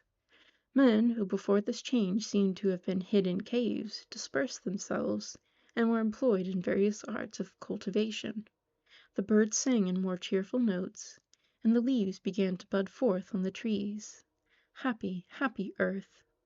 Fit habitation for gods, which so short a time before was bleak, damp, and unwholesome. My spirits were elevated by the enchanting appearance of nature. The past was blotted from my memory. The present was tranquil, and the future glided by bright rays of hope and anticipations of joy.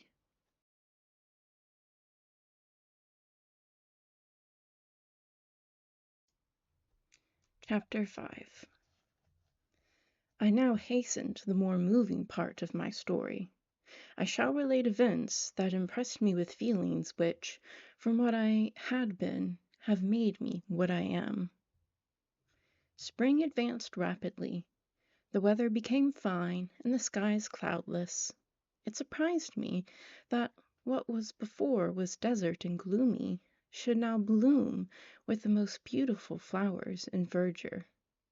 My senses were gratified and refreshed by 1,000 scents of delight and 1,000 sights of beauty.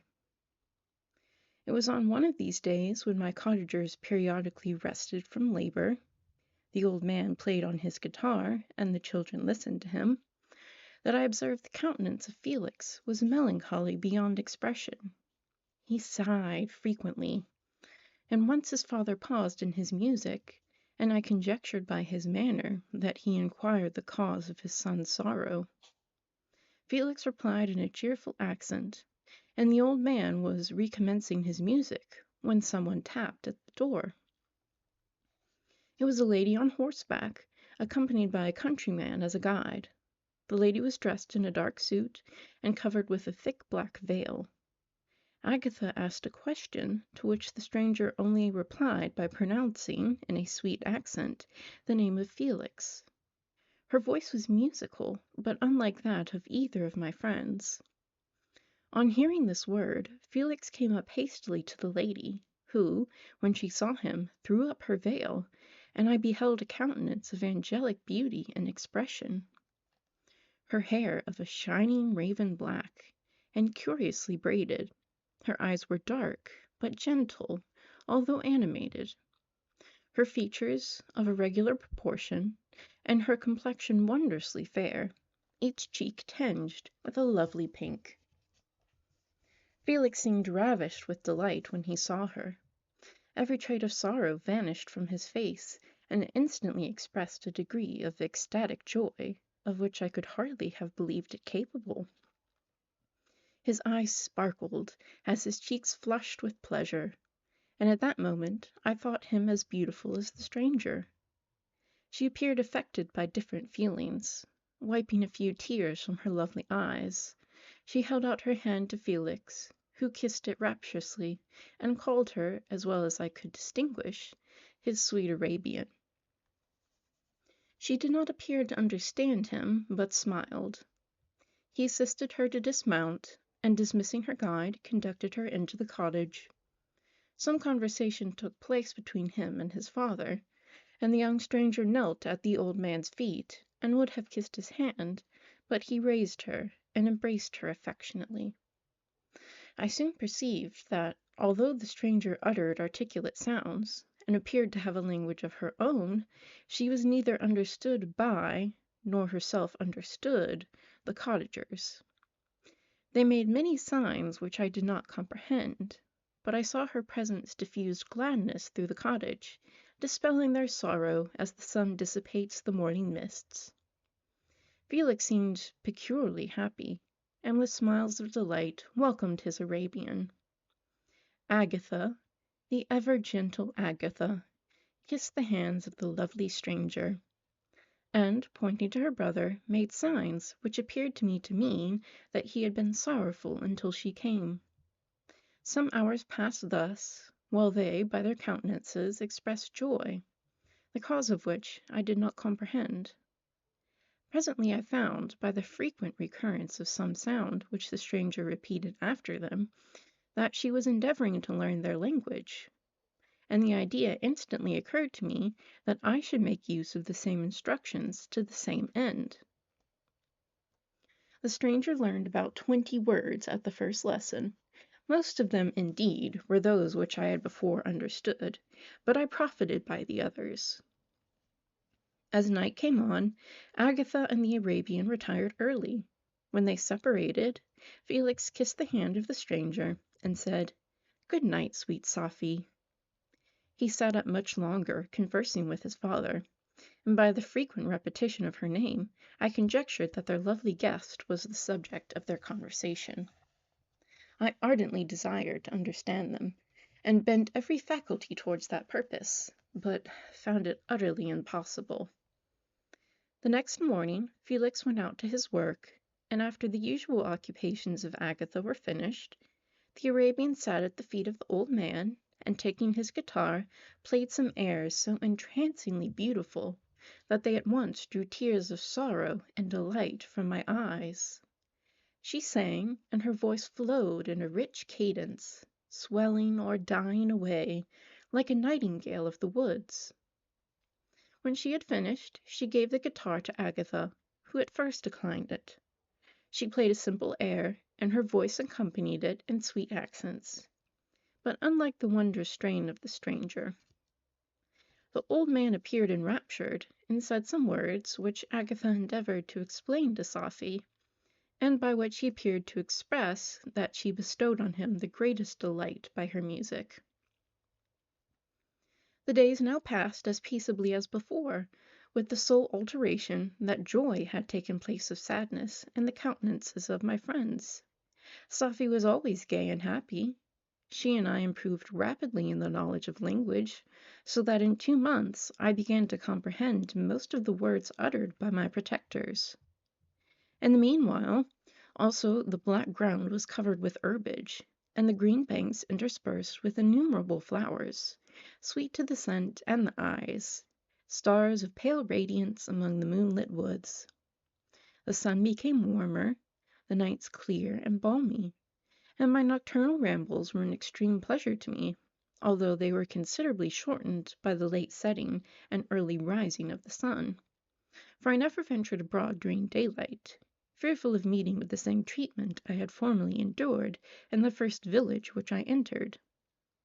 My days were spent in close attention, that I might more speedily master the language, and I may boast that I improved more rapidly than the Arabian, who understood very little and conversed in broken accents, while I comprehended and could imitate almost every word that was spoken.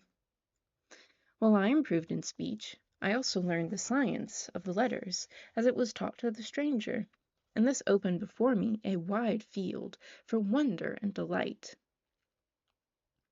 The book from which Felix instructed Safie was Volney's Ruins of Empires. I should not have understood the purport of this book had not Felix, in reading it, given very minute explanations. He had chosen this work, he said, because the declamatory style was framed in imitation of the Eastern authors. Through this work I obtained a cursory knowledge of history, and a view of the several empires at present existing in the world. It gave me an insight into the manners, governments, and religions of the different nations of the earth. I heard of the slothful Asiatics, of the stupendous genius and mental activity of the Grecians, of the wars and wonderful virtue of the early Romans, of their subsequent degenerating, of the decline of that mighty empire, of chivalry, Christianity, and kings. I heard of the discovery of the American hemisphere, and wept with Safie over the hapless fate of its original inhabitants. These wonderful narrations inspired me with strange feelings. Was man indeed at once so powerful, so virtuous and magnificent, yet so vicious and base? He appeared at one time a mere scion of the evil principle, and at another as all that can be conceived as noble and godlike. To be a great and virtuous man appeared the highest honor that can befall a sensitive being. To be base and vicious, as many on record have been, appeared the lowest degradation, a condition more abject than that of the blind mole or harmless worm.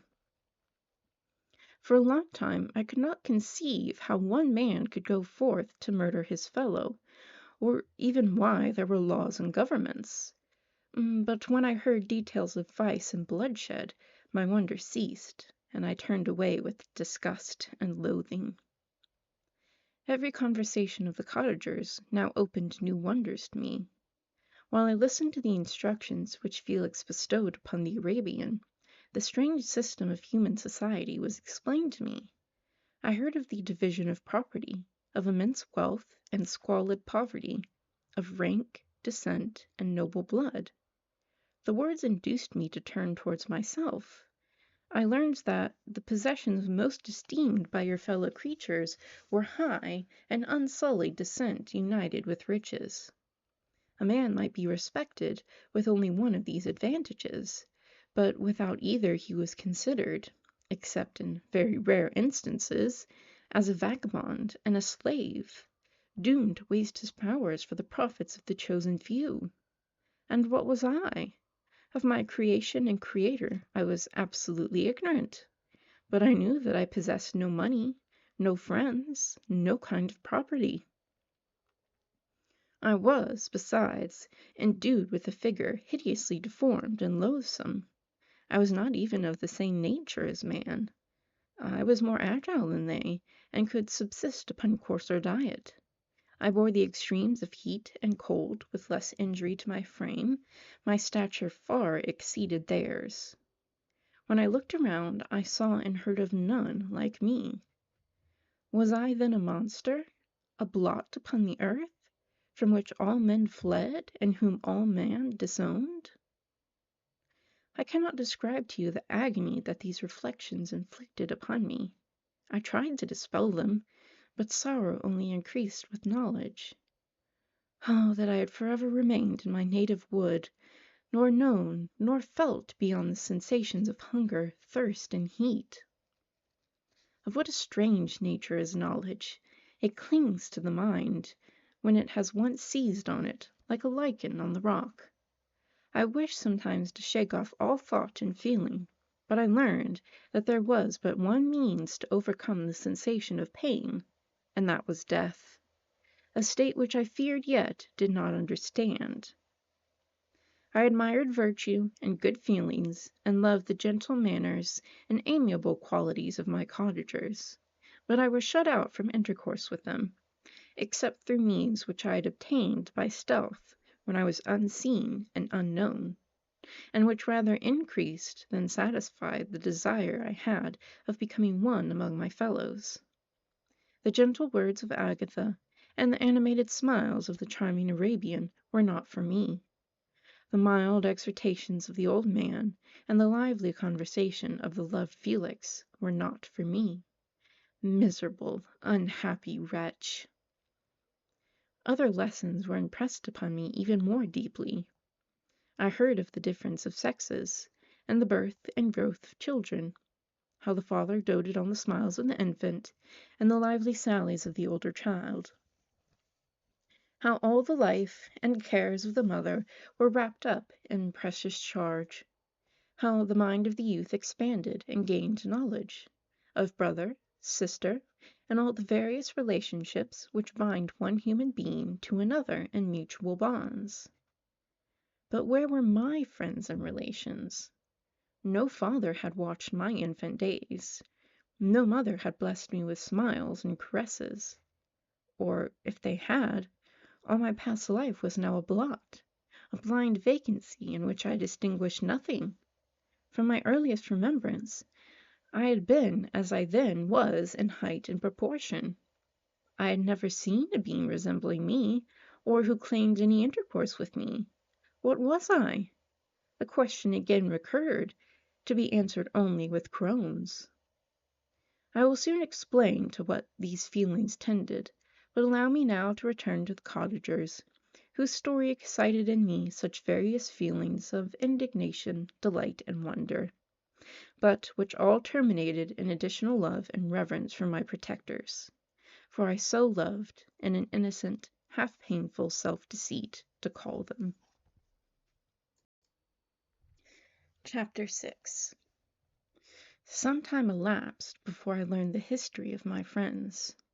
It was one which could not fail to impress itself deeply on my mind, unfolding as it did a number of circumstances, each interesting and wonderful to one so utterly inexperienced as I was. The name of the old man was de Lacy. He was descended from a good family in France, where he had lived for many years in affluence, respected by his superiors, and beloved by his equals. His son was bred in the service of his country, and Agatha had ranked with ladies of the highest distinction. A few months before my arrival, they lived in a large and luxurious city called Paris, surrounded by friends and possessed of every enjoyment which virtue, refinement of intellect, or taste, accompanied by a moderate fortune, could afford. The father of Safie had been the cause of their ruin. He was a Turkish merchant, and had inhabited Paris for many years, when, for some reason which I could not learn, he became obnoxious to the government. He was seized and cast into prison the very day that Safie arrived from Constantinople to join him. He was tried and condemned to death. The injustice of his sentence was very flagrant. All Paris was indignant, and it was judged that his religion and wealth, rather than the crime alleged against him, had been the cause of his condemnation. Felix had accidentally been present at the trial. His horror and indignation were uncontrollable when he heard the decision of the court. He made, at that moment, a solemn vow to deliver him, and then looked around for the means.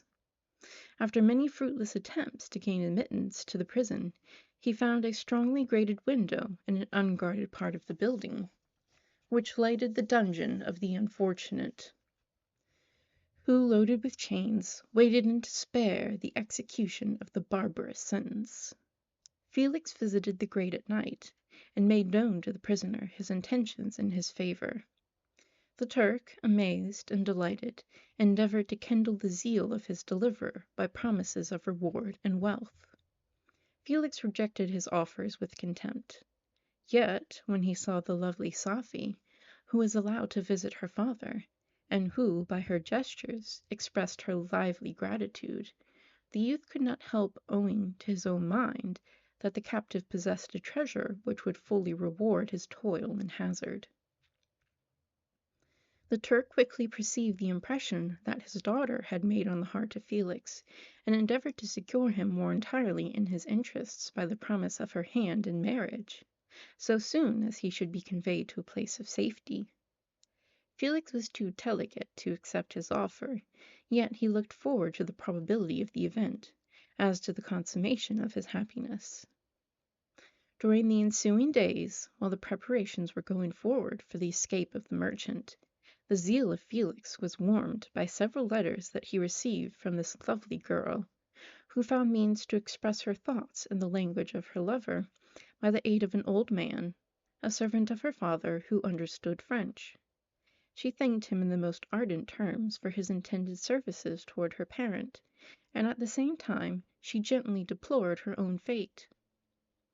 I have copies of these letters, for I found means, during my residence in the hovel, to procure the implements of writing, and the letters were often in the hands of Felix or Agatha. Before I depart, I will give them to you, and they will prove the truth of my tale. But at present, as the sun is already far declined, I shall only have time to repeat the substance of them to you. Safie related that her mother was a Christian Arab, seized and made a slave by the Turks. Recommended by her beauty, she had won the heart of the father of Safie, who married her. The young girl spoke in high and enthusiastic terms of her mother, who, born in freedom, spurned the bondage to which she was now reduced. She instructed her daughter in the tenets of her religion, and taught her to aspire to higher powers of intellect and an independence of spirit forbidden to the female followers of Mahomet. This lady died, but her lessons were indelibly impressed on the mind of Safie, who sickened at the prospect of again returning to Asia and being immured within the walls of a harem, allowed only to occupy herself with infantile amusements, ill-suited to the temper of her soul, now accustomed to grand ideas and a noble emulation of virtue.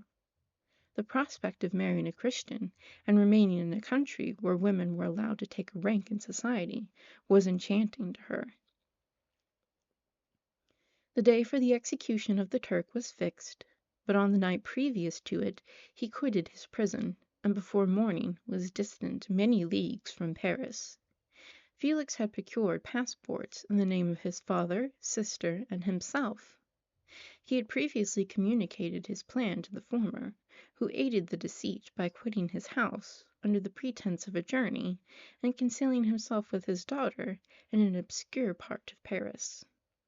Felix conducted the fugitives through France to Lyons and across Mount Cenis to Leghorn, where the merchant had decided to wait a favorable opportunity of passing into some part of the Turkish dominions. Safie resolved to remain with her father until the moment of his departure, before which time the Turk renewed his promise that she should be united to his deliverer, and Felix remained with them in expectation of that event. And in the meantime he enjoyed the society of the Arabian, who exhibited towards him the simplest and tenderest affection. They conversed with one another through the means of an interpreter, and sometimes with the interpretation of looks, and Safie sang to him the divine airs of her native country. The Turk allowed this intimacy to take place, and encouraged the hopes of the youthful lovers, while in his heart he had formed other plans. He loathed the idea that his daughter should be united to a Christian, but he feared the resentment of Felix if he should appear lukewarm, for he knew that he was still in the power of his deliverer if he should choose to betray him to the Italian state which they inhabited. He revolved 1,000 plans by which he should be enabled to prolong the deceit until it might be no longer necessary, and secretly to take his daughter with him when he departed. His plans were facilitated by the news which arrived from Paris. The government of France were greatly enraged at the escape of their victim, and spared no pains to detect and punish his deliverer. The plot of Felix was quickly discovered, and De Lacy and Agatha were thrown into prison. The news reached Felix and roused him from his dream of pleasure. His blind and aged father and his gentle sister lay in a noisome dungeon while he enjoyed the free air and the society of her whom he loved. This idea was torture to him. He quickly arranged with the Turk that if the latter should find a favorable opportunity for escape before Felix could return to Italy, Safie should remain as a boarder at a convent at Leghorn, and then, quitting the lovely Arabian, he hastened to Paris, and delivered himself up to the vengeance of the law, hoping to free De Lacy and Agatha by this proceeding. He did not succeed. They remained confined for 5 months before the trial took place, the result of which deprived them of their fortune and condemned them to a perpetual exile from their native country. They found a miserable asylum in the cottage in Germany where I discovered them. Felix soon learned that the treacherous Turk, for whom he and his family endured such unheard of oppression, on discovering that his deliverer was thus reduced to poverty and ruin, became a traitor to good feeling and honor, and had quitted Italy with his daughter, insultingly sending Felix a pittance of money to aid him, as he said, in some plan of future maintenance. Such were the events that preyed on the heart of Felix, and rendered him, when I first saw him, the most miserable of his family. He could have endured poverty, and while this distress had been the meed of his virtue, he gloried in it. But the ingratitude of the Turk and the loss of his beloved Safie were misfortunes more bitter and irreparable. The arrival of the Arabian now infused new life into his soul. When the news reached Leghorn that Felix was deprived of his wealth and rank, the merchant commanded his daughter to think no more of her lover, but to prepare to return to her native country. The generous nature of Safie was outraged by this command. She attempted to expostulate with her father, but he left her angrily, reiterating his tyrannical mandate. A few days later the Turk entered his daughter's apartment, and told her hastily that he had reason to believe that his residence at Leghorn had been divulged, and that he should speedily be delivered up to the French government. He had consequently hired a vessel to convey him to Constantinople, for which city he should sail in a few hours. He intended to leave his daughter under the care of a confidential servant, to follow at her leisure with the greater part of his property, which had not yet arrived at Leghorn. When alone, Safie resolved in her own mind the plan of conduct that it would become her to pursue in this emergency. A residence in Turkey was abhorrent to her. Her religion and her feelings were alike averse to it. By some papers of her father, which fell into her hands, she heard of the exile of her lover, and learned the name of the spot where he then resided. She hesitated some time, but at length she formed her determination. Taking with her some jewels that belonged to her, and a sum of money, she quitted Italy with an attendant, a native of Leghorn, but who understood the common language of Turkey, and departed for Germany. She arrived in safety at a town about 20 leagues from the cottage of De Lacy, when her attendant fell dangerously ill. Safie nursed her with the most devoted affection, but the poor girl died, and the Arabian was left alone, unacquainted with the language of the country, and utterly ignorant of the customs of the world. She fell, however, into good hands. The Italian had mentioned the name of the spot for which they were bound, and after her death, the woman of the house in which they had lived took care that Safie should arrive in safety at the cottage of her lover.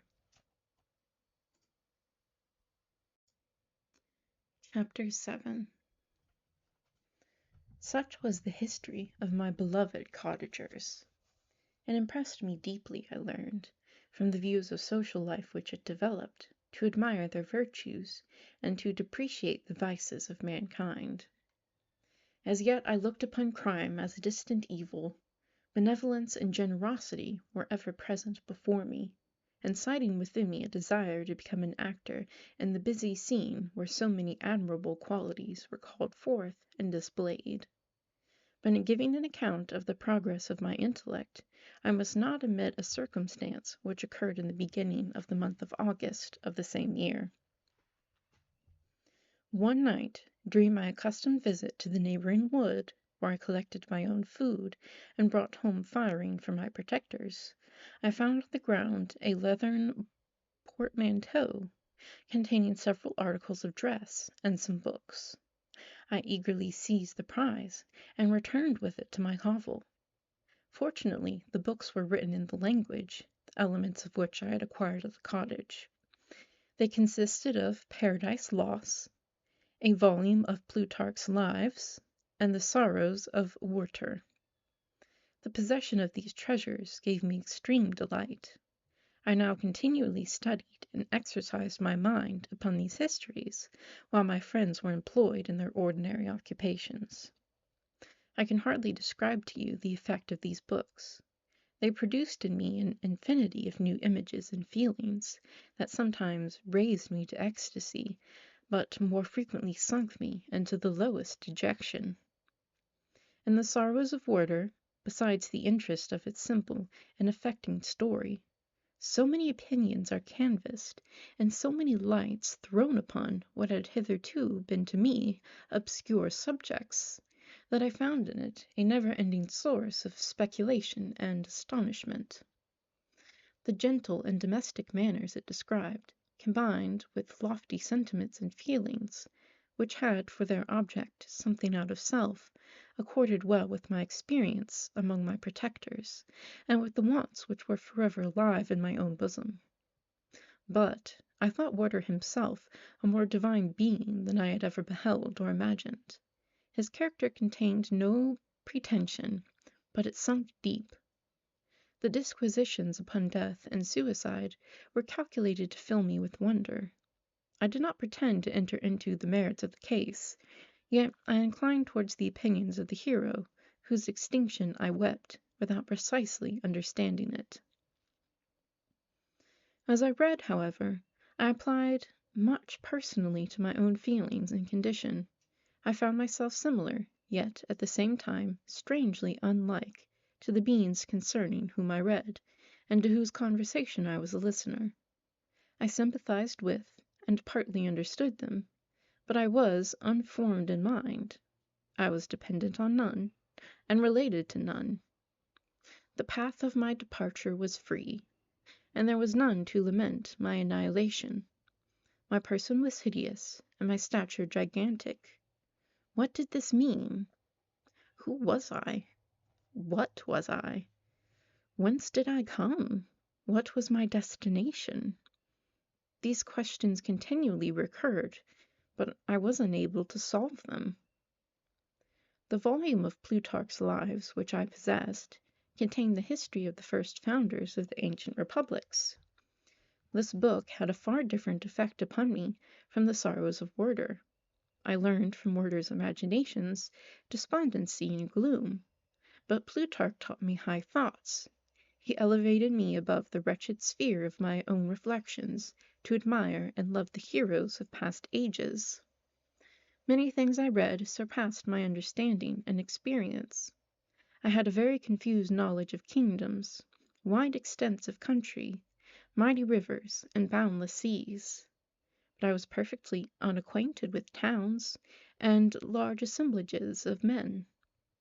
The cottage of my protectors had been the only school in which I had studied human nature, but this book developed new and mightier scenes of action. I read of men concerned in public affairs, governing or massacring their species. I felt the greatest ardor for virtue rise within me, and abhorrence for vice. As far as I understood the signification of these terms, relative as they were, as I applied them, to pleasure and pain alone. Induced by these feelings, I was of course led to admire peaceable lawgivers, Numa, Solon, and Lycurgus, in preference to Romulus and Theseus. The patriarchal lives of my protectors caused these impressions to take a firm hold on my mind. Perhaps if my first introduction to humanity had been made by a young soldier burning for glory and slaughter, I should have been imbued with different sensations. But Paradise Lost excited different and far deeper emotions. I read it, as I had read the other volumes which had fallen into my hands, as a true history. It moved every feeling of wonder and awe that the picture of an omnipotent God warring with his creatures was capable of exciting. I often referred the several situations, as their similarity struck me, to my own. Like Adam, I was apparently united by no link to any other being in existence, but his state was far different from mine in every other respect. He had come forth from the hands of God, a perfect creature, happy and prosperous, guarded by the special care of his Creator. He was allowed to converse with and acquire knowledge from beings of a superior nature, but I was wretched, helpless, and alone.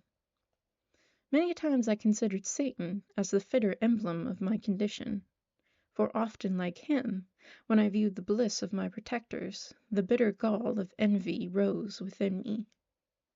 Another circumstance strengthened and confirmed these feelings. Soon after my arrival in the hovel, I discovered some papers in the pocket of the dress which I had taken from your laboratory.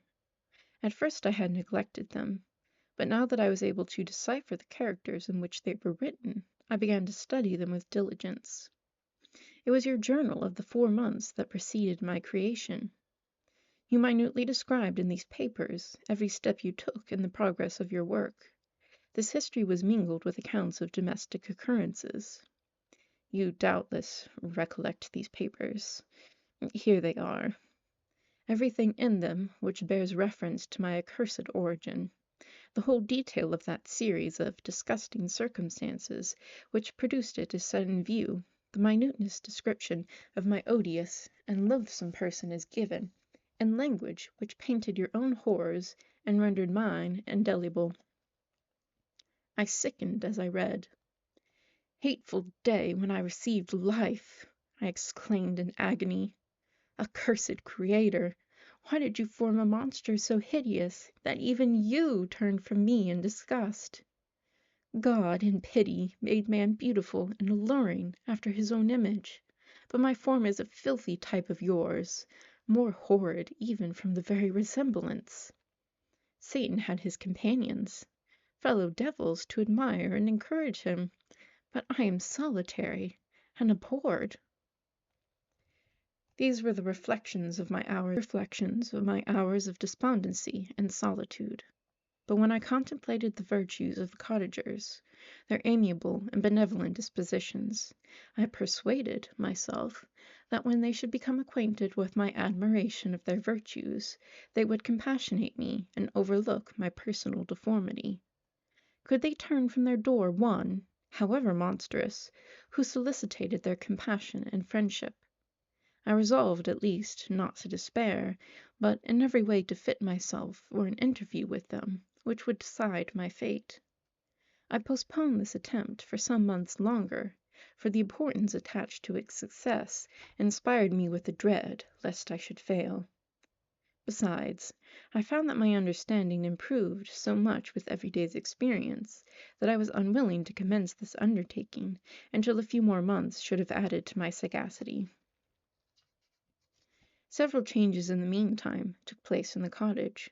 The presence of Safie diffused happiness among its inhabitants, and I also found that a greater degree of plenty reigned there. Felix and Agatha spent more time in amusement and conversation, and were assisted in their labors by servants. They did not appear rich, but they were contented and happy. Their feelings were serene and peaceful, while mine became every day more tumultuous. Increase of knowledge only discovered to me more clearly what a wretched outcast I was. I cherished hope, it is true, but it vanished when I beheld my person reflected in water, or my shadow in the moonshine, even as that frail image in that inconstant shade. I endeavored to crush these fears, and to fortify myself for the trial, which in a few months I resolved to undergo. And sometimes I allowed my thoughts, unchecked by reason, to ramble in the fields of paradise, and dared to fancy amiable and lovely creatures sympathizing with my feelings and cheering my gloom. Their angelic countenances breathed smiles of consolation. But it was all a dream. No Eve soothed my sorrows, nor shared my thoughts. I was alone. I remembered Adam's supplication to his Creator. But where was mine? He had abandoned me, and in the bitterness of my heart I cursed him. Autumn passed thus. I saw with surprise and grief the leaves decay and fall, and nature again assumed the barren and bleak appearance it had worn when I first beheld the woods and the lovely moon. Yet I did not heed the bleakness of the weather. I was better fitted by my conformation for the endurance of cold than heat. My chief delights were the sight of the flowers, the birds, and all the gay apparel of summer. When those deserted me, I turned with more attention towards the cottagers. Their happiness was not decreased by the absence of summer. They loved and sympathized with one another, and their joys, depending on each other, were not interrupted by the casualties that took place around them. The more I saw of them, the greater became my desire to claim their protection and kindness. My heart yearned to be known and loved by these amiable creatures. To see their sweet looks directed towards me with affection was the utmost limit of my ambition. I dared not think that they would turn them from me with disdain and horror. The poor that stopped at their door were never driven away. I asked, it is true, for greater treasures than a little food or rest. I required kindness and sympathy, but I did not believe myself unworthy of it. The winter advanced. An entire revolution of the seasons had taken place since I awoke into life. My attention at this time was solely directed towards my plan of introducing myself into the cottage of my protectors. I revolved many projects, but that on which I finally fixed was, to enter the dwelling when the blind old man should be alone. I had sagacity enough to discover that the unnatural hideousness of my person was the chief object of horror with those who had formerly beheld me. My voice, although harsh, had nothing terrible in it. I thought, therefore, that if in the absence of his children I could gain the good-will and mediation of the old De Lacy, I might by his means be tolerated by my younger protectors.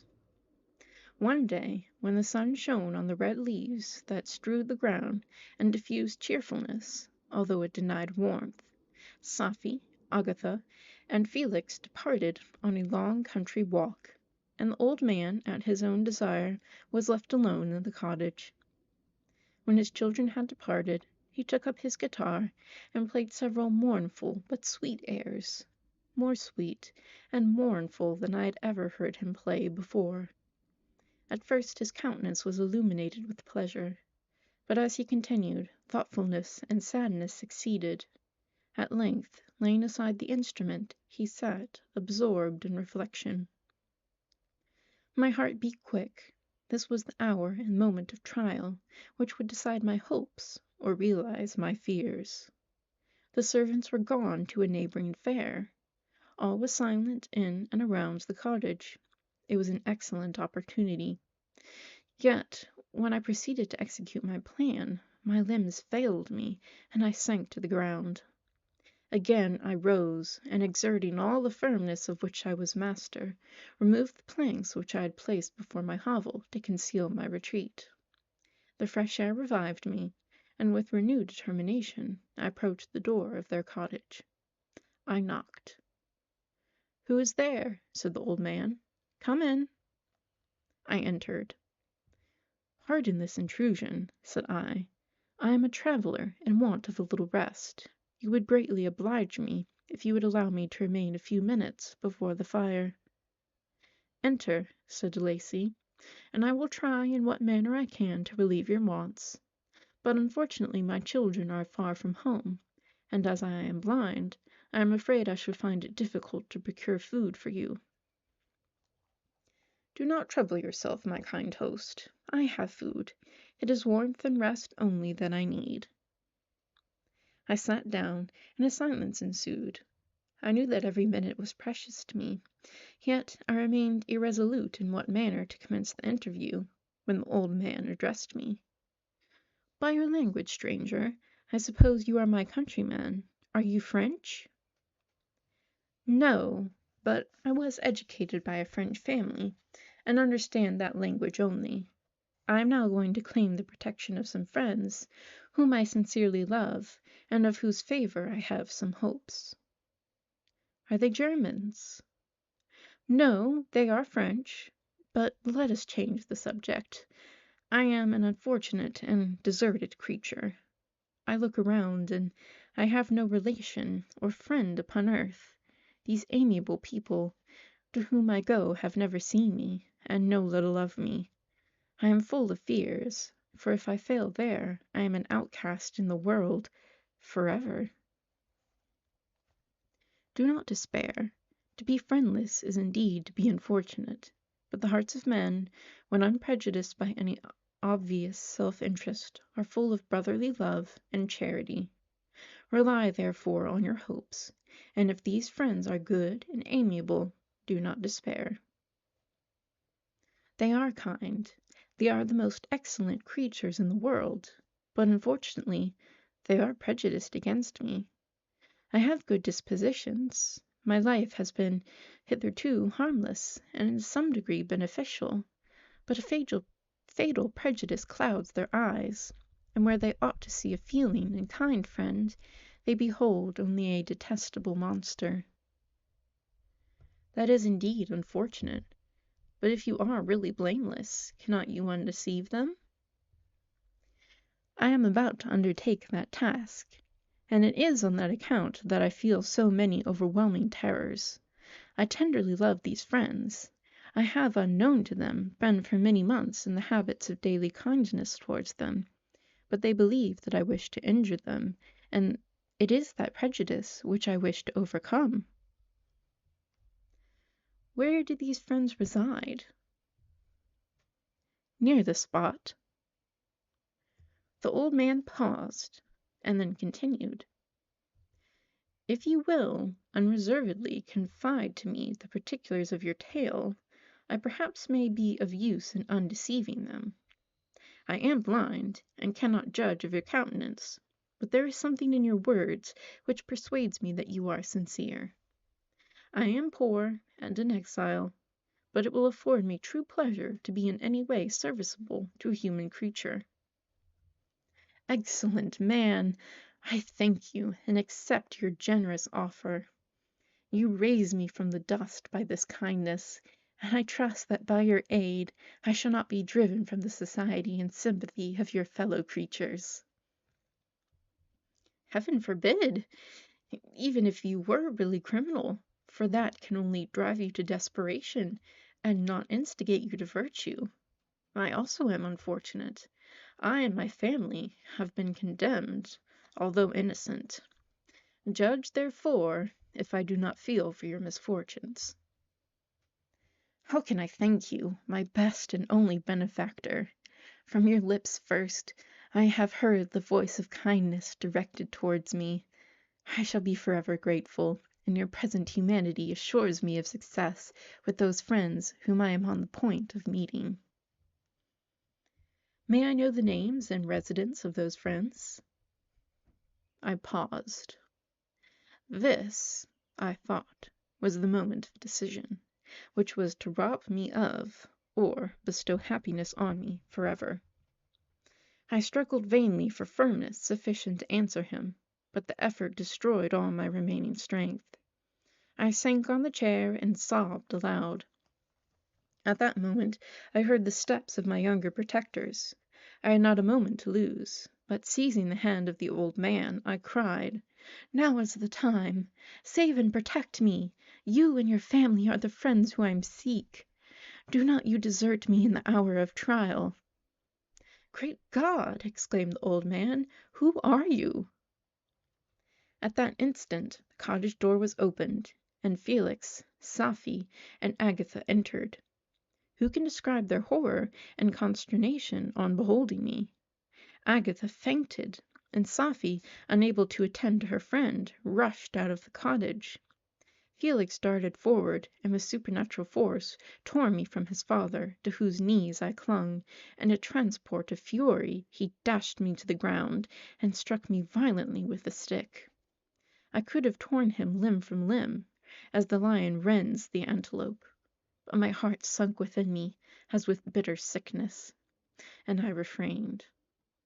I saw him on the point of repeating his blow, when overcome by pain and anguish I quitted the cottage, and in the general tumult escaped unperceived to my hovel. Chapter 8. Cursed, cursed Creator! Why did I live? Why in that instant did I not extinguish the spark of existence which you had so wantonly bestowed? I know not. Despair had not yet taken possession of me. My feelings were those of rage and revenge. I could with pleasure have destroyed the cottage and its inhabitants, and have glutted myself with their shrieks and misery. When night came, I quitted my retreat and wandered in the wood. And now, no longer restrained by the fear of discovery, I gave vent to my anguish in fearful howlings. I was like a wild beast that had broken the toils, destroying the objects that obstructed me, and ranging through the woods with a stag-like swiftness. Oh, what a miserable night I passed! The cold stars shone in mockery, and the bare trees waved their branches above me. Now and then the sweet voice of a bird burst forth amidst the universal stillness. All save I were at rest or in enjoyment. I, like the arch-fiend, bore a hell within me, and finding myself unsympathized with, wished to tear up the trees, spread havoc and destruction around me, and then to have sat down and enjoyed the ruin. But this was a luxury of sensation that could not endure. I became fatigued with excess of bodily exertion, and sank on the damp grass in the sick impotence of despair. There was none among the myriads of men that existed who would pity or assist me, and should I feel kindness towards my enemies? No. From that moment I declared everlasting war against the species, and more than all, against him who had formed me, and sent me forth to this insupportable misery. The sun rose, I heard the voices of men, and knew that it was impossible to return to my retreat during that day. Accordingly, I hid myself in some thick underwood, determined to devote the ensuing hours to reflection on my situation. The pleasant sunshine and the pure air of the day restored me to some degree of tranquillity, and when I considered what had passed at the cottage, I could not help believing that I had been too hasty in my conclusions. I had certainly acted imprudently. It was apparent that my conversation had interested the father in my behalf, and I was a fool in having exposed my person to the horror of his children. I ought to have familiarized the old De Lacy to me, and by degrees to have discovered myself to the rest of his family, when they should have been prepared for my approach. But I did not believe my errors to be irretrievable, and after much consideration I resolved to return to the cottage, seek the old man, and by my representations win him to my party. These thoughts calmed me, and in the afternoon I sank into a profound sleep, but the fever of my blood did not allow me to be visited by peaceful dreams. The horrible scene of the preceding day was forever acting before my eyes. The females were flying, and the enraged Felix tearing me from his father's feet. I awoke exhausted, and finding that it was already night, I crept forth from my hiding place and went in search of food. When my hunger was appeased, I directed my steps towards the well-known path that conducted to the cottage. All there was at peace. I crept into my hovel, and remained in silent expectation of the accustomed hour when the family arose. That hour passed, the sun mounted high in the heavens, but the cottagers did not appear. I trembled violently, apprehending some dreadful misfortune. The inside of the cottage was dark, and I heard no motion. I cannot describe the agony of this suspense. Presently 2 countrymen passed by, but pausing near the cottage, they entered into conversation, using violent gesticulations. But I did not understand what they said, as they spoke the language of the country, which differed from that of my protectors. Soon after, however, Felix approached with another man. I was surprised, as I knew that he had not quitted the cottage that morning, and waited anxiously to discover from his discourse the meaning of these unusual appearances. "Do you consider," said his companion to him, "that you will be obliged to pay 3 months' rent, and to lose the produce of your garden? I do not wish to take any unfair advantage, and I beg therefore that you will take some days to consider of your determination." "It is utterly useless," replied Felix. "We can never again inhabit your cottage. The life of my father is in the greatest danger, owing to the dreadful circumstance that I have related. My wife and my sister will never recover from their horror. I entreat you not to reason with me any more. Take possession of your tenement and let me fly from this place." Felix trembled violently as he said this. He and his companion entered the cottage, in which they remained for a few minutes, and then departed. I never saw any of the family of De Lacy again. I continued for the remainder of the day in my hovel in a state of utter and stupid despair. My protectors had departed, and had broken the only link that held me to the world. For the first time the feelings of revenge and hatred filled my bosom, and I did not strive to control them, but allowing myself to be borne away by the stream, I bent my mind towards injury and death. When I thought of my friends, of the mild voice of De Lacy, the gentle eyes of Agatha, and the exquisite beauty of the Arabian, these thoughts vanished, and a gush of tears somewhat soothed me. But again, when I reflected that they had spurned and deserted me, anger returned, a rage of anger, and unable to injure anything human, I turned my fury towards inanimate objects. As night advanced, I placed a variety of combustibles around the cottage, and after having destroyed every vestige of cultivation in the garden, I waited with forced impatience until the moon had sunk to commence my operations. As the night advanced, a fierce wind arose from the woods, and quickly dispersed the clouds that had loitered in the heavens. The blast tore along like a mighty avalanche, and produced a kind of insanity in my spirits that burst all bounds of reason and reflection. I lighted the dry branch of a tree, and danced with fury around the devoted cottage, my eyes still fixed on the western horizon, the edge of which the moon nearly touched. A part of its orb was at length hid, and I waved my brand. It sank, and with a loud scream I fired the straw, the heath, and bushes which I had collected. The wind fanned the fire, and the cottage was quickly enveloped by the flames which clung to it and licked it with their forked and destroying tongues. As soon as I was convinced that no assistance could save any part of the habitation, I quitted the scene and sought for refuge in the woods. And now, with the world before me, whither should I bend my steps? I resolved to fly far from the scene of my misfortunes, but to me, hated and despised, every country must be equally horrible. At length the thought of you crossed my mind. I learned from your papers that you were my father, my creator, and to whom could I apply with more fitness than to him who had given me life? Among the lessons that Felix had bestowed upon Safie, geography had not been omitted. I had learned from these the relative situations of the different countries of the earth.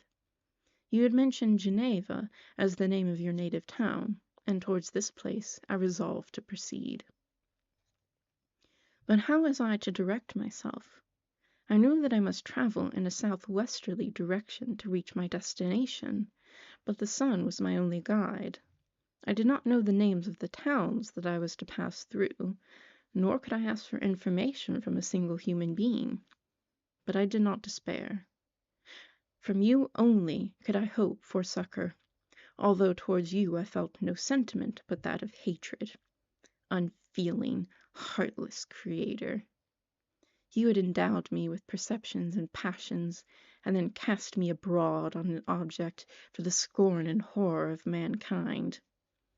But on you only had I any claim for pity and redress, and from you I determined to seek that justice which I vainly attempted to gain from any other being that wore the human form.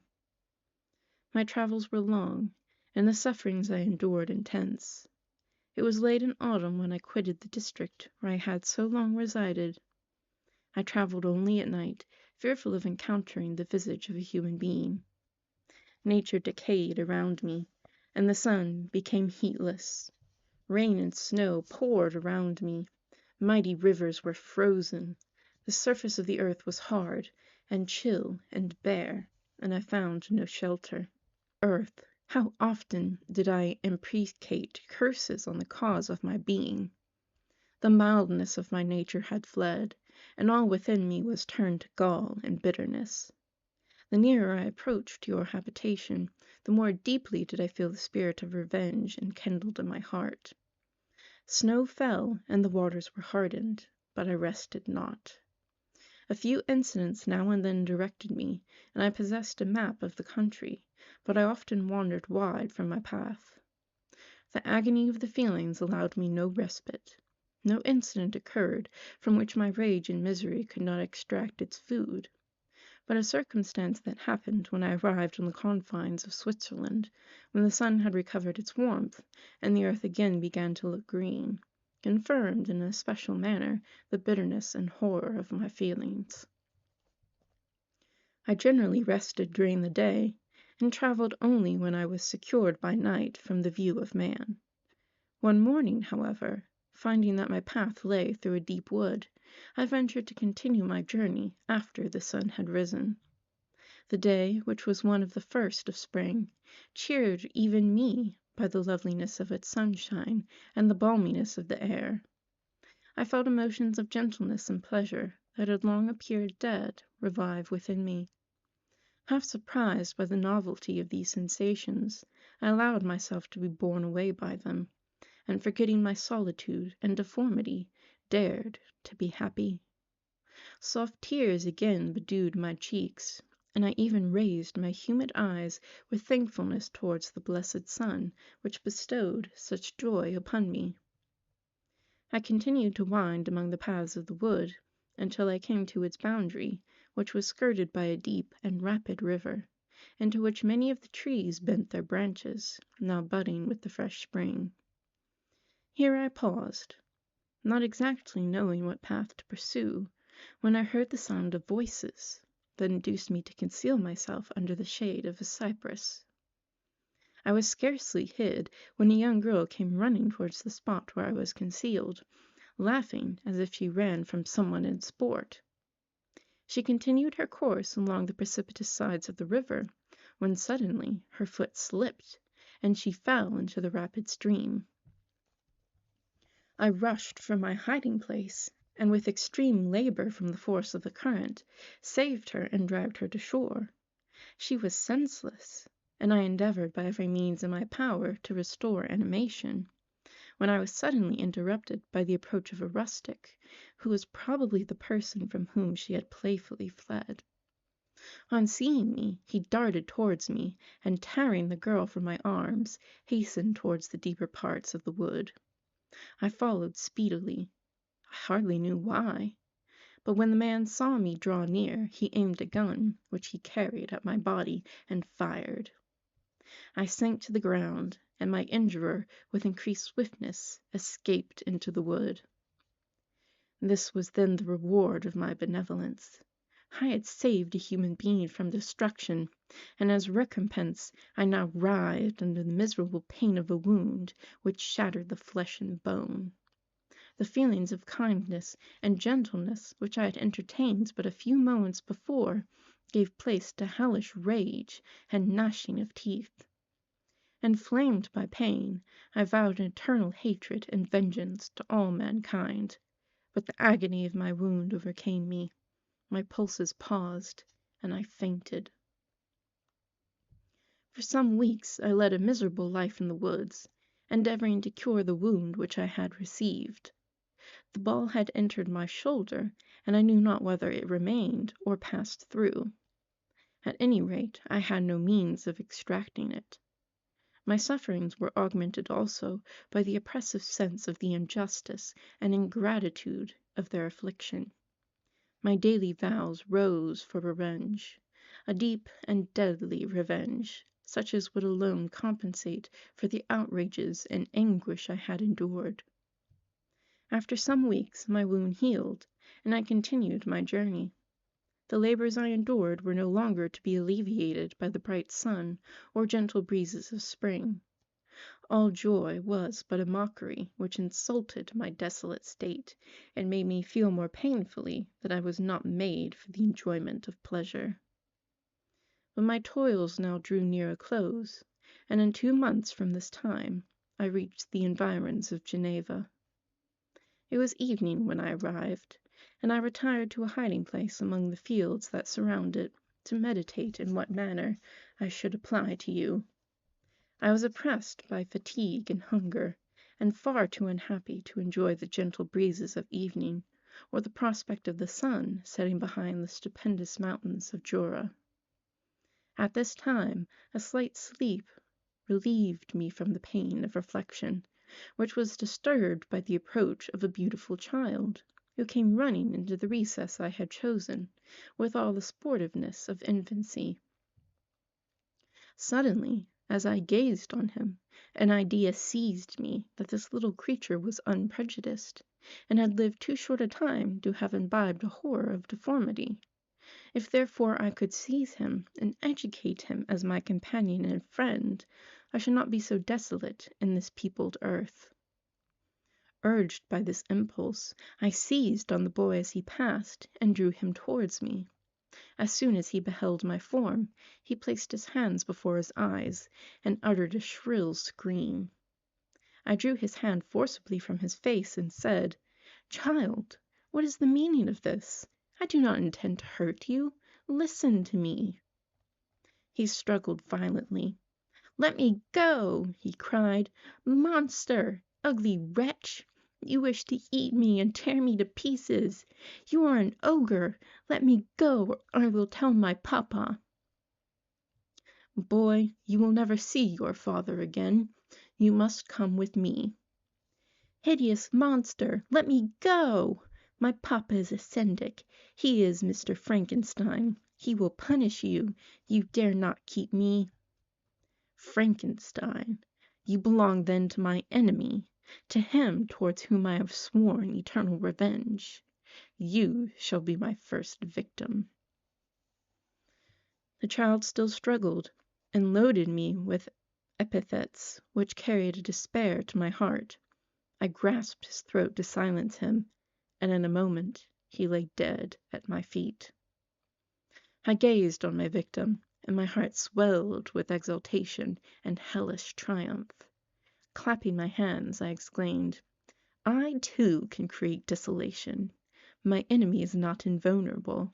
This death will carry despair to him, and 1,000 other miseries shall torment and destroy him. As I fixed my eyes on the child, I saw something glittering on his breast. I took it. It was a portrait of a most lovely woman. In spite of my malignity, it softened and attracted me. For a few moments I gazed with delight on her dark eyes, fringed by deep lashes, and her lovely lips. But presently my rage returned. I remembered that I was forever deprived of the delights that such beautiful creatures could bestow, and that she whose resemblance I contemplated would, in regarding me, have changed that air of divine benignity to one expressive of disgust and affright. Can you wonder that such thoughts transported me with rage? I only wonder that at that moment, instead of venting my sensations and exclamations in agony, I did not rush among mankind and perish in the attempt to destroy them.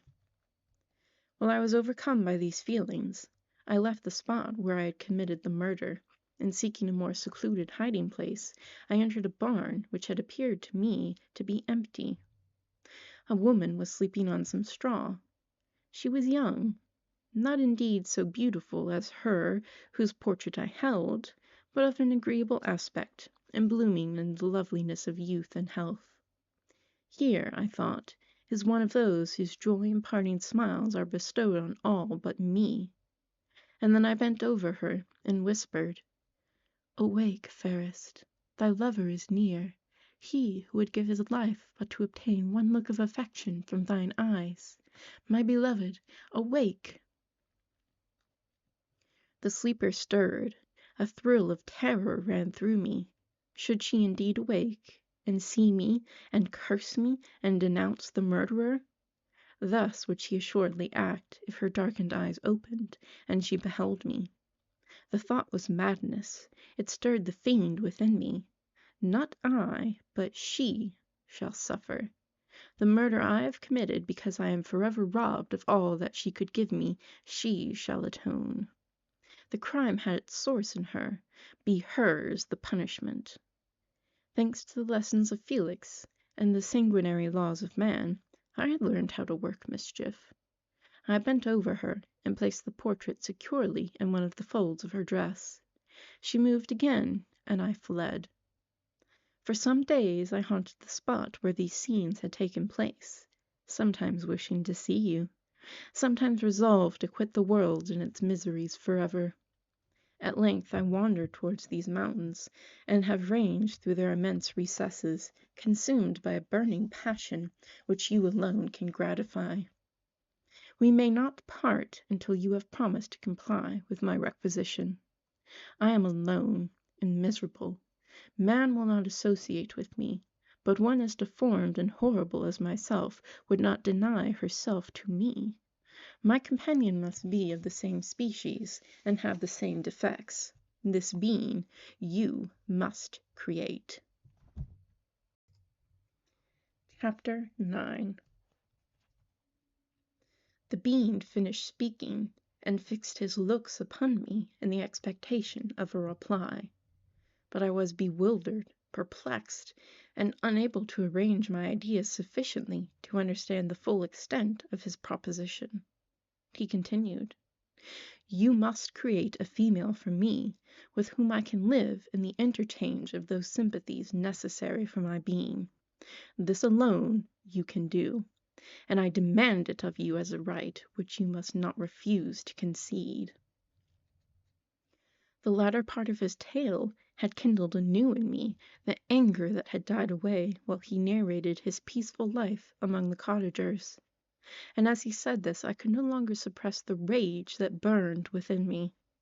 "I do refuse it," I replied, "and no torture shall ever extort a consent from me.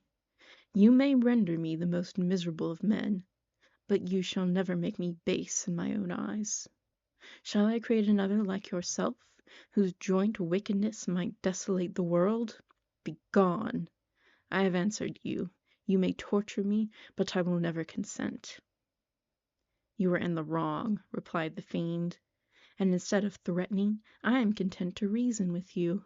I am malicious because I am miserable. Am I not shunned and hated by all mankind? You, my Creator, would tear me to pieces and triumph. Remember that, and tell me why I should pity man more than he pities me. You would not call it murder if you could precipitate me into one of those ice rifts and destroy my frame, the work of your own hands. Shall I respect man when he condemns me? Let him live with me in the interchange of kindness, and instead of injury I would bestow every benefit upon him with tears of gratitude at his acceptance. But that cannot be. The human senses are insurmountable barriers to our union, yet mine shall not be the submission of abject slavery. I will revenge my injuries. If I cannot inspire love, I will cause fear, and chiefly towards you, my arch enemy, because my Creator, I do swear, inextinguishable hatred. Have a care. I will work at your destruction, nor finish until I desolate your heart, so that you shall curse the hour of your birth." A fiendish rage animated him as he said this. His face was wrinkled into contortions too horrible for human eyes to behold, but presently he calmed himself and proceeded. "I intended to reason. This passion is detrimental to me, for you do not reflect that you are the cause of its excess. If any being felt emotions of benevolence towards me, I should return them 100 and 100-fold. For that one creature's sake, I would make peace with the whole kind. But I now indulge in dreams of bliss that cannot be realized. What I ask of you is reasonable and moderate. I demand a creature of another sex, but as hideous as myself. The gratification is small, but it is all that I can receive, and it shall content me. It is true, we shall be monsters, cut off from all the world, but on that account we shall be more attached to one another. Our lives will not be happy, but they will be harmless and free from the misery I now feel. Oh, my Creator, make me happy. Let me feel gratitude towards you for one benefit. Let me see that I excite the sympathy of some existing thing. Do not deny me my request." I was moved. I shuddered when I thought of the possible consequences of my consent, but I felt that there was some justice in his argument.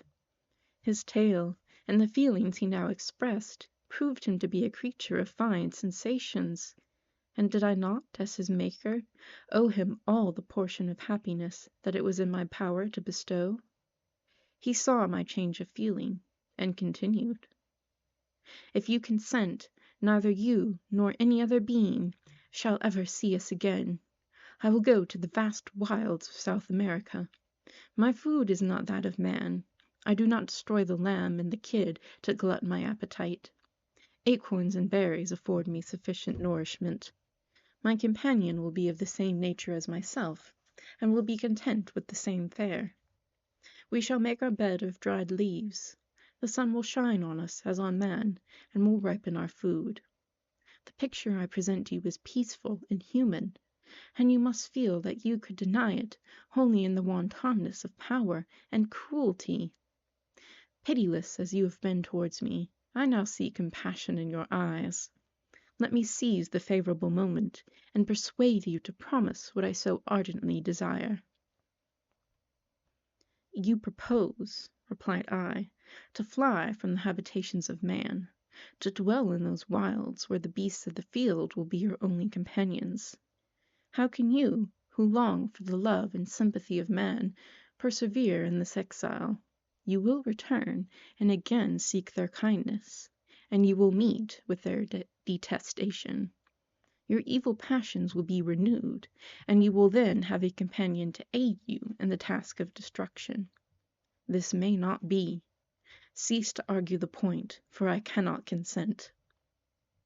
How inconstant are your feelings! But a moment ago you were moved by my representations, and why do you again harden yourself to my complaints?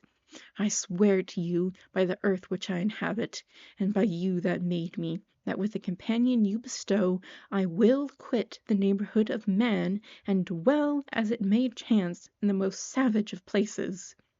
My evil passions will have fled, for I shall meet with sympathy.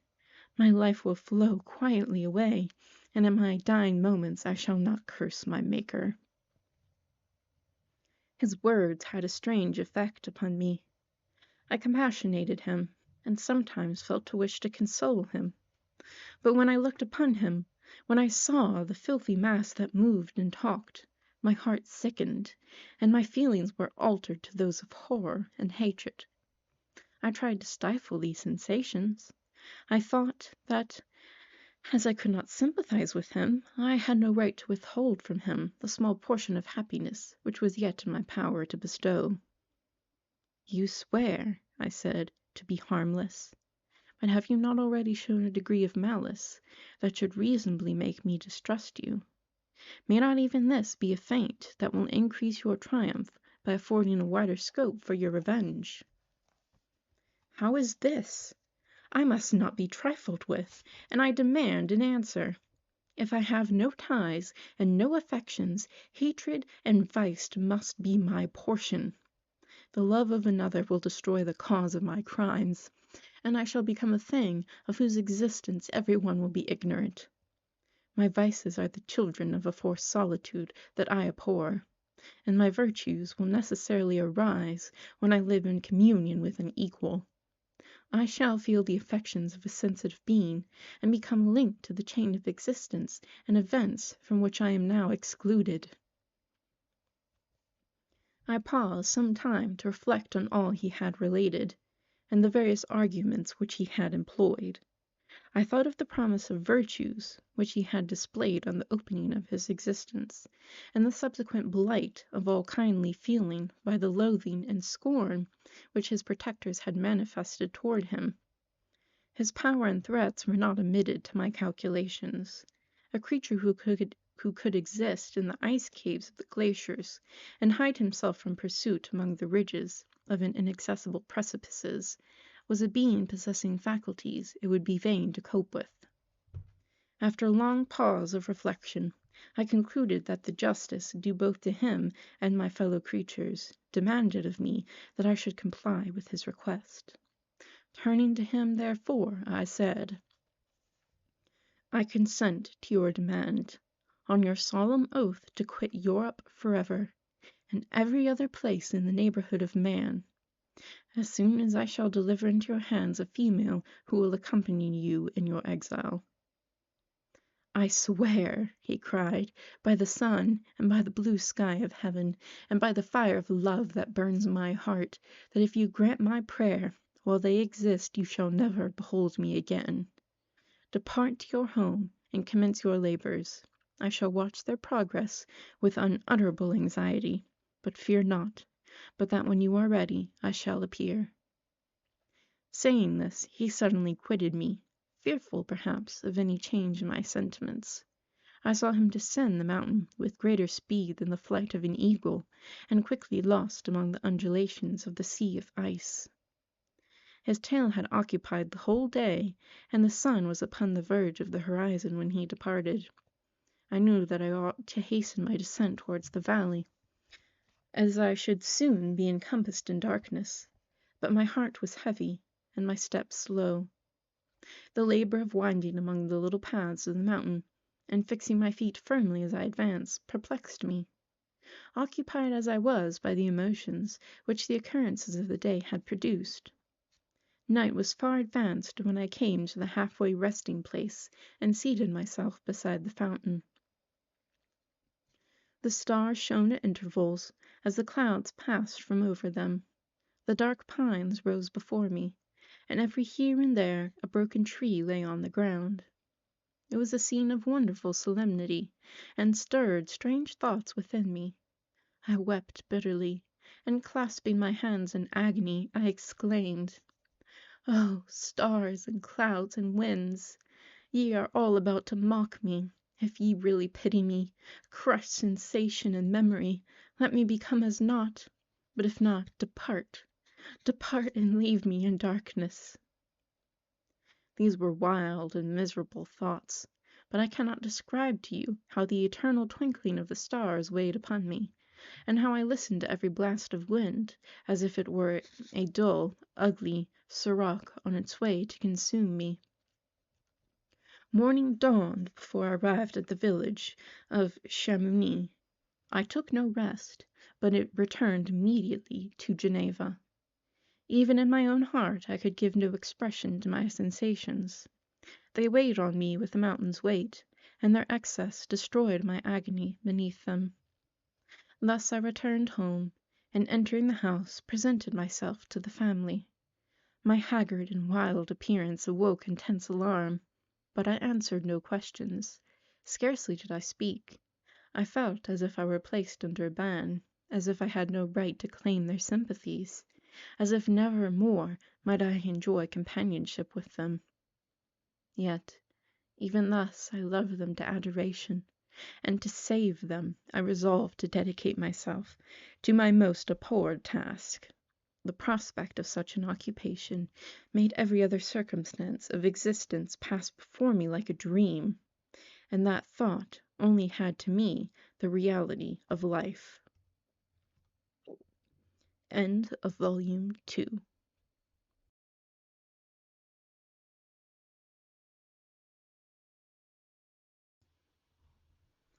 All right, everyone. Welcome back to our read-through of Frankenstein. We are on to the third and final volume of the book. So let's get started with Chapter 1. Day after day, week after week, passed away on my return to Geneva, and I could not collect the courage to recommence my work. I feared the vengeance of the disappointed fiend, yet I was unable to overcome my repugnance to the task which was enjoined me. I found that I could not compose a female without again devoting several months to profound study and laborious disquisition. I had heard of some discoveries having been made by an English philosopher, the knowledge of which was material to my success, and I sometimes thought of obtaining my father's consent to visit England for this purpose. But I clung to every pretense of delay, and shrank from taking the first step in an undertaking whose immediate necessity began to appear less absolute to me. A change indeed had taken place in me. My health, which had hitherto declined, was now much restored, and my spirits, when unchecked by the memory of my unhappy promise, rose proportionably. My father saw this change with pleasure, and he turned his thoughts towards the best method of eradicating the remains of my melancholy, which every now and then would return by fits, and with a devouring blackness overcast the approaching sunshine. At these moments I took refuge in the most perfect solitude. I passed whole days on the lake alone in a little boat, watching the clouds and listening to the rippling of the waves, silent and listless. But the fresh air and bright sun seldom failed to restore me to some degree of composure, and on my return I met the salutations of my friends with a readier smile and a more cheerful heart. It was after my return from one of these rambles that my father, calling me aside, thus addressed me: "I am happy to remark, my dear son, that you have resumed your former pleasures, and seem to be returning to yourself. And yet you are still unhappy, and still avoid our society. For some time I was lost in conjecture as to the cause of this, but yesterday an idea struck me, and if it is well founded, I conjure you to avow it. Reserve on such a point would not be only useless, but draw down treble misery on us all. I trembled violently at his exordium, and my father continued, I confess, my son, that I have always looked forward to your marriage with our dear Elizabeth as the tie of our domestic comfort, and the stay of my declining years.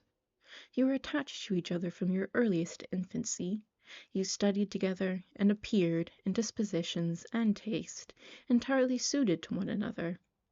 But so blind is the experience of man, that what I conceive to be the best assistance to my plan may have entirely destroyed it. You, perhaps, regard her as your sister, without any wish that she might become your wife. Nay, you may have met with another whom you may love, and considering yourself as bound in honor to Elizabeth, this struggle may occasion the poignant misery which you appear to feel. My dear father, reassure yourself. I love my cousin tenderly and sincerely. I never saw any woman who excited, as Elizabeth does, my warmest admiration and affection. My future hopes and prospects are entirely bound up in the expectation of our union. The expression of your sentiments on this subject, my dear Victor, gives me more pleasure than I have for some time experienced. If you feel thus, we shall assuredly be happy, however present events may cast a gloom over us. But it is this gloom which appears to have taken so strong a hold of your mind that I wish to dissipate. Tell me, therefore, whether you object to an immediate solemnization of the marriage. We have been unfortunate, and recent events have drawn us from that everyday tranquillity befitting my years and infirmities. You are younger, yet I do not suppose, possessed as you are of a competent fortune, that an early marriage would at all interfere with any future plans of honor and utility that you may have formed. Do not suppose, however, that I wish to dictate happiness to you, or that a delay on your part would cause me any serious uneasiness. Interpret my words with candor, and answer me, I conjure you, with confidence and sincerity. I listened to my father in silence, and remained for some time incapable of offering any reply. I revolved rapidly in my mind a multitude of thoughts, and endeavored to arrive at some conclusion. Alas! To me the idea of an immediate union with my Elizabeth was one of horror and dismay. I was bound by a solemn promise which I had not yet fulfilled, and dare not break. Or, if I did, what manifold miseries might not impend over me and my devoted family? Could I enter into a festival with this deadly weight yet hanging round my neck, and bowing me to the ground? I must perform my engagement, and let the monster depart with his mate, before I allowed myself to enjoy the delight of the union from which I expected peace. I remembered also the necessity imposed upon me of either journeying to England, or entering into a long correspondence with those philosophers of that country, whose knowledge and discoveries were of indispensable use to me in my present undertaking. The latter method of obtaining the desired intelligence was dilatory and unsatisfactory. Besides, I had an insurmountable aversion to the idea of engaging myself in my loathsome task in my father's house, while in habits of familiar intercourse with those I loved. I knew that 1,000 fearful accidents might occur, the slightest of which would disclose a tale to thrill all connected with me with horror. I was aware also that I should lose all self-command, all capacity of hiding the harrowing sensations that would possess me during the progress of my unearthly occupation. I must absent myself from all I loved while thus employed. Once commenced, it would quickly be achieved, and I might be restored to my family in peace and happiness. My promise fulfilled, the monster would depart forever, or, so my fond fancy imagined, some accident might meanwhile occur to destroy him, and put an end to my slavery forever. These feelings dictated my answer to my father. I expressed a wish to visit England, but concealing the true reasons of this request, I clothed my desires under a guise which excited no suspicion, while I urged my desire with an earnestness that easily induced my father to comply. After so long a period of absorbing melancholy, that resembled madness in its intensity and effects, he was glad to find that I was capable of taking pleasure in the idea of such a journey, and he hoped that change of scene and varied amusement would, before my return, have restored me entirely to myself. The duration of my absence was left to my own choice. A few months, or at most a year, was the period contemplated. One paternal kind precaution he had taken to ensure my having a companion. Without previously communicating with me, he had, in concert with Elizabeth, arranged that Clerval should join me in Strasbourg. This interfered with the solitude I coveted for the prosecution of my task. Yet, at the commencement of my journey, the presence of my friend could in no way be an impediment. And truly I rejoiced that thus I should be saved many hours of lonely, maddening reflection. Nay, Henry might stand between me and the intrusion of my foe. If I were alone, would he not at times force his abhorred presence on me to remind me of my task, or to contemplate its progress? To England, therefore, I was bound, and it was understood that my union with Elizabeth should take place immediately on my return. My father's age rendered him extremely averse to delay. For myself, there was one reward I promised myself for my detested toils, one consolation for my unparalleled sufferings. It was the prospect of that day when, enfranchised from my miserable slavery, I might claim Elizabeth and forget the past in union with her. I now made arrangements for my journey, but one feeling haunted me which filled me with fear and agitation. During my absence I should leave my friends unconscious of the existence of their enemy and unprotected from his attacks, exasperated as he might be by my departure. But he had promised to follow me wherever I might go, and would he not accompany me to England? This imagination was dreadful in itself, but soothing inasmuch as it supposed the safety of my friends. I was agonized with the idea of the possibility that the reverse of this might happen. But through the whole period during which I was the slave of my creature, I allowed myself to be governed by the impulses of the moment, and my present sensations strongly intimated that the fiend would follow me, and exempt my family from the danger of his machinations. It was in the latter end of August that I again quitted my native country.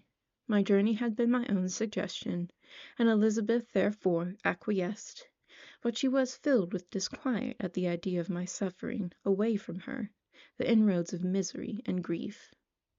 It had been her care which provided me a companion in Clerval, and yet a man is blind to 1,000 minute circumstances which call forth a woman's sedulous attention. She longed to bid me hasten my return. 1,000 conflicting emotions rendered her mute as she bade me a tearful, silent farewell. I threw myself into the carriage that was to convey me away, hardly knowing whither I was going, and careless of what was passing around. I remembered only, and it was with a bitter anguish that I reflected on it, to order that my chemical instruments should be packed to go with me. Filled with dreary imaginations, I passed through many beautiful and majestic scenes. But my eyes were fixed and unobserving. I could only think of the bourne of my travels, and the work which was to occupy me whilst they endured.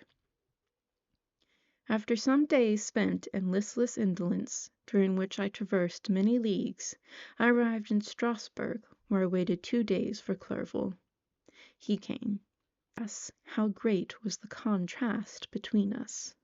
He was alive to every new scene, joyful when he saw the beauties of the setting sun, and more happy when he beheld it rise and recommence a new day. He pointed out to me the shifting colors of the landscape and the appearances of the sky. "This is what it is to live," he cried. "Now I enjoy existence. But you, my dear Frankenstein, wherefore are you desponding and sorrowful?" In truth, I was occupied by gloomy thoughts, and neither saw the descent of the evening star, nor the golden sunrise reflected in the Rhine. And you, my friend, would be far more amused with the journal of Clerval, who observed the scenery with an eye of feeling and delight, than in listening to my reflections. I, a miserable wretch, haunted by a curse that shut up every avenue to enjoyment. We had agreed to descend the Rhine in a boat from Strasburg to Rotterdam, whence we might take shipping for London. During this voyage we passed many willowy islands and saw several beautiful towns. We stayed a day at Mannheim, and on the 5th from our departure from Strasburg arrived at Mayence. The course of the Rhine below Mayence becomes much more picturesque. The river descends rapidly and winds between hills, not high, but steep and of beautiful forms. We saw many ruined castles standing on the edges of precipices, surrounded by black woods, high and inaccessible. This part of the Rhine, indeed, presents a singularly variegated landscape. At one spot you view rugged hills, ruined castles overlooking tremendous precipices, with the dark Rhine rushing beneath, and on the sudden turn of a promontory flourishing vineyards, with green sloping banks and a meandering river and populous towns occupy the scene. We travelled at the time of the vintage, and heard the song of the labourers as we glided down the stream. Even I, depressed in mind, and my spirits continually agitated by gloomy feelings, even I was pleased.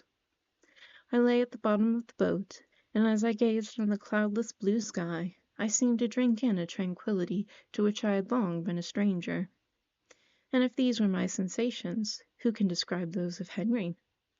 He felt as if he had been transported to fairyland, and enjoyed a happiness seldom tasted by man. "I have seen," he said, "the most beautiful scenes of my own country. I have visited the lakes of Lucerne and Uri, where the snowy mountains descend almost perpendicularly to the water, casting black and impenetrable shades which would cause a gloomy and mournful appearance, were it not for the most verdant islands that relieve the eye by their gay appearance. I have seen this lake agitated by a tempest, when the wind tore up whirlwinds of water, and gave you an idea of what the waterspout must be on the great ocean. And the waves dashed with fury the base of the mountain, where the priest and his mistress were overwhelmed by an avalanche, and where their dying voices are still said to be heard amid the pauses of the nightly wind. I have seen the mountains of La Valais and the Pays de Vaud, but this country, Victor, pleases me more than all those wonders. The mountains of Switzerland are more majestic and strange, but there is a charm in the banks of this divine river that I never before saw equalled. Look at that castle which overhangs yon precipice, and that also on the island, almost concealed amongst the foliage of those lovely trees. And now that group of labourers coming from among their vines, and that village, half hid in the recess of the mountain. Oh, surely the spirit that inhabits and guards this place has a soul more in harmony with man than those who plough the glacier, or retire to the inaccessible peaks of the mountains of our own country. Clerval, beloved friend, even now it delights me to record your words, and to dwell on the praise of which you are so eminently deserving. He was a being formed in the very poetry of nature. His wild and enthusiastic imagination was chastened by the sensibility of his heart. His soul overflowed with ardent affections, and his friendship was of that devoted and wondrous nature that the worldly minded teach us to look for only in the imagination. But even human sympathies were not sufficient to satisfy his eager mind. The scenery of external nature, which others regard only with admiration, he loved with ardor. The sounding cataract haunted him like a passion, the tall rock, the mountain, and the deep and gloomy wood. Their colors and their forms were then to him an appetite, a feeling, and a love, that had no need of a remoter charm, by thoughts applied, or any interest unborrowed from the eye. And where does he now exist? Is this gentle and lovely being lost forever? Has this mind, so replete with ideas, imaginations fanciful and magnificent, which formed a world whose existence depended on the life of its creator, has this mind perished? Does it now only exist in my memory? No, it is not thus. Your form, so divinely wrought and beaming with beauty, has decayed, but your spirit still visits and consoles your unhappy friend. Pardon this gush of sorrow. These ineffectual words are but a slight tribute to the unexampled worth of Henry, but they soothe my heart, overflowing with anguish which his remembrance creates. I will proceed with my tale. Beyond Cologne, we descended to the plains of Holland, and we resolved to post the remainder of our way, for the wind was contrary, and the stream of the river was too gentle to aid us. Our journey here lost the interest arising from beautiful scenery, but we arrived in a few days at Rotterdam, whence we proceeded by sea to England. It was on a clear morning in the latter days of September that I first saw the white cliffs of Britain. The banks of the Thames presented a new scene. They were flat, but fertile, and almost every town was marked by the remembrance of some story. We saw Tilbury Fort, and remembered the Spanish Armada. Gravesend, Woolwich, and Greenwich, places which I had heard of even in my country. At length we saw the numerous steeples of London, St. Paul's towering above all, and the Tower, famed in English history. Chapter 2. London was our present point of rest. We determined to remain several months in this wonderful and celebrated city. Clerval desired the intercourse of the men of genius and talent who flourished at this time. But this was with me a secondary object. I was principally occupied with the means of obtaining the information necessary for the completion of my promise, and quickly availed myself of the letters of introduction that I had brought with me, addressed to the most distinguished natural philosopher. If this journey had taken place during my days of study and happiness, it would have afforded me inexpressible pleasure. But a blight had come over my existence, and I only visited these people for the sake of the information they might give me on the subject in which my interest was so terribly profound. Company was irksome to me. When alone, I could fill my mind with the sights of heaven and earth. The voice of Henry soothed me, and I could thus cheat myself into a transitory peace. But busy, uninteresting, joyous faces brought back despair to my heart. I saw an insurmountable barrier placed between me and my fellow men. This barrier was sealed with the blood of William and Justine, and to reflect on the events connected with those names filled my soul with anguish. But in Clerval I saw the image of my former self. He was inquisitive, and anxious to gain experience and instruction. The difference of manners which he observed was to him an inexhaustible source of instruction and amusement. He was also pursuing an object he had long had in view. His design was to visit India, and the belief that he had in his knowledge of its various languages, and in the views he had taken of its society, the means of materially assisting the progress of European colonization and trade. In Britain only could he further the execution of his plan. He was forever busy, and the only check to his enjoyments was my sorrowful and dejected mind. I tried to conceal this as much as possible, that I might not debar him from the pleasures natural to one who was entering on a new scene of life, undisturbed by any care or bitter recollection. I often refused to accompany him, alleging another engagement, that I might remain alone. I now also began to collect the materials necessary for my new creation, and this was to me like the torture of single drops of water continually falling on the head. Every thought that was devoted to it was an extreme anguish, and every word that I spoke in allusion to it caused my lips to quiver and my heart to palpitate. After passing some months in London, we received a letter from a person in Scotland, who had formerly been our visitor at Geneva. He mentioned the beauties of his native country, and asked us if those were not sufficient allurements to induce us to prolong our journey as far north as Perth, where he resided. Clerval eagerly desired to accept this invitation, and I, although I abhorred society, wished to view again mountains and streams, and all the wondrous works with which nature adorns her chosen dwelling places. We had arrived in England at the beginning of October, and it was now February. We accordingly determined to commence our journey towards the north at the expiration of another month. In this expedition we did not intend to follow the great road to Edinburgh, but to visit Windsor, Oxford, Matlock, and the Cumberland Lakes, resolving to arrive at the completion of this tour about the end of July. I packed up my chemical instruments and the materials I had collected, resolving to finish my labours in some obscure nook in the northern Highlands of Scotland. We quitted London on the 27th of March, and remained a few days at Windsor, rambling in its beautiful forest. This was a new scene to us mountaineers. The majestic oaks, the quantity of game, and the herds of stately deer were all novelties to us. From thence we proceeded to Oxford. As we entered this city, our minds were filled with the remembrance of the events that had been transacted there more than a century and a half before. It was here that Charles I had collected his forces. The city had remained faithful to him, after the whole nation had forsaken his cause to join the standard of Parliament and liberty.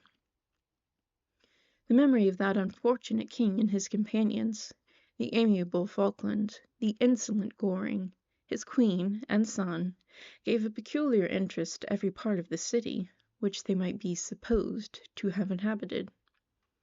The spirit of elder days found a dwelling here, and we delighted to trace its footsteps. If these feelings had not found an imaginary gratification, the appearance of the city had yet in itself sufficient beauty to obtain our admiration. The colleges are ancient and picturesque, the streets are almost magnificent, and the lovely Isis, which flows beside it through meadows of exquisite verdure, is spread forth into a placid expanse of waters, which reflects its majestic assemblage of towers and spires and domes, embosomed among aged trees. I enjoyed the scene, and yet my enjoyment was embittered both by the memory of the past and the anticipation of the future. I was formed for peaceful happiness. During my youthful days, discontent never visited my mind, and if I was ever overcome by ennui, the sight of what is beautiful in nature, or the study of what is excellent and sublime in the productions of man, could always interest my heart, and communicate elasticity to my spirits. But I am a blasted tree. The bolt has entered my soul, and I felt then that I should strive to exhibit what I shall soon cease to be, a miserable spectacle of wrecked humanity, pitiable to others, and intolerable to myself. We passed a considerable period at Oxford, rambling among its environs, and endeavouring to identify every spot which might relate to the most animating epoch of English history. Our little voyages of discovery were often prolonged by the successive objects that presented themselves. We visited the tomb of the illustrious Hampden, and the field on which that patriot fell. For a moment my soul was elevated from its debasing and miserable fears to contemplate the divine ideas of liberty and self-sacrifice, of which these sites were the monuments and the remembrances. For an instant I dared to shake off my chains, and look around me with a free and lofty spirit, but the iron had eaten into my flesh, and I sank again, trembling and hopeless, into my miserable self. We left Oxford with regret, and proceeded to Matlock, which was our next place of rest. The country in the neighborhood of this village resembled to a greater degree the scenery of Switzerland. But everything is on a lower scale, and the green hills want the crown of distant white Alps, which always attend on the piny mountains of my native country. We visited the Wonders Cave and the little cabinets of natural history, where the curiosities are disposed in the same manner as in the collections at Cerveau and Chamounix. The latter name made me tremble when pronounced by Henry, and I hastened to quit Matlock, with which that terrible scene was thus associated. From Derby, still journeying northwards, we passed 2 months in Cumberland and Westmoreland.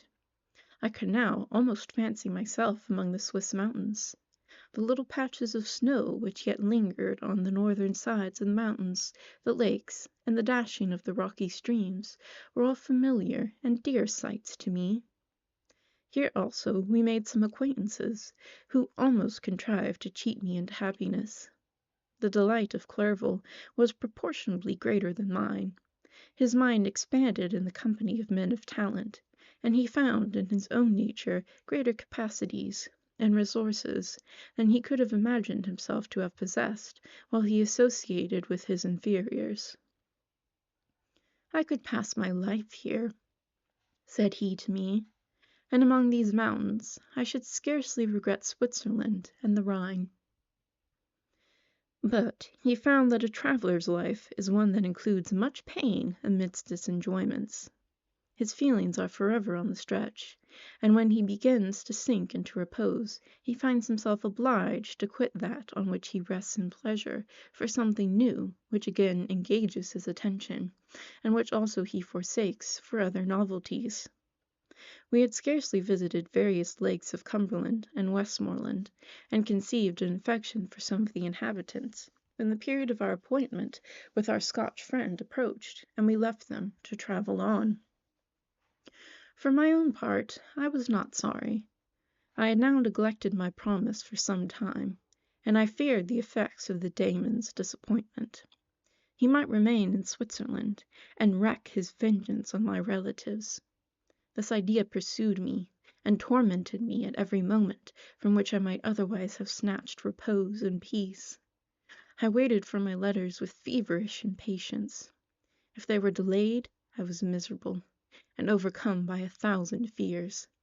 And when they arrived, and I saw the superscription of Elizabeth or my father, I hardly dared to read and ascertain my fate. Sometimes I thought that the fiend followed me, and might expedite my remissness by murdering my companion. When these thoughts possessed me, I would not quit Henry for a moment, but followed him as his shadow to protect him from the fancied rage of his destroyer. I felt as if I had committed some great crime, the consciousness of which haunted me. I was guiltless, but I had indeed drawn down a horrible curse upon my head, as mortal as that of crime. I visited Edinburgh with languid eyes and mind, and yet that city might have interested the most unfortunate being. Clerval did not like it so well as Oxford, for the antiquity of the latter city was more pleasing to him. But the beauty and regularity of the new town of Edinburgh, its romantic castle and its environs, the most delightful in the world. Arthur's Seat, St. Bernard's Well, and the Pentland Hills compensated him for the change, and filled him with cheerfulness and admiration. But I was impatient to arrive at the termination of my journey. We left Edinburgh in a week, passing through Cupar, St. Andrews, and along the banks of the Tay to Perth, where our friend expected us.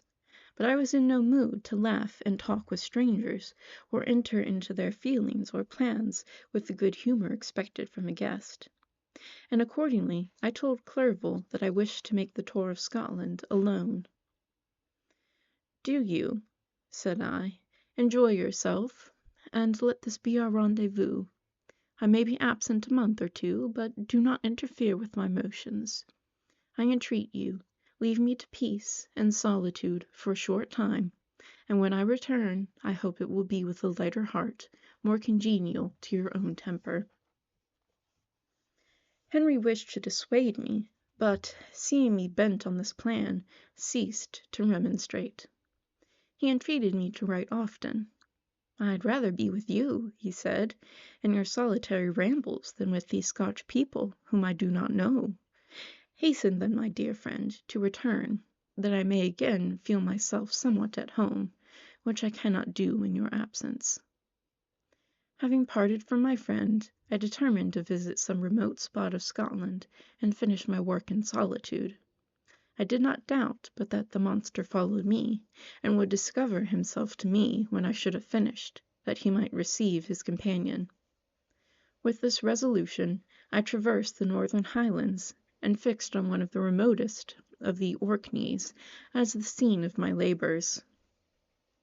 It was a place fitted for such a work, being hardly more than a rock, whose high sides were continually beaten upon by the waves. The soil was barren, scarcely affording pasture for a few miserable cows, and oatmeal for its inhabitants, which consisted of 5 persons, whose gaunt and scraggly limbs gave tokens of their miserable fare.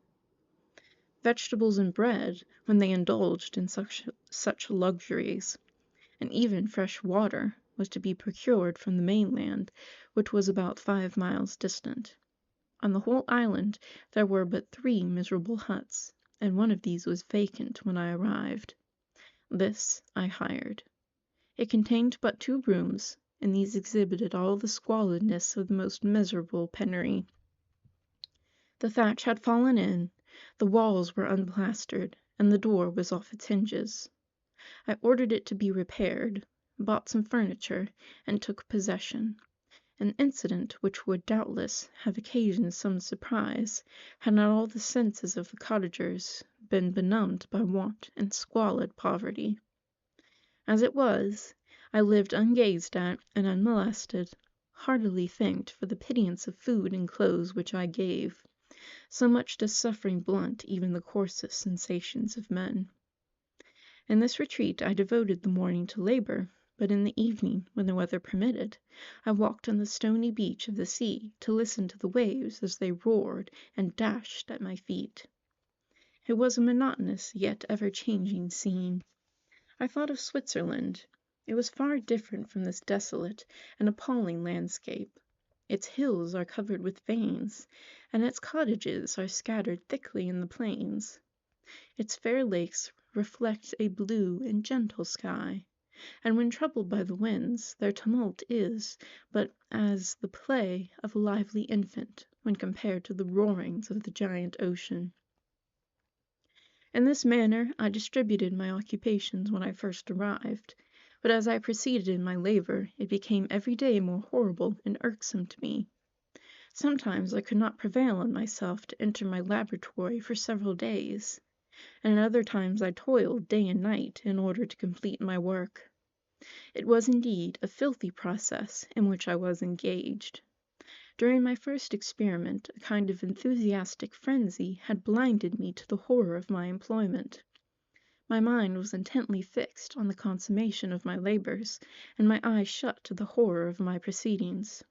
But now I went to it in cold blood, and my heart often sickened at the work of my hands. Thus situated, employed in the most detestable occupation, immersed in a solitude where nothing could for an instant call my attention from the actual scene in which I was engaged, my spirits became unequal.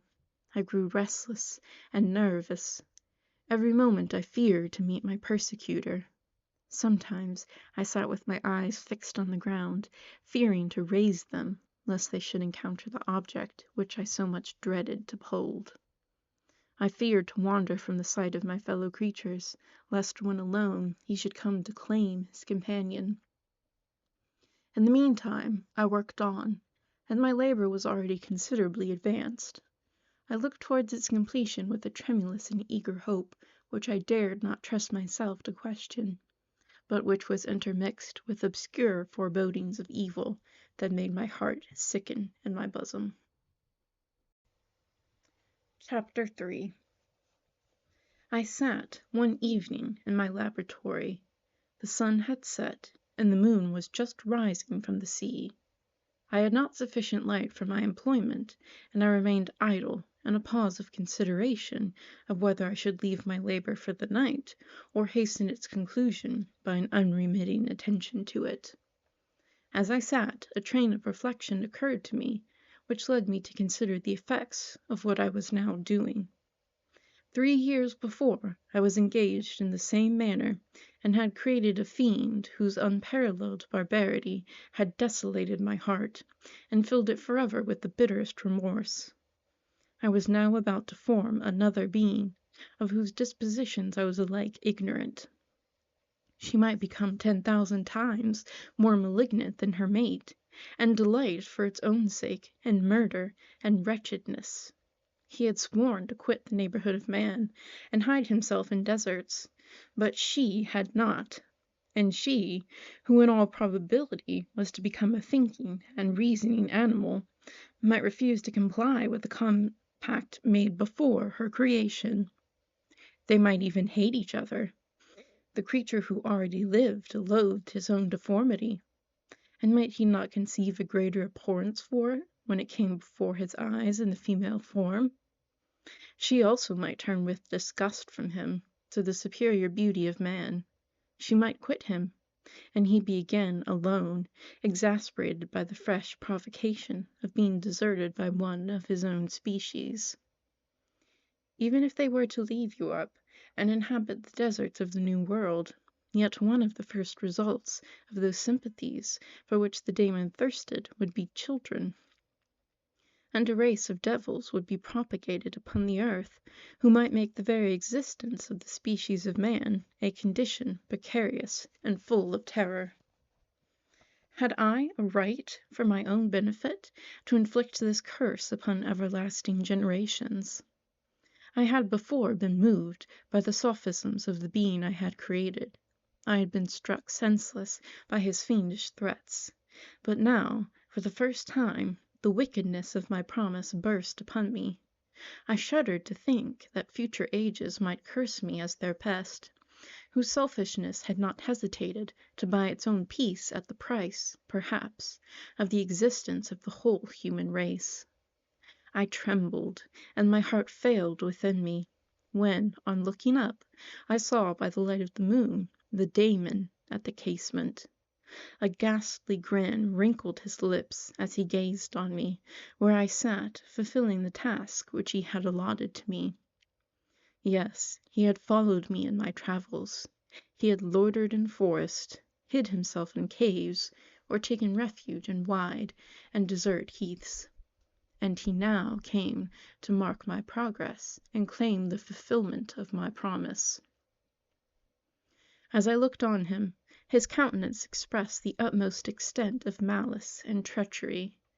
I thought with a sensation of madness on my promise of creating another like to him, and trembling with passion, tore to pieces the thing on which I was engaged. The wretch saw me destroy the creature on whose future existence he depended for happiness, and with a howl of devilish despair and revenge, withdrew. I left the room, and locking the door, made a solemn vow in my own heart never to resume my labors. And then with trembling steps I sought my own apartment. I was alone. None were near me to dissipate the gloom and relieve me from the sinking oppression of the most terrible reveries. Several hours passed, and I remained near my window gazing on the sea. It was almost motionless, for the winds were hushed, and all nature reposed under the eye of the quiet moon. A few fishing vessels alone speckled the water, and now and then the gentle breeze wafted the sound of voices as the fishermen called to one another. I felt the silence, although I was hardly conscious of its extreme profundity, until my ear was suddenly arrested by the paddling of oars near the shore, and a person landed close to my house. And a few minutes after, I heard the creaking of my door, as if someone endeavored to open it softly. I trembled from head to foot. I felt a presentiment of who it was, and wished to rouse one of the peasants who dwelt in a cottage not far from mine, But I was overcome by the sensation of helplessness so often felt in frightful dreams, when you in vain endeavored to fly from an impending danger, and was rooted to the spot. Presently I heard the sound of footsteps along the passage. The door opened, and the wretch whom I dreaded appeared. Shutting the door, he approached me, and said in a smothered voice, "You have destroyed the work which you began. What is it that you intend? Do you dare to break your promise? I have endured toil and misery. I left Switzerland with you. I crept along the shores of the Rhine, among its willow islands, and over the summits of its hills. I have dwelt many months in the heaths of England, and among the deserts of Scotland. I have endured incalculable fatigue, and cold, and hunger. Do you dare destroy my hopes? Begone! I do not break my promise. Never will I create another like yourself, equal in deformity and wickedness. Slave, I before reasoned with you, but you have proved yourself unworthy of my condescension. Remember that I have power. You believe yourself miserable, but I can make you so wretched that the light of day will be hateful to you. You are my creator, but I am your master. Obey. The hour of my irresolution is past, and the period of your power is arrived. Your threats cannot move me to do an act of wickedness, but they confirm me in a determination of not creating you a companion in vice. Shall I, in cool blood, set loose upon the earth a Damon, whose delight is in death and wretchedness? Begone! I am firm, and your words will only exasperate my rage. The monster saw my determination in my face, and gnashed his teeth in the impotence of anger. "Shall each man," cried he, "find a wife for his bosom, and each beast have his mate, and I be alone? I had feelings of affection, but they were requited by your detestation and scorn. Man, you may hate, but beware! Your hours will pass in dread and misery, and soon the bolt will fall, which must ravish you from your happiness forever. Are you to be happy while I grovel in the intensity of my wretchedness? You can blast my other passions, but revenge remains. Revenge henceforth dearer than light or food. I may die, but first you, my tyrant and tormentor, shall curse the sun that gazes on your misery. Beware, for I am fearless and therefore powerful. I will watch with the wiliness of a snake, that I may sting with its venom. Man, you shall repent of the injuries you inflict. Devil, cease, and do not poison the air with these sounds of malice. I have declared my resolution to you, and I am no coward to bend beneath words. Leave me. I am inexorable. It is well. I go. But remember, I shall be with you on your wedding night. I started forward and exclaimed, "Villain! Before you sign my death warrant, be sure that you are yourself safe." I would have seized him, but he eluded me, and quitted the house with precipitation. In a few moments I saw him in his boat, which shot across the waters with an arrowy swiftness, but was soon lost amidst the waves. All was again silent, but his words rang in my ears. I burned with rage to pursue the murderer of my peace, and precipitate him into the ocean. I walked up and down my room hastily and perturbed, while my imagination conjured up 1,000 images to torment and sting me. Why had I not followed him, and closed with him in mortal strife? But I had suffered him to depart, and he had directed his course towards the mainland. I shuddered to think who might be the next victim sacrificed to his insatiate rage. And then I thought again of his words, "I will be with you on your wedding night." That then was the period fixed for the fulfillment of my destiny, and that hour I should die, and at once satisfy and extinguish his malice. The prospect did not move me to fear, yet when I thought of my beloved Elizabeth, of her tears and endless sorrow, when she should find her lover so barbarously snatched from her, tears, the first I had shed for many months, streamed from my eyes, and I resolved not to fall before my enemy without a bitter struggle. The night passed away, and the sun rose from the ocean. My feelings became calmer, if it may be called calmness, when the violence of rage sinks into the depths of despair. I left the house, the horrid scene of the last night's contention, and walked on the beach of the sea, which I almost regarded as an insuperable barrier between me and the fellow creatures. A wish that such should prove the fact stole across me. I desired that I might pass my life on that barren rock, wearily, it is true, but uninterrupted by any sudden shock of misery. If I returned, it was to be sacrificed, or to see those whom I most loved die under the grasp of a daemon whom I myself had created. I walked about the isle like a restless spectre, separated from all it loved, and miserable in the separation. When it became noon, and the sun rose higher, I lay down on the grass, and was overpowered by a deep sleep. I had been awake the whole of the preceding night. My nerves were agitated, and my eyes inflamed by watching and misery. The sleep into which I now sunk refreshed me, and when I woke, I again felt as if I belonged to a race of human beings like myself, and I began to reflect upon what had passed with greater composure.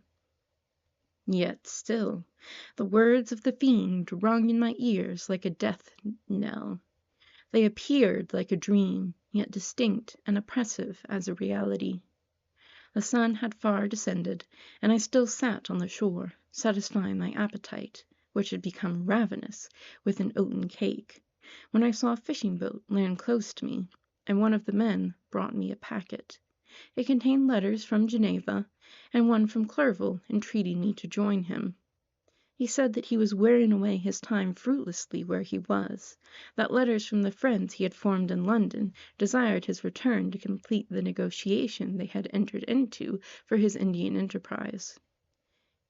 He could not any longer delay his departure, but as his journey to London might be followed even sooner than he now conjectured by his longer voyage, he entreated me to bestow as much of my society on him as I could spare. He besought me, therefore, to leave my solitary isle, and to meet him at Perth, that we might proceed southwards together. This letter in a degree recalled me to life, and I determined to quit my island at the expiration of 2 days. Yet, before I departed, there was a task to perform, on which I shuddered to reflect. I must pack up the chemical instruments, and for that purpose I must enter the room which had been the scene of my odious work, and I must handle those utensils, the sight of which was sickening to me. The next morning, at daybreak, I summoned sufficient courage, and unlocked the door of my laboratory. The remains of the half-finished creature whom I had destroyed lay scattered on the floor, and I almost felt as if I had mangled the living flesh of a human being. I paused to collect myself, and then entered the chamber. With trembling hand I conveyed the instruments out of the room, but I reflected that I ought not to leave the relics of my work to excite the horror and suspicion of the peasants, and I accordingly put them into a basket with a great quantity of stones, and laying them up, determined to throw them into the sea that very night. And in the meantime I sat upon the beach, employed in cleaning and arranging my chemical apparatus. Nothing could be more complete than the alteration that had taken place in my feelings since the night of the appearance of the daemon. I had before regarded my promise with a gloomy despair, as a thing that, with whatever consequences, must be fulfilled. But I now felt as if a film had been taken from before my eyes, and that I for the first time saw clearly. The idea of renewing my labors did not for one instant occur to me. The threat I had heard weighed on my thoughts, but I did not reflect that a voluntary act of mine could avert it. I had resolved in my own mind that to create another like the fiend I had first made would be an act of the basest and most atrocious selfishness, and I banished from my mind every thought that could lead to a different conclusion. Between 2 and 3 in the morning the moon rose, and I then, putting my basket aboard a little skiff, sailed out about 4 miles from the shore. The scene was perfectly solitary. A few boats were returning towards land, but I sailed away from them. I felt as if I was about the commission of a dreadful crime, and avoided with a shuddering anxiety any encounter with my fellow creatures. At one time the moon, which had been before clear, was suddenly overspread by a thick cloud, and I took advantage of the moment of darkness and cast my basket into the sea. I listened to the gurgling sound as it sunk, and then sailed away from the spot. The sky became clouded, but the air was pure, although chilled by the northeast breeze that was then rising. But it refreshed me and filled me with such agreeable sensations that I resolved to prolong my stay on the water, and fixing the rudder in a direct position, stretched myself at the bottom of the boat. Clouds hid the moon, everything was obscure, and I heard only the sound of the boat as its keel cut through the waves. The murmur lulled me, and in a short time I slept soundly. I do not know how long I remained in this situation, but when I awoke I found that the sun had already mounted considerably. The wind was high, and the waves continually threatened the safety of my little skiff. I found that the wind was northeast, and must have driven me far from my coast, from which I had embarked. I endeavored to change my course, but quickly found that if I again made the attempt, the boat would be instantly filled with water. Thus situated, my only resource was to drive before the wind. I confess that I felt a few sensations of terror. I had no compass with me, and was so slenderly acquainted with the geography of this part of the world that the sun was of little benefit to me. I might be driven into the wide Atlantic and feel all the tortures of starvation, or be swallowed up in the immeasurable waters that roared and buffeted around me. I had already been out many hours, and felt the torment of a burning thirst, a prelude to my other sufferings. I looked on the heavens, which were covered by clouds that flew before the wind, only to be replaced by others. I looked upon the sea, it was to be my grave. "Fiend," I exclaimed, "your task is already fulfilled." I thought of Elizabeth, of my father, and of Clerval, all left behind, on whom the monster might satisfy his sanguinary and merciless passions.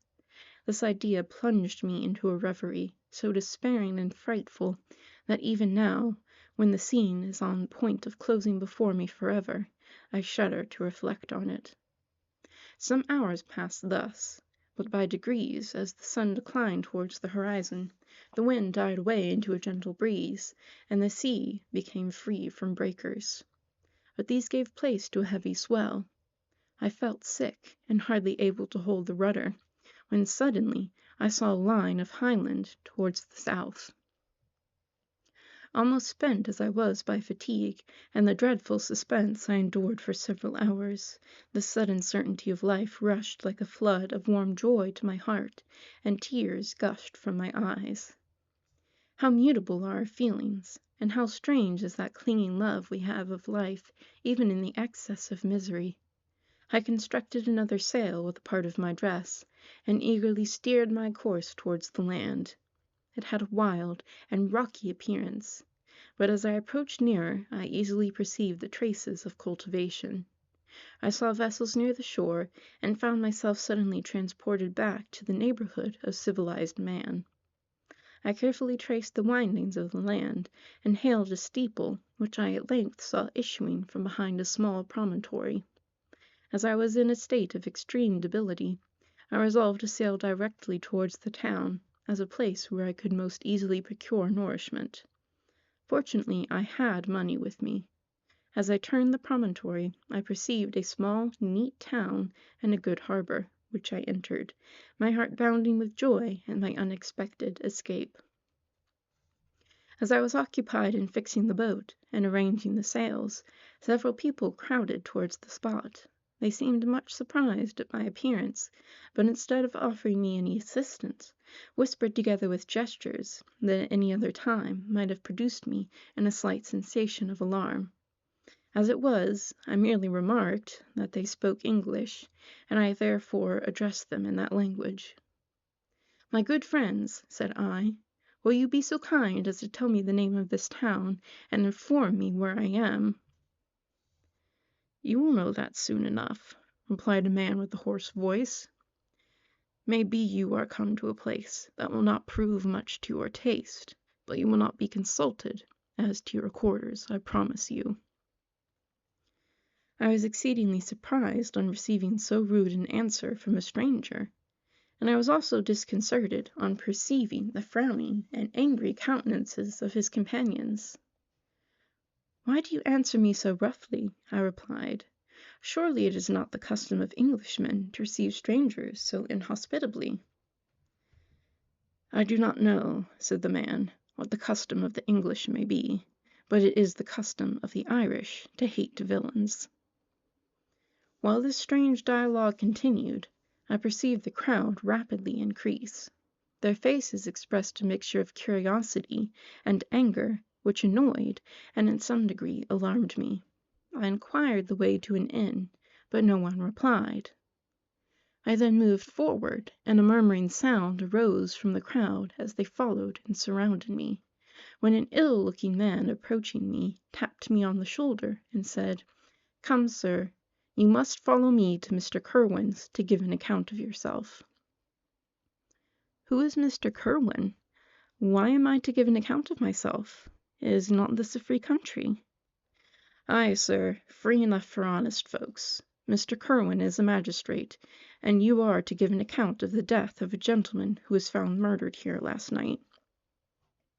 This answer startled me, but I presently recovered myself. I was innocent, and that could easily be proved. Accordingly, I followed my conductor in silence, and was led to one of the best houses in the town. I was ready to sink from fatigue and hunger, but being surrounded by a crowd, I thought it politic to rouse all my strength that no physical debility might be construed into apprehension or conscious guilt. Little did I then expect the calamity that was in a few moments to overwhelm me, and extinguish in horror and despair all fear of ignominy or death. I must pause here, for it requires all my fortitude to recall the memory of the frightful events which I am about to relate, and proper detail to my recollection. Chapter 4. I was soon introduced into the presence of the magistrate, an old benevolent man, with calm and mild manners. He looked on me, however, with some degree of severity, and then, turning towards my conductors, he asked who appeared as witness on this occasion. About half a dozen men came forward, and one being selected by the magistrate, he deposed that he had been out fishing the night before with his son and brother-in-law, Daniel Nugent, when, about 10 o'clock, they observed a strong northerly blast rising, and they accordingly put in for port. It was a very dark night, as the moon had not yet risen.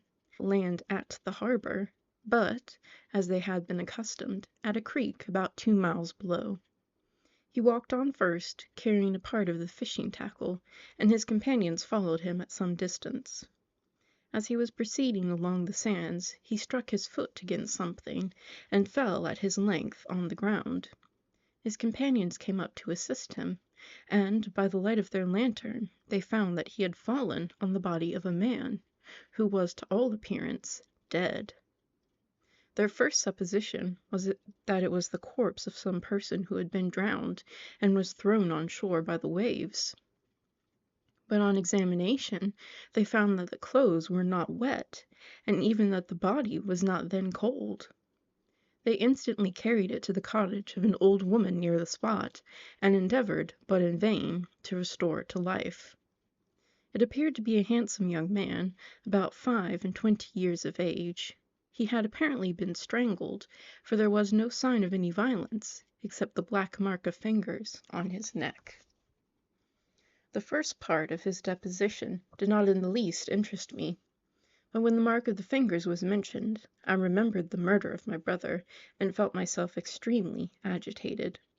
My limbs trembled, and a mist came over my eyes, which obliged me to lean on a chair for support.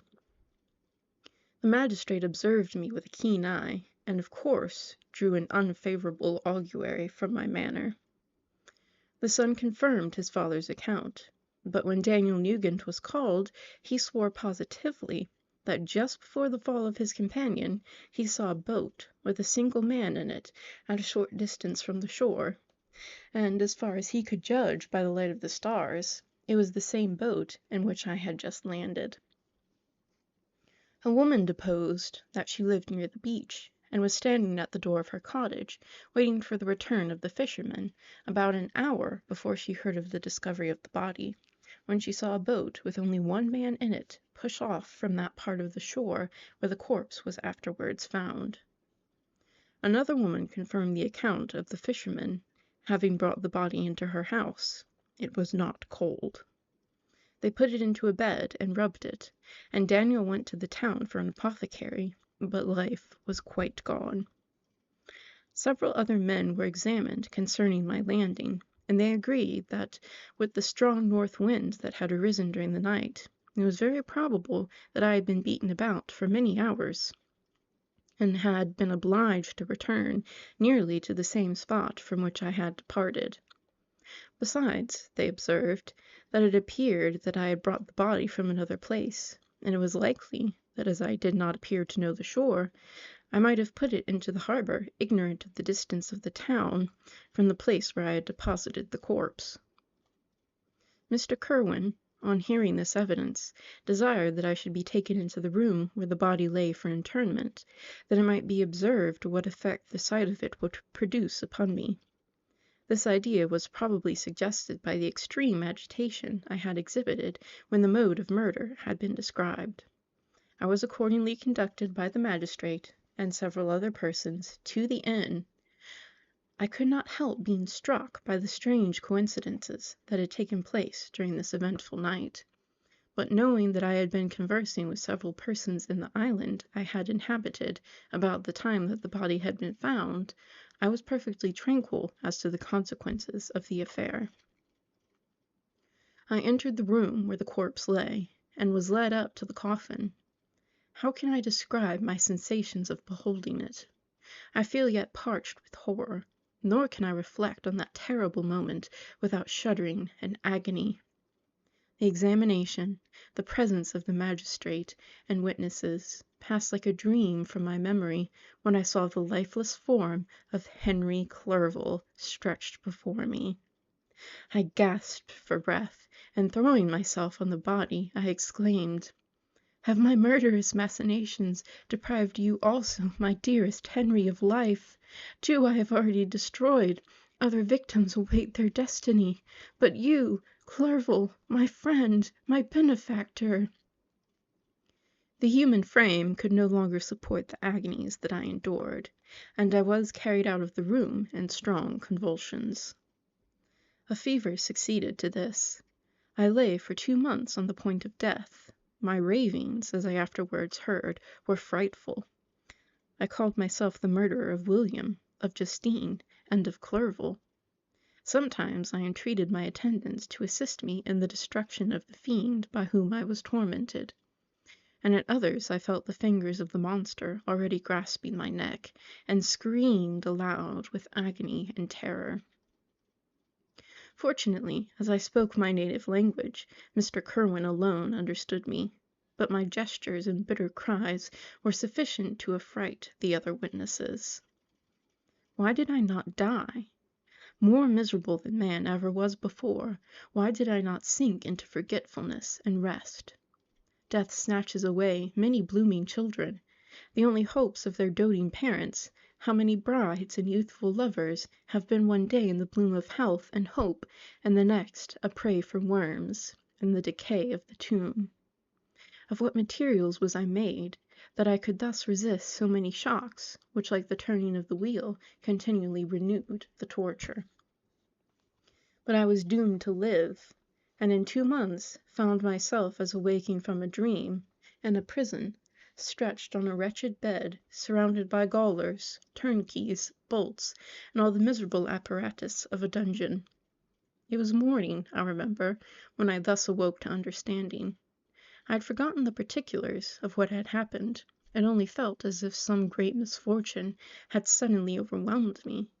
But when I looked around and saw the barred windows, and the squalidness of the room in which I was, all flashed across my memory, and I groaned bitterly. The sound disturbed an old woman who was sleeping in a chair beside me. She was a hired nurse, the wife of one of the turnkeys, and her countenance expressed all those bad qualities which often characterize that class. The lines of her face were hard and rude, like that of persons accustomed to see, without sympathizing, in sights of misery. Her tone expressed her entire indifference. She addressed me in English, and the voice struck me as one that I had heard during my sufferings. "Are you better now, sir?" said she. I replied in the same language, with a feeble voice. "I believe I am. But if it all be true, if indeed I did not dream, I am sorry that I am still alive to feel this misery and horror." "For that matter," replied the old woman, "if you were mean about the gentleman you murdered, I believe that it were better for you if you were dead, for I fancy it will go hard for you. However, that's none of my business. I am sent to nurse you and get you well. I do my duty with a safe conscience. It were well if everybody did the same." I turned with loathing from the woman who could utter so unfeeling a speech to a person just saved, on the very edge of death, but I felt languid and unable to reflect on all that had passed. The whole series of my life appeared to me as a dream. I sometimes doubted if indeed it were all true, for it never presented itself to my mind with the force of reality. As the images that floated before me became more distinct, I grew feverish. A darkness pressed around me. No one was near me who soothed me with the gentle voice of love. No dear hand supported me. The physician came and prescribed medicines, and the old woman prepared them for me, but utter carelessness was visible in the first, and the expression of brutality was strongly marked in the visage of the second. Who could be interested in the fate of a murderer but the hangman who would gain his fee? These were my first reflections, but I soon learned that Mr. Kirwin had shown me extreme kindness. He had caused the best room in the prison to be prepared for me. Wretched, indeed, was the best. And it was he who had provided a physician and a nurse.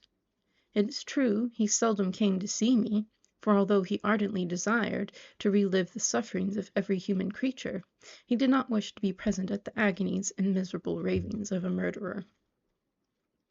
He came, therefore, sometimes to see that I was not neglected, but his visits were short and with long intervals.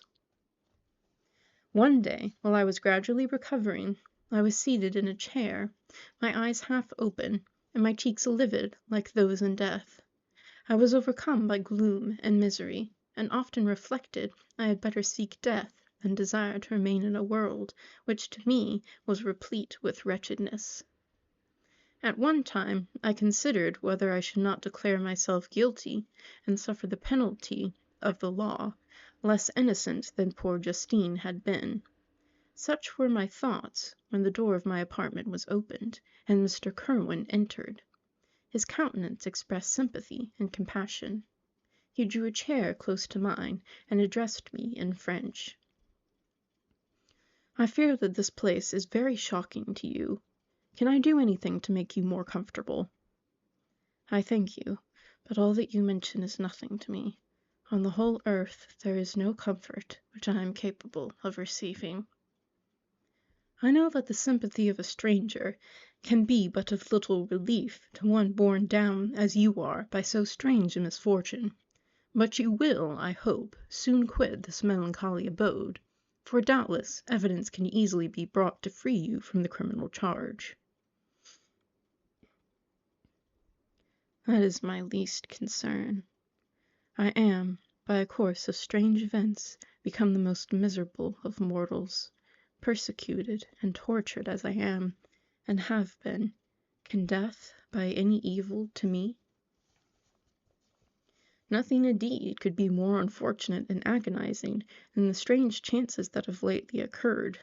You were thrown, by some surprising accident, on this shore, renowned for its hospitality, seized immediately and charged with murder. The first sight that was presented to your eyes was the body of your friend, murdered in so unaccountable a manner, and placed, as it were, by some fiend across your path.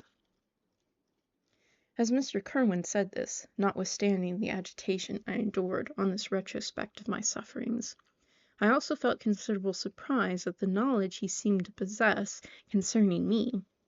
I suppose some astonishment was exhibited in my countenance, for Mr. Kerwin hastened to say, "Immediately upon your being taken ill, all the papers that were on your person were brought to me, and I examined them, that I might discover some trace by which I could send to your relations an account of your misfortune and illness. I found several letters, and among others, one which I discovered from its commencement to be from your father. I instantly wrote to Geneva. Nearly 2 months have elapsed since the departure of my letter. But you are ill. Even now you tremble. You are unfit for agitation of any kind. This suspense is 1,000 times worse than the most horrible event. Tell me what new scene of death has been acted, and whose I am now to lament." "Your family is perfectly well," said Mr. Kerwin with gentleness, "and someone, a friend, is come to visit you." I know not by what chain of thought the idea presented itself, but it instantly darted into my mind that the murderer had come to mock at my misery, and taunt me with the death of Clerval as a new enticement for me to comply with his hellish desires. I put my hand before my eyes, and cried out in agony, "Oh, take him away! I cannot see him. For God's sake, do not let him enter!" Mr. Kerwin regarded me with a troubled countenance. He could not help regarding my exclamation as a presumption of my guilt, and said, in a rather severe tone, "I should have thought, young man, that the presence of your father would have been welcome instead of inspiring such violent repugnance." "My father!" cried I, while every feature and every muscle was relaxed from anguish to pleasure. "Is my father indeed come? How kind! How very kind! But where is he? Why does he not hasten to me?" My change of manner surprised and pleased the magistrate. Perhaps he thought that my former exclamation was a momentary return of delirium, and now he instantly resumed his former benevolence. He rose and quitted the room with my nurse, and in a moment my father entered it. Nothing at this moment could have given me greater pleasure than the arrival of my father. I stretched out my hand to him and cried, "Are you then safe? And Elizabeth and Ernest?" My father calmed me with assurances of their welfare, and endeavored, by dwelling on these subjects so interesting to my heart, to raise my desponding spirits. But he soon felt that a prison cannot be the abode of cheerfulness. "What a place is this that you inhabit, my son?" said he, looking mournfully at the barred windows and wretched appearance of the room. "You travel to seek happiness, but a fatality seems to pursue you, and poor Clerval!" The name of my unfortunate and murdered friend was an agitation too great to be endured in my weak state. I shed tears. "Alas, yes, my father," replied I. "Some destiny of the most horrible kind hangs over me, and I must live to fulfill it, or surely I should have died on the coffin of Henry." We were not allowed to converse for any length of time, for the precarious state of my health rendered every precaution necessary that could ensure tranquillity. Mr. Kerwin came in and insisted that my strength should not be exhausted by too much exertion. But the appearance of my father was to me like that of my good angel, and I gradually recovered my health. As my sickness quitted me, I was absorbed by a gloomy and black melancholy that nothing could dissipate. The image of Clerval was forever before me, ghastly and murdered. More than once the agitation into which these reflections threw me made my friends dread a dangerous relapse. Alas! why did they preserve so miserable and detested a life? It was surely that I might fulfill my destiny, which is now drawing to a close. Soon, oh, very soon, will death extinguish these throbbings and relieve me from the mighty weight of anguish that bears me to the dust. And in executing the award of justice, I shall also sink to rest. Then the appearance of death was distant, although the wish was ever present to my thoughts, and I often sat for hours, motionless and speechless, wishing for some mighty revolution that might bury me and my destroyer in its ruins. The season of the assizes approached. I had already been 3 months in prison, and although I was still weak and in a continual danger of relapse, I was obliged to travel nearly 100 miles to the county town where the court was held. Mr. Kirwin charged himself with every care of collecting witnesses and arranging my defense. I was spared the disgrace of appearing publicly as a criminal, as the case was not brought before the court that decides on life and death. The grand jury rejected the bill on its being proved that I was on the Orkney Islands at the hour the body of my friend was found, and a fortnight after my removal I was liberated from prison. My father was enraptured on finding me freed from the vexations of a criminal charge, that I was again allowed to breathe the fresh atmosphere, and permitted to return to my native country. I did not participate in these feelings, for to me the walls of a dungeon or a palace were alike hateful. The cup of life was poisoned forever, and although the sun shone upon me, as upon the happy and gay of heart, I saw around me nothing but a dense and frightful darkness, penetrated by no light but the glimmer of 2 eyes that glared upon me. Sometimes they were the expressive eyes of Henry, languishing in death, the dark orbs nearly covered by the lids, and the long black lashes that fringed them. Sometimes it was the watery, clouded eyes of the monster, as I first saw them in my chamber at Ingolstadt. My father tried to awaken in me the feelings of affection.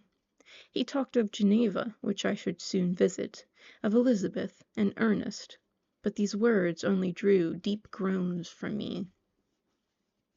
Sometimes, indeed, I felt a wish for happiness, and thought with melancholy delight of my beloved cousin, or longed with a devouring maladie du pays to see once more the blue lake and rapid Rhone that had been so dear to me in early childhood. But my general state was of feeling was a torpor, in which a prison was as welcome a residence as the divinest scene in nature.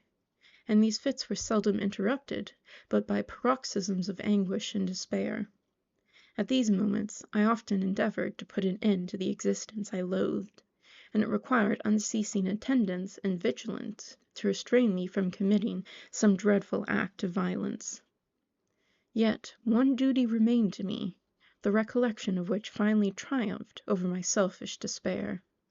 It was necessary that I should return without delay to Geneva, there to watch over the lives of those I so fondly loved, and to lie in wait for the murderer, that if any chance led me to the place of his concealment, or if he dared again to blast me by his presence, I might, with unfailing aim, put an end to the existence of the monstrous image which I had endured with mockery of a soul still more monstrous. My father still desired to delay our departure, fearful that I could not sustain the fatigues of a journey, for I was a shattered wreck, the shadow of a human being. My strength was gone. I was a mere skeleton, and fever night and day preyed upon my wasted frame. Still, as I urged our leaving Ireland with such inquietude and impatience, my father thought it best to yield. We took our passage on board a vessel bound for Havre de Grace, and sailed with a fair wind from the Irish shores. It was midnight. I lay on the deck, looking at the stars, and listening to the dashing of the waves. I hailed the darkness that shut Ireland from my sight, and my pulse beat with a feverish joy when I reflected that I should soon see Geneva. The past appeared to me in the light of a frightful dream, yet the vessel in which I was, the wind that blew me from the detested shore of Ireland, and the sea which surrounded me, told me too forcibly that I was deceived by no vision, and that Clerval, my friend and dearest companion, had fallen a victim to me and the monster of my creation. I repassed in my memory my whole life, my quiet happiness while residing with my family in Geneva, the death of my mother, and my departure for Ingolstadt. I remembered, shuddering, the mad enthusiasm that hurried me on to the creation of my hideous enemy, and I called to mind the night in which he first lived. I was unable to pursue the train of thought. 1,000 feelings pressed upon me, and I wept bitterly.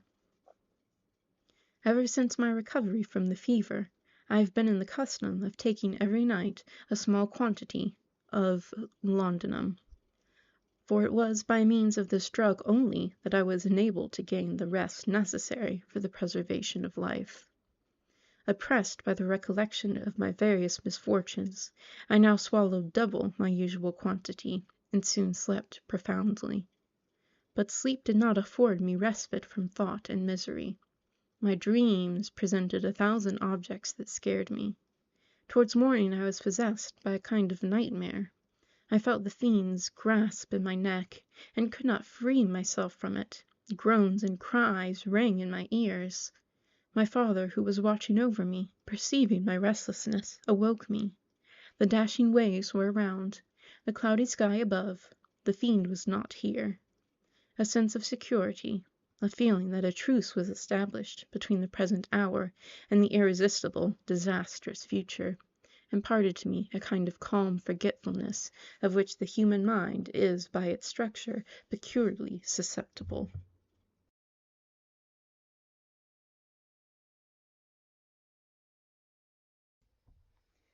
Chapter 5.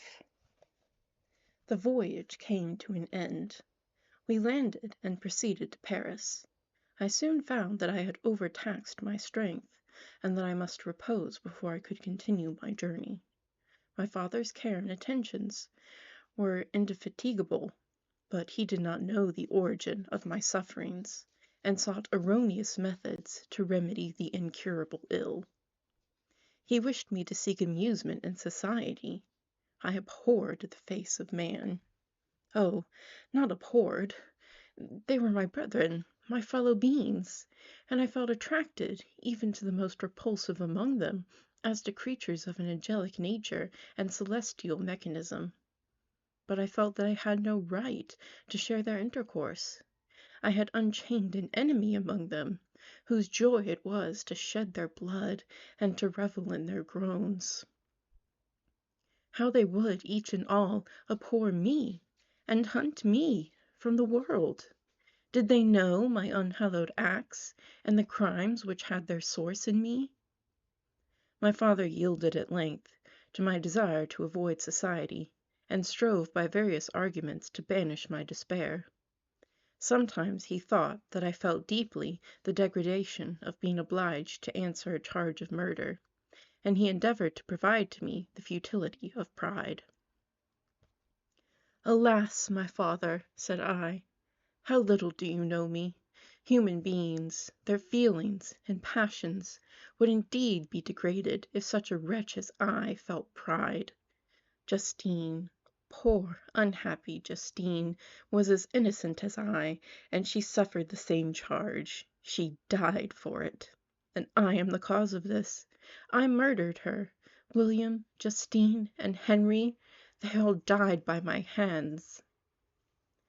My father had often, during my imprisonment, heard me make the same assertion.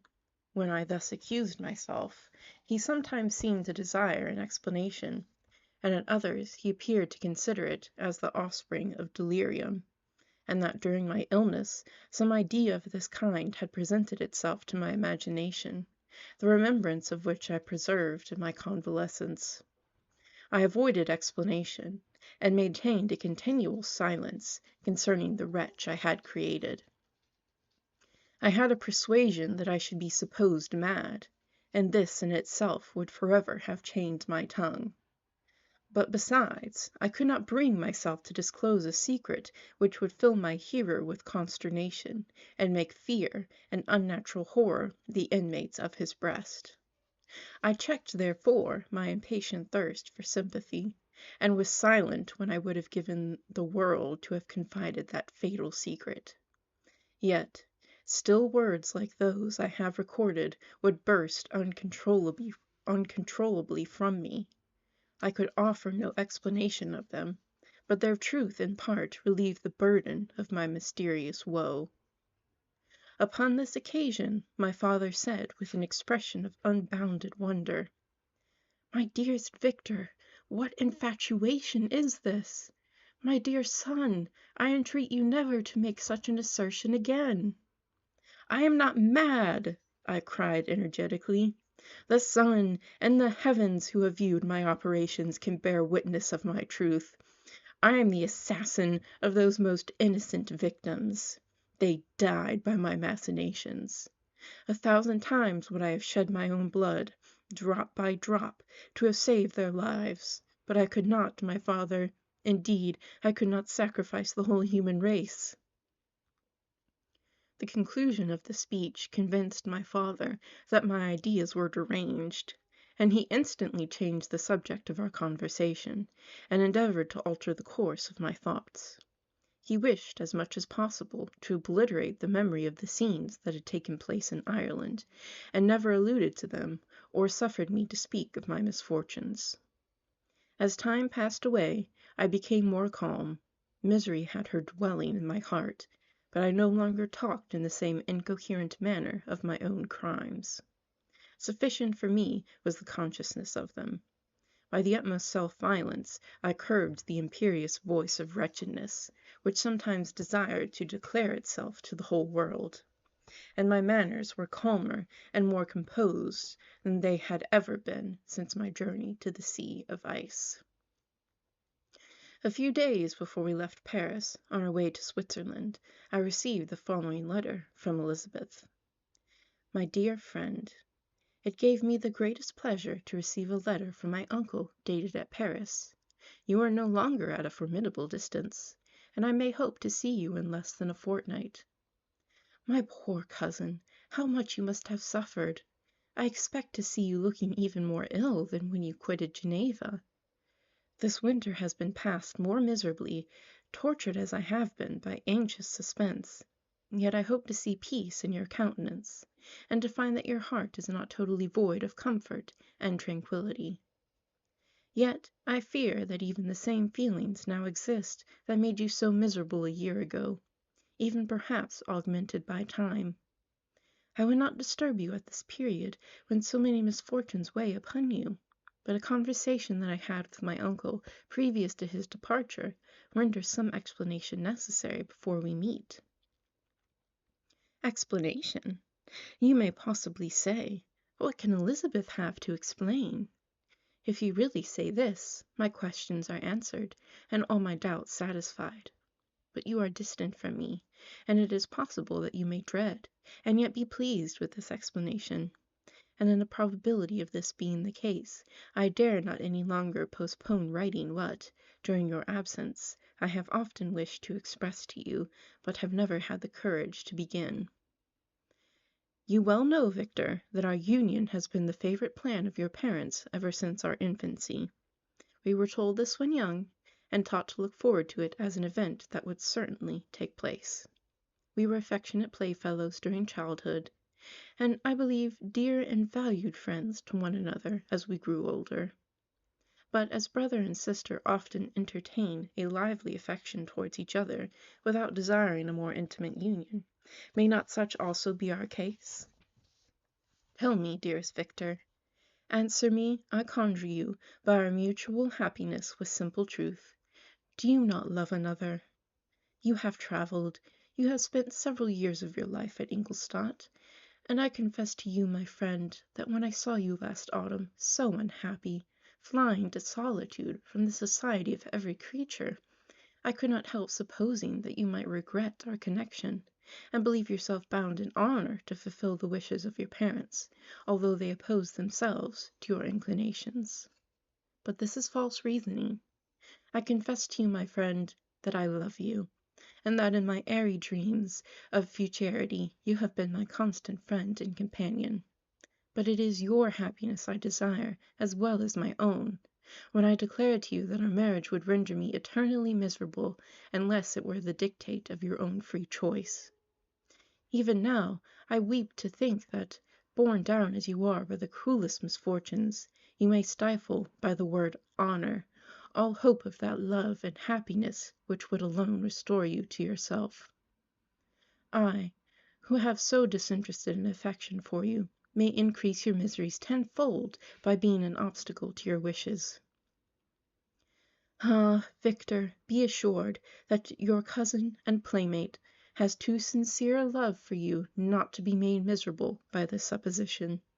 Be happy, my friend, and if you obey me in this one request, remain satisfied that nothing on earth will have the power to interrupt my tranquillity. Do not let this letter disturb you. Do not answer tomorrow, or the next day, or even until you come, if it will give you pain. My uncle will send me news of your health, and if I see but one smile on your lips when we meet, occasioned by this or any other exertion of mine, I shall need no other happiness. Elizabeth Lavenza, Geneva, May 18th. This letter revived in my memory what I had before forgotten, the threat of the fiend. I will be with you on your wedding night. Such was my sentence, and on that night would the daemon employ every art to destroy me, and tear me from my glimpse of happiness, which promised partly to console my sufferings. On that night he had determined to consummate his crimes by my death. Well, be it so. A deadly struggle would then assuredly take place, in which, if he were victorious, I should be at peace, and his power over me be at an end. If he were vanquished, I should be a free man. Alas, what freedom! Such as the peasant enjoys when his family have been massacred before his eyes, his cottage burnt, his lands laid waste, and he is turned adrift, homeless, penniless, and alone, but free.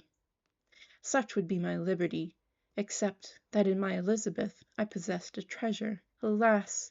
balanced by those horrors of remorse and guilt which would pursue me until death. Sweet and beloved Elizabeth, I read and re-read her letter, and some softened feeling stole into my heart and dared to whisper paradisiacal dreams of love and joy.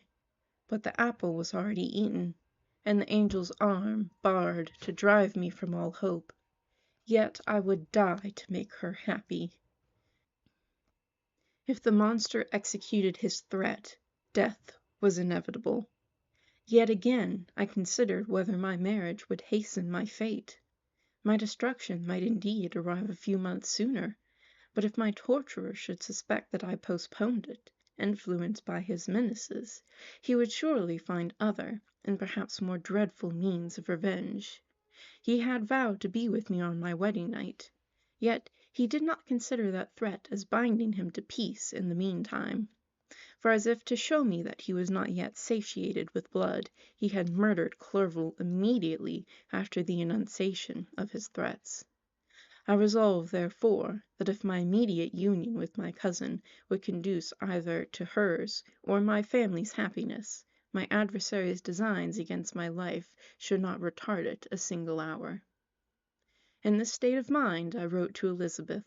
My letter was calm and affectionate. "I fear, my beloved girl," I said, "little happiness remains for us on earth. Yet all that I may one day enjoy is centered in you. Chase away your idle fears. To you alone do I consecrate my life and my endeavors for contentment. I have one secret, Elizabeth, a dreadful one. When revealed to you, it will chill your frame with horror, and then, far from being surprised at my misery, you will only wonder that I survive what I have endured.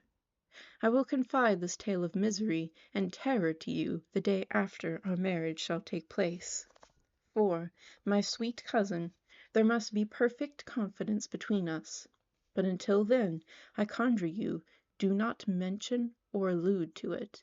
This I most earnestly entreat, and I know you will comply. In about a week after the arrival of Elizabeth's letter, we returned to Geneva. The sweet girl welcomed me with warm affection, yet tears were in her eyes as she beheld my emaciated frame and feverish cheeks. I saw a change in her also. She was thinner, and had lost much of that heavenly vivacity that had before charmed me. But her gentleness and soft looks of compassion made her a more fit companion for one blasted and miserable as I was. The tranquillity which I now enjoyed did not endure. Memory brought madness with it, and when I thought of what had passed, a real insanity possessed me.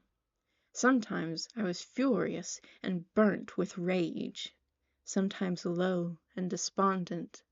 I neither spoke nor looked at any one, but sat motionless, bewildered by the multitude of miseries that overcame me. Elizabeth alone had the power to draw me from these fits. Her gentle voice would soothe me when transported by passion, and inspire me with human feelings when sunk in torpor. She wept with me and for me. When reason returned, she would remonstrate, and endeavour to inspire me with resignation. Ah, it is well for the unfortunate to be resigned, but for the guilty there is no peace. The agonies of remorse poison the luxury there is otherwise sometimes found in indulging the excess of grief. Soon after my arrival, my father spoke of my immediate marriage with Elizabeth. I remained silent.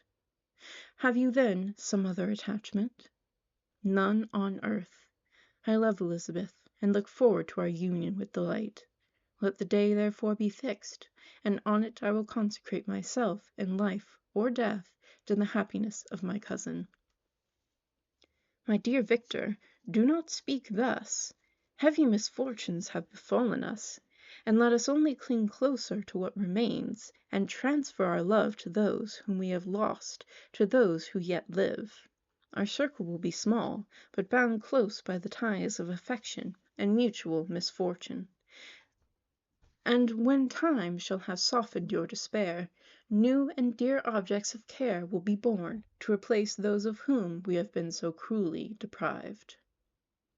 Such were the lessons of my father, but to me the remembrance of the threat returned. Nor can you wonder that, omnipotent as the fiend had yet been in his deeds of blood, I should almost regard him as invincible, and that when he had pronounced the words, "I shall be with you on your wedding night," I should regard the threatened fate as unavoidable. But death was no evil to me. If the loss of Elizabeth were balanced with it, and I, therefore, with a contented and even cheerful countenance, agreed with my father, that if my cousin would consent, the ceremony should take place in 10 days, and thus put, as I imagined, the seal to my fate. Great God! If for one instant I had thought what might be the hellish intention of my fiendish adversary, I would rather have banished myself for ever from my native country, and wandered a friendless outcast over the earth, than have consented to this miserable marriage. But, as if possessed of magic powers, the monster had blinded me to his real intentions, and when I thought that I had prepared only my own death, I hastened that of a far dearer victim. As the period fixed for our marriage drew nearer, whether from cowardice or a prophetic feeling, I felt my heart sink within me, but I concealed my feelings by an appearance of hilarity that brought smiles and joys to the countenance of my father, but hardly deceived the ever watchful and nicer eye of Elizabeth. She looked forward to our union with placid contentment, not unmingled with a little fear, which past misfortunes had impressed, that what now appeared certain and tangible happiness might soon dissipate into an airy dream, and leave no trace but deep and everlasting regret. Preparations were made for the event. Congratulatory visits were received, and all wore a smiling appearance. I shut up, as well as I could, in my own heart the anxiety that preyed there, and entered with seeming earnestness into the plans of my father, although they might only serve as the decorations of my tragedy. Through my father's exertions, a part of the inheritance of Elizabeth had been restored to her by the Austrian government. A small possession on the shores of Como belonged to her. It was agreed that, immediately after our union, we should proceed to Villa Lavenza, and spend our first days of happiness beside the beautiful lake near which it stood. In the meantime, I took every precaution to defend my person, in case the fiend should openly attack me. I carried pistols and a dagger constantly about me, and was ever on the watch to prevent artifice, and by these means gained a greater degree of tranquillity. Indeed, as the period approached, the threat appeared more as a delusion, not to be regarded as worthy to disturb my peace, while the happiness I hoped for in my marriage wore a greater appearance of certainty, as the day fixed for its solemnization drew nearer, and I heard it continually spoken of as an occurrence which no accident could possibly prevent. Elizabeth seemed happy. My tranquil demeanor contributed greatly to calm her mind. But on the day that was to fulfill my wishes and my destiny, she was melancholy, and a presentiment of evil pervaded her. And perhaps also she thought of the dreadful secret which I had promised to reveal to her on the following day. My father was in the meantime overjoyed, and in the bustle of preparation only recognized in the melancholy of his niece the diffidence of a bride. After the ceremony was performed, a large party assembled at my father's, agreed that Elizabeth and I should commence our journey by water, sleeping that night at Evian, and continuing our voyage on the following day. The day was fair, the wind favorable, all smiled on our nuptial embarkation. Those were the last moments of my life during which I enjoyed the feeling of happiness. We passed rapidly along. The sun was hot, but we were sheltered from its rays by a kind of canopy, while we enjoyed the beauty of the scene. Sometimes on one side of the lake, where we saw Mount Saleve, the pleasant banks of Montalegre, and at a distance, surmounting all, the beautiful Mont Blanc, and the assemblage of snowy mountains that in vain endeavor to emulate her. Sometimes coasting the opposite banks, we saw the mighty Jura opposing its dark side to the ambition that would quit its native country, and an almost insurmountable barrier to the invader who should wish to enslave it. I took the hand of Elizabeth. "You are sorrowful, my love. Ah, if you knew what I have suffered, and what I may yet endure, you would endeavor to let me taste the quiet and freedom from despair that this one day at least permits me to enjoy." "Be happy, my dear Victor," replied Elizabeth. "There is, I hope, nothing to distress you, and be assured that if a lively joy is not painted in my face, my heart is contented. Something whispers to me not to depend too much on the prospect that is open before us, but I will not listen to such a sinister voice. Observe how fast we move along, and how the clouds, which sometimes obscure and sometimes rise above the dome of Mont Blanc, render this scene of beauty still more interesting. Look also at the innumerable fish that are swimming in the clear waters, where we can distinguish every pebble that lies at the bottom. What a divine day! How happy and serene all nature appears!" Thus Elizabeth endeavored to divert her thoughts and mine from all reflection upon melancholy subjects. But her temper was fluctuating. Joy for a few instants shone in her eyes, but it continually gave place to distraction and reverie. The sun sank lower in the heavens. We passed the river Drance, and observed its path through the chasms of the higher and the glens of the lower hills. The Alps here come closer to the lake, and we approached the amphitheatre of mountains which forms its eastern boundary. The spire of Evian shone under the woods that surrounded it, and the range of mountain above mountain by which it was overhung. The wind, which had hitherto carried us along with amazing rapidity, sunk at sunset to a light breeze. The soft air just ruffled the water and caused a pleasant motion among the trees as we approached the shore, from which it wafted the most delightful scent of flowers and hay. The sun sunk beneath the horizon as we landed, and as I touched the shore I felt those cares and fears revive which soon were to clasp me and cling to me forever.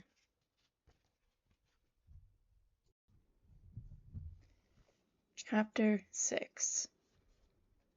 It was 8 o'clock when we landed. We walked for a short time on the shore, enjoying the transitory light, and then retired to the inn, and contemplated the lovely scene of waters, woods, and mountains, obscured in darkness, yet still displaying their black outlines. The wind, which had fallen in the south, now rose with great violence in the west. The moon had reached her summit in the heavens, and was beginning to descend. The clouds swept across it, swifter than the flight of the vulture, and dimmed her rays, while the lake reflected the scene of the busy heavens, rendered still busier by the restless waves that were beginning to rise.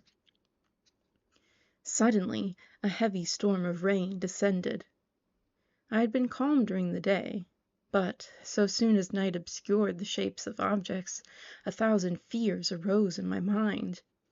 I was anxious and watchful, while my right hand grasped a pistol which was hidden in my bosom.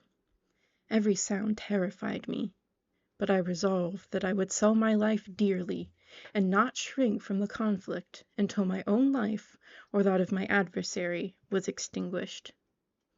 Elizabeth observed my agitation for some time in timid and fearful silence, but there was something in my glance which communicated terror to her, and trembling, she asked, "What is it that agitates you, my dear Victor? What is it you fear?" "Oh, peace, peace, my love," replied I. "This night, and all will be safe. But this night is dreadful, very dreadful." I passed an hour in this state of mind, when suddenly I reflected how fearful the combat which I momentarily expected would be to my wife, and I earnestly entreated her to retire, resolving not to join her until I had obtained some knowledge as to the situation of my enemy. She left me, and I continued some time walking up and down the passages of the house, and inspecting every corner that might afford a retreat to my adversary. But I discovered no trace of him, and was beginning to conjecture that some fortunate chance had intervened to prevent the execution of his menaces, when suddenly I heard a shrill and dreadful scream. It came from the room into which Elizabeth had retired. As I heard it, the whole truth rushed into my mind. My arms dropped, the motion of every muscle and fibre was suspended. I could feel the blood trickling in my veins, and tingling in the extremities of my limbs. The state lasted but for an instant. The scream was repeated, and I rushed into the room. Great God! Why did I not then expire? Why am I here to relate the destruction of the best hope and the purest creature of earth? She was there, lifeless and inanimate, thrown across the bed, her head hanging down, and her pale and distorted features half covered by her hair. Everywhere I turn, I see the same figure, her bloodless arms and relaxed form flung by the murderer on its bridal bier. Could I behold this and live? Alas, life is obstinate, and clings closest where it is most hated. For a moment only did I lose recollection. I fell senseless on the ground. When I recovered, I found myself surrounded by the people of the inn. Their countenances expressed a breathless terror, but the horror of others appeared only as a mockery, a shadow of the feelings that oppressed me. I escaped from them to the room where lay the body of Elizabeth, my love, my wife, so lately living, so dear, so worthy. She had been moved from the posture in which I had first beheld her, and now, as she lay, her head upon her arm, and a handkerchief thrown across her face and neck, I might have supposed her asleep. I rushed towards her, and embraced her with ardor, but the deadly languor and coldness of the limbs told me that what I now held in my arms had ceased to be the Elizabeth whom I had loved and cherished. The murderous mark of the fiend's grasp was on her neck, and the breath had ceased to issue from her lips. While I still hung over her in the agony of despair, I happened to look up. The windows of the room had before been darkened, and I felt a kind of panic on seeing the pale yellow light of the moon illuminate the chamber. The shutters had been thrown back, and, with a sensation of horror not to be described, I saw at the open window a figure the most hideous and abhorred. A grin was on the face of the monster. He seemed to jeer, as with his fiendish finger he pointed towards the corpse of my wife. I rushed towards the window, and drawing a pistol from my bosom, fired, but he eluded me, leaped from his station, and running with the swiftness of lightning, plunged into the lake. The report of the pistol brought a crowd into the room. I pointed to the spot where he had disappeared, and we followed the track with boats. Nets were cast, but in vain. After passing several hours, we returned hopeless, most of my companions believing it to have been a form conjured up by my fancy. After having landed, they proceeded to search the country, parties going in different directions among the woods and vines.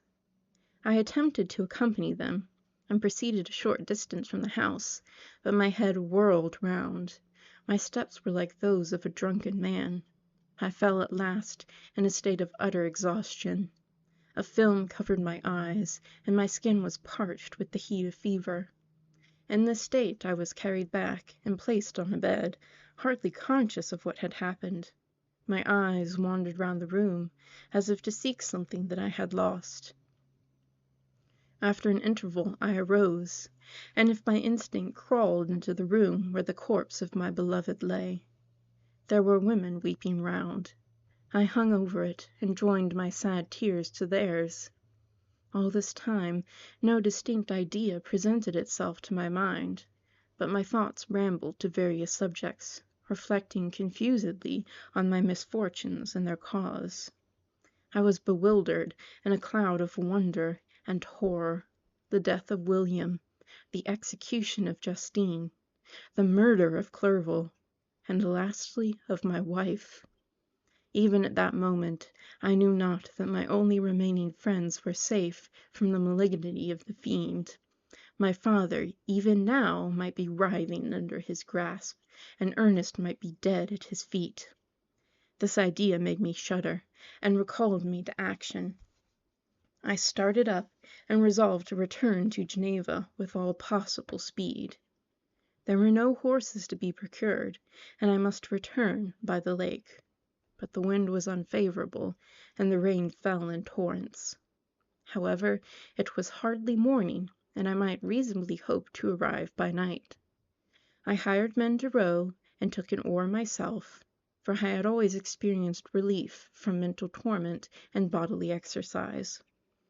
But the overflowing misery I now felt, and the excess of agitation that I endured, rendered me incapable of any exertion. I threw down the oar, and leaning my head upon my hands, gave way to every gloomy idea that arose. If I looked up, I saw scenes which were familiar to me in my happier time, and which I had contemplated but the day before in the company of her who was now but a shadow and a recollection. Tears streamed from my eyes. The rain had ceased for a moment, and I saw the fish play in the waters as they had done a few hours before. They had then been observed by Elizabeth.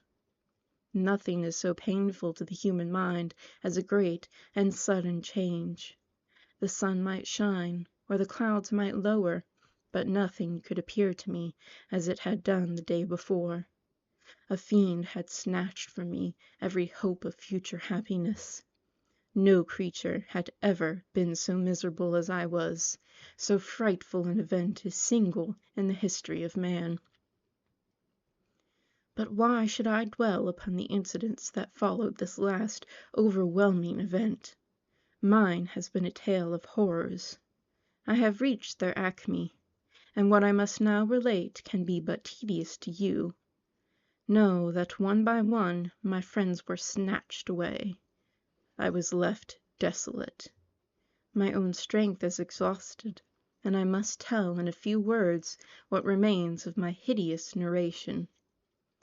I arrived at Geneva. My father and Ernest yet lived, but the former sunk under the tidings that I bore. I see him now, excellent and venerable old man. His eyes wandered in vacancy, for they had lost their charm and their delight. His Elizabeth, his more than daughter, whom he doted on with all that affection which man feels, who in the decline of life, having few affections, clings more earnestly to those that remain. Cursed, cursed be the fiend that brought misery on his gray hairs and doomed him to waste and wretchedness.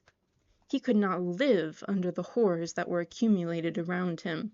The springs of existence suddenly gave way. He was unable to rise from his bed, and in a few days he died in my arms. What then became of me? I know not. I lost sensation, and chains and darkness were the only objects that pressed upon me. Sometimes, indeed, I dreamt that I wandered in flowery meadows and pleasant vales with the friends of my youth, but I awoke and found myself in a dungeon. Melancholy followed, but by degrees I gained a clear conception of my miseries and situation, and was then released from my prison.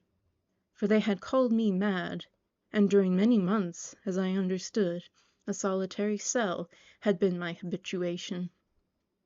Liberty, however, had been a useless gift to me, had I not, as I awakened to reason, at the same time awakened to revenge. As the memory of past misfortunes pressed upon me, I began to reflect on their cause. The monster whom I had created, the miserable Damon whom I had sent abroad into the world for my destruction. I was possessed by imagining rage when I thought of him, and desired and ardently prayed that I might have him within my grasp to wreak a great and signal revenge on his cursed head. Nor did my hate long confine itself to useless wishes. I began to reflect on the best means of securing him, and for this purpose, about a month after my release, I repaired to a criminal judge in the town, and told him that I had an accusation to make, that I knew the destroyer of my family, and that I required him to exert his whole authority for the apprehension of this murderer. But the magistrate listened to me with attention and kindness. "Be assured, sir," said he, "no pains or exertions on my part shall be spared to discover the villain." "I thank you," replied I. "Listen, therefore, to the deposition that I have to make. It is indeed a tale so strange that I should fear you would not credit it if there were not something in truth which, however wonderful, forces conviction. The story is too connected to be mistaken for a dream, and I have no motive for falsehood." My manner, as I thus addressed him, was impressive, but calm. I had formed in my own heart a resolution to pursue my destroyer to death, and this purpose quieted my agony, and for an interval reconciled me to life. I now related my history, briefly, but with firmness and precision, marking the dates with accuracy, and never deviating into invective or exclamation. The magistrate appeared at first perfectly incredulous, but as I continued he became more attentive and interested. I saw him sometimes shudder with horror. At others a lively surprise, unmingled with disbelief, was painted on his countenance. When I had concluded my narration, I said, "This is the being whom I accuse, and for whose seizure and punishment I call upon you to exert your whole power. It is your duty as a magistrate, and I believe and hope that your feelings as a man will not revolt from the execution of those functions on this occasion." This address caused a considerable change in the physiognomy of my own auditor. He had heard my story with that half kind of belief that is given to tales of spirits and supernatural events. But when he was called upon to act officially in consequence, the whole tide of his incredulity returned. He, however, answered mildly, "I would willingly afford you every aid in your pursuit, but the creature of whom you speak appears to have powers which would put all my exertions to defiance. Who can follow an animal which can traverse the sea of ice, and inhabit caves and dens where no man would venture to intrude? Besides, some months have elapsed since the commission of his crimes, and no one can conjecture to what place he has wandered, or what region he may now inhabit. I do not doubt that he hovers near the spot which I inhabit, and if he has indeed taken refuge in the Alps, he may be hunted like the chamois, and destroyed as a beast of prey. But I perceive your thoughts. You do not credit my narrative, and do not intend to pursue my enemy with the punishment which is in his desert." As I spoke, rage sparkled in my eyes. The magistrate was intimidated. "You are mistaken," said he. "I will exert myself, and if it is in my power to seize the monster, be assured that he shall suffer punishment proportionate to his crimes.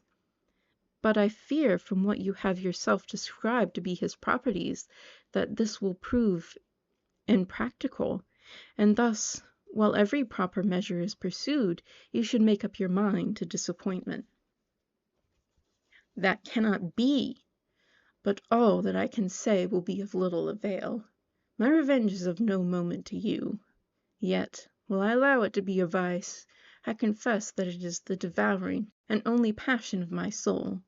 My rage is unspeakable when I reflect that the murderer, whom I have turned loose upon society, still exists. You refuse my just demand.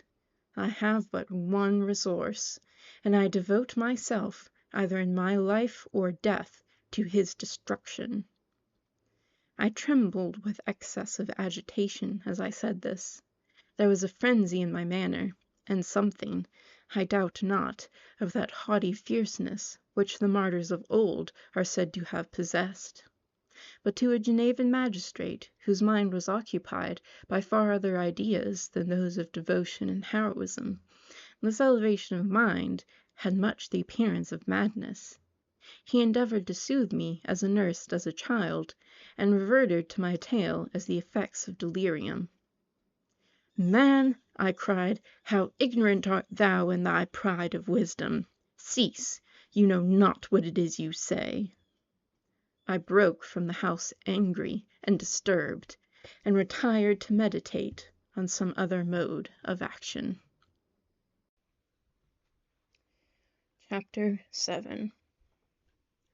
My present situation was one in which all voluntary thought was swallowed up and lost.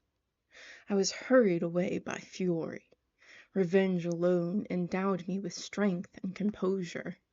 It molded my feelings, and allowed me to be calculating and calm, at periods when otherwise delirium or death would have been my portion. My first resolution was to quit Geneva forever. My country, which, when I was happy and beloved, was dear to me, now in my adversity became hateful. I provided myself with a sum of money, together with a few jewels which had belonged to my mother, and departed. And now my wanderings began, which are to cease but with life.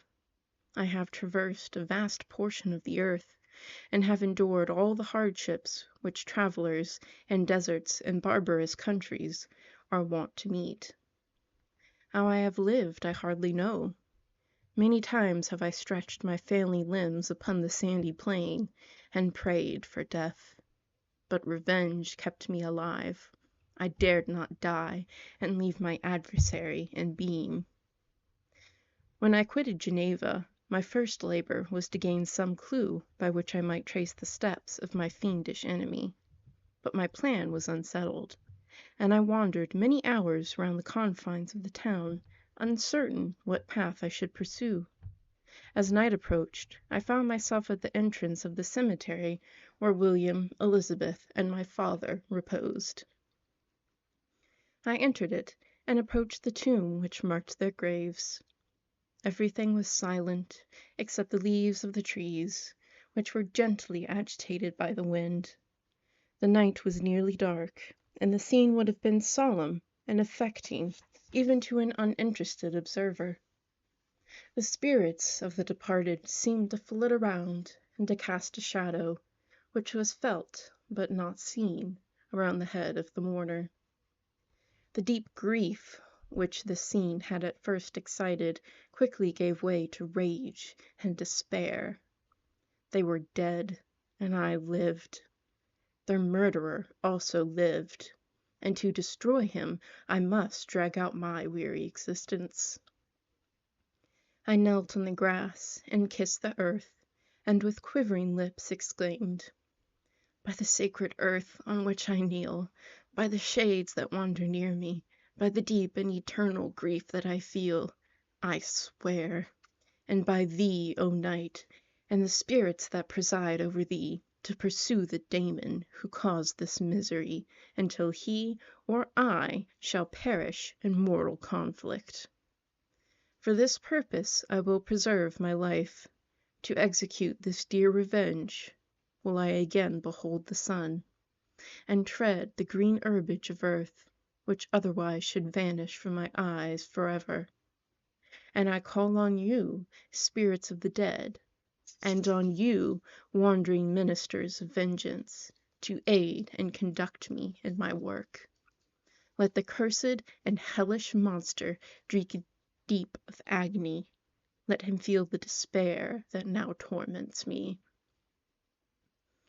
I had begun my adjuration with solemnity, and an awe which almost assured me that the shades of my murdered friends heard and approved my devotion. But the Furies possessed me as I concluded, and the rage choked my utterance. I was answered through the stillness of night by a long and fiendish laugh. It rang on my ears long and heavily, the mountains re-echoed it, and I felt as if all hell surrounded me with mockery and laughter. Surely in that moment I should have been possessed by frenzy, and have destroyed my miserable existence. But that my vow was heard, and that I was reserved for vengeance. The laughter died away, when a well-known and abhorred voice, apparently close to my ear, addressed me in an audible whisper. "I am satisfied, miserable wretch. You have determined to live, and I am satisfied." I darted towards the spot from which the sound proceeded, but the devil eluded my grasp. Suddenly the broad disk of the moon arose, and shone full upon his ghastly and distorted shape as he fled with more than mortal speed. I pursued him, and for many months this has been my task. Guided by a slight clue, I followed the windings of the Rhone, but vainly.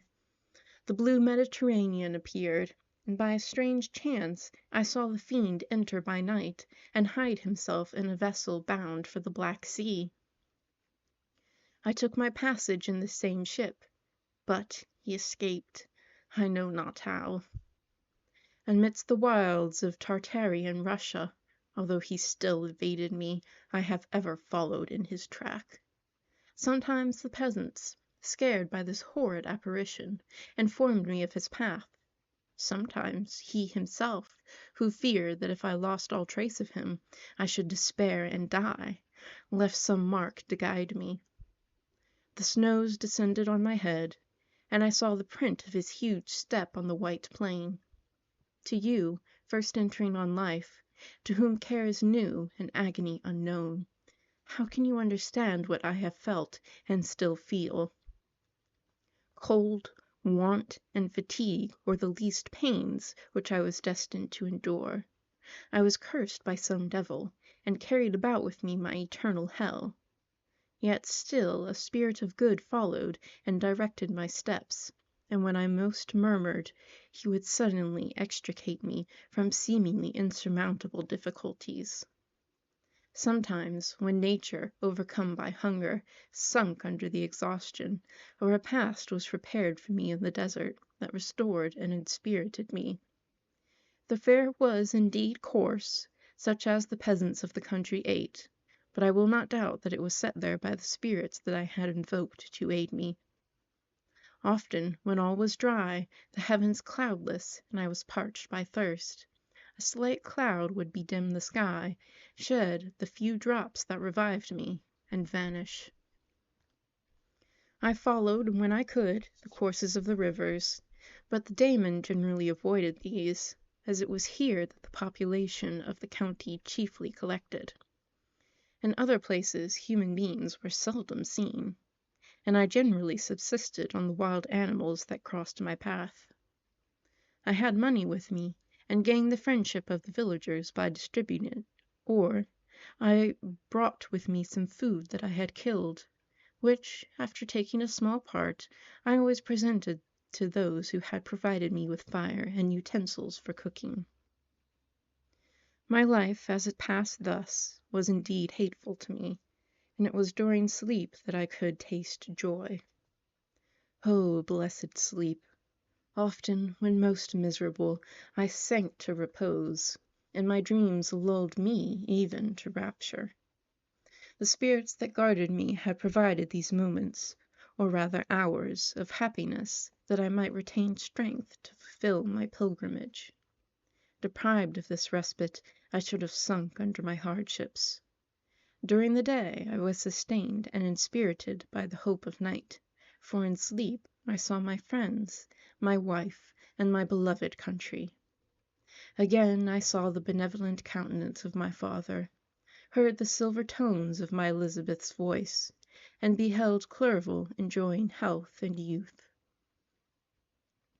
Often, when wearied by a toilsome march, I persuaded myself that I was dreaming until night should come, and that I should then enjoy reality in the arms of my dearest friends. What agonizing fondness did I feel for them! How did I cling to their dear forms, as sometimes they haunted even my waking hours, and persuaded myself that they still lived! At such moments, vengeance that burned within me died in my heart, and I pursued my path towards the destruction of the Damon, more as a task enjoined by Heaven, as the mechanical impulse of some power of which I was unconscious, than as the ardent desire of my soul. What his feelings were, whom I pursued, I cannot know. Sometimes, indeed, he left marks and writings on the backs of the trees, or cut in stone, that guided me and instigated my fury. My reign is not yet over. These words were legible in one of the inscriptions. You live, and my powers complete. Follow me. I seek the everlasting ices of the north, where you will feel the misery of cold and frost, to which I am impassive. You will find near this place, if you follow not too tardily, a dead hare. Eat and be refreshed. Come on, my enemy. We have yet to wrestle for our lives. But many hard and miserable hours must you endure until that period shall arrive. Scoffing devil! Again do I vow vengeance. Again do I devote thee, miserable fiend, to torture and death. Never will I give up my search until he or I perish. And then with what ecstasy shall I join my Elizabeth and my departed friends, who even now prepare for me the reward of my tedious toil and horrible pilgrimage. As I still pursued my journey to the northward, the snows thickened, and the cold increased in a degree almost too severe to support. The peasants were shut up in their hovels, and only a few of the most hardy ventured forth to seize the animals whom starvation had forced from their hiding places to seek for prey. The rivers were covered with ice, and no fish could be procured, and thus I was cut off from my chief article of maintenance. The triumph of my enemy increased with the difficulty of my labors. One inscription that he left was in these words: "Prepare, your toils only begin. Wrap yourself in furs and provide food, for we shall soon enter upon a journey where your sufferings will satisfy my everlasting hatred." My courage and perseverance were invigorated by these scoffing words. I resolved not to fail in my purpose, and calling on heaven to support me, I continued, with unabated fervor, to traverse immense deserts, until the ocean appeared at a distance, and formed the utmost boundary of the horizon. Oh, how unlike it was to the blue seasons of the south! Covered with ice, it was only to be distinguished from land by its superior wildness and ruggedness. The Greeks wept for joy when they beheld the Mediterranean from the hills of Asia, and hailed with rapture the boundary of their toils. I did not weep, but I knelt down, and with a full heart thanked my guiding spirit for conducting me in safety to the place where I hoped, notwithstanding my adversary's gibe, to meet and grapple with him. Some weeks before this period I had procured a sledge and dogs, and thus traversed the snows with inconceivable speed. I know not whether the fiend possessed the same advantages, but I found that, as before I had daily lost ground in the pursuit, I now gained on him, so much so that when I first saw the ocean, he was but 1 day's journey in advance, and I hoped to intercept him before he should reach the beach. With new courage, therefore, I pressed on, and in 2 days arrived at a wretched hamlet on the seashore. I inquired of the inhabitants concerning the fiend, and gained accurate information. A gigantic monster, they said, had arrived the night before, armed with a gun and many pistols, putting to flight the inhabitants of a solitary cottage through fear of his terrific appearance. He had carried off their store of winter food, and, placing it in a sledge to draw, which he had seized on a numerous drove of trained dogs, he had harnessed them, and the same night, to the joy of the horror-struck villagers, had pursued his journey across the sea in a direction that led to no land. And they conjectured that he must speedily be destroyed by the breaking of the ice, or frozen by the eternal frosts. On hearing this information, I suffered a temporary access of despair. He had escaped me, and I must commence a destructive and almost endless journey across the mountainous ices of the ocean, amidst cold that few of the inhabitants could long endure, and which I, the native of a genial and sunny climate, could not hope to survive.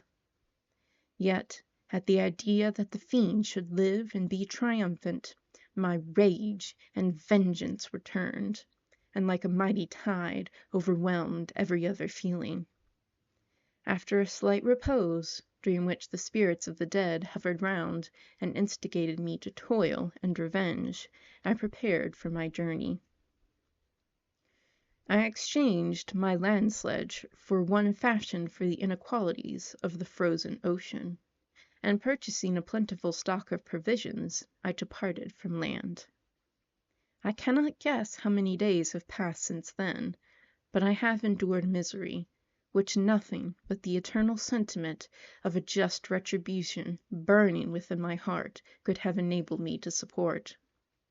Immense and rugged mountains of ice often barred up my passage, and I often heard the thunder of the ground sea which threatened my destruction. But again the frost came, and made the paths of the sea secure. By the quantity of provision which I had consumed, I should guess that I had passed 3 weeks in this journey, and the continual protraction of hope returning back upon the heart often wrung bitter drops of despondency and grief from my eyes. Despair had indeed almost secured her prey, and I should have soon sunk beneath this misery.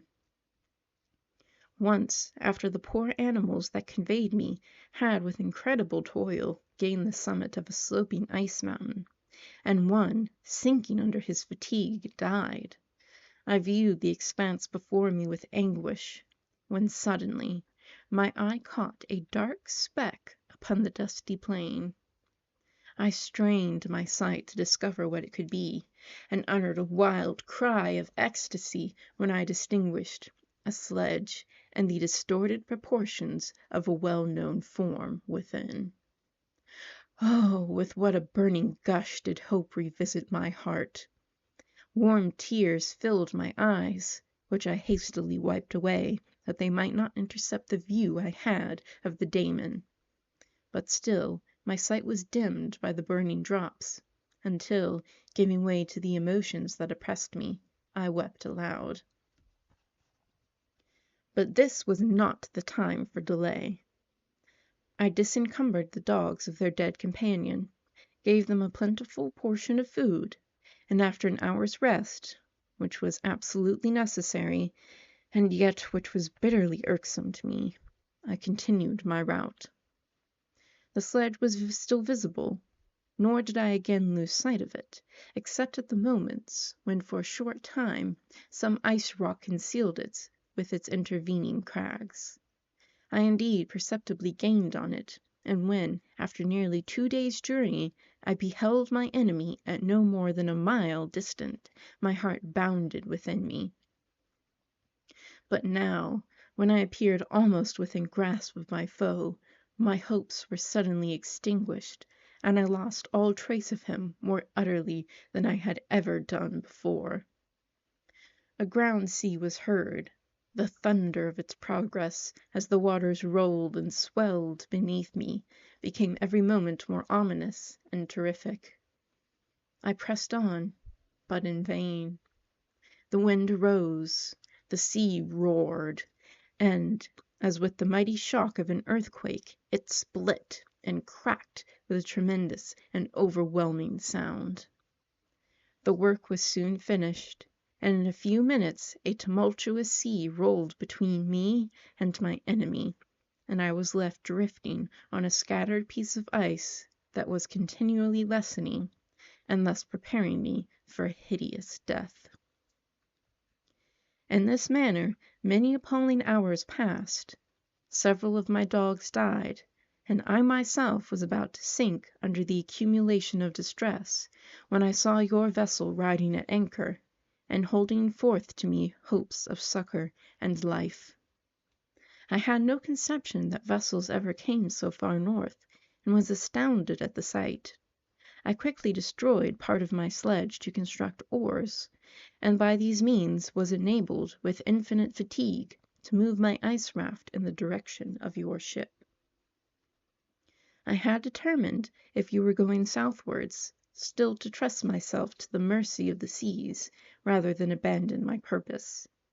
I hoped to induce you to grant me a boat, with which I could pursue my enemy, but your direction was northward. You took me on board when my vigor was exhausted, and I should soon have sunk under my multiplied hardships and to a death which I still dread, for my task is unfulfilled. Oh, when will my guiding spirit, in conducting me to the daemon, allow me the rest I so much desire? Or must I die, and he yet live? If I do, swear to me, Walton, that he shall not escape, that you will seek him, and satisfy my vengeance in his death. And do I dare to ask of you to undertake my pilgrimage, to endure the hardships that I have undergone? No, I am not so selfish. Yet, when I am dead, if he should appear, if the ministers of vengeance should conduct him to you, swear that he shall not live. Swear that he shall not triumph over my accumulated woes, and survive to add to the list of his dark crimes. He is eloquent and persuasive, and once his words had even power over my heart, but trust him not. His soul is as hellish as his form, full of treachery and fiend-like malice. Hear him not. Call on the manes of William, Justine, Clerval, Elizabeth, my father, and of the wretched Victor, and thrust your sword into his heart. I will hover near, and direct the steel aright. Walton in continuation, August 26th. You have read this strange and terrific story, Margaret, and do you not feel your blood congeal with horror, like that which even now curdles mine? Sometimes, seized with sudden agony, he could not continue his tale. At others, his voice broken, yet piercing, uttered with difficulty the words so replete with anguish. His fine and lovely eyes were now lighted up with indignation, now subdued to downcast sorrow, and quenched in infinite wretchedness. Sometimes he commanded his countenance and tones, and related the most horrible incidents with a tranquil voice, suppressing every mark of agitation. Then, like a volcano bursting forth, his face would suddenly change to an expression of the wildest rage, as he shrieked out imprecations on his persecutor. His tale is connected, and told with an appearance of the simplest truth. Yet I own to you that the letters of Felix and Safie, which he showed me, and the apparition of the monster seen from our ship, brought me to a greater conviction of the truth of his narrative than his asseverations, however earnest and connected. Such a monster has, then, real existence. I cannot doubt it, yet I am lost in surprise and admiration. Sometimes I endeavored to gain from Frankenstein the particulars of his creature's formation, but on this point he was impenetrable. "Are you mad, my friend?" said he, "or whither does your senseless curiosity lead you? Would you also create for yourself and the world a demoniacal enemy? Peace, peace! Learn my miseries, and do not seek to increase your own." Frankenstein discovered that I made notes concerning his history. He asked to see them, and then himself corrected and augmented them in many places, but principally in giving the life and spirit to the conversations he held with his enemy. Since you have preserved my narration, I would not that a mutilated one should go down to posterity. Thus has a week passed away while I have listened to the strangest tale that ever imagination formed. My thoughts and every feeling of my soul have been drunk up by the interest for my guest, which this tale and his own elevated and gentle manners have created. I wish to soothe him, yet can I counsel one so infinitely miserable, so destitute of every hope of consolation, to live? Oh, no!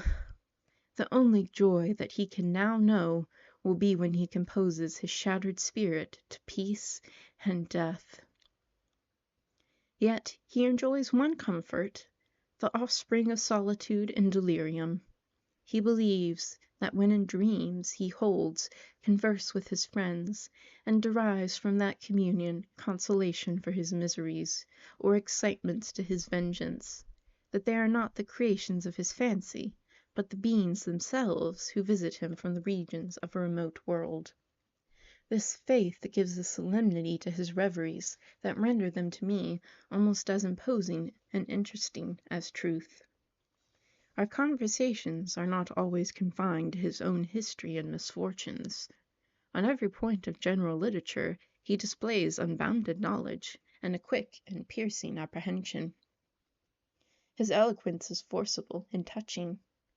Nor can I hear him when he relates a pathetic incident, or endeavors to move the passions of pity or love without tears.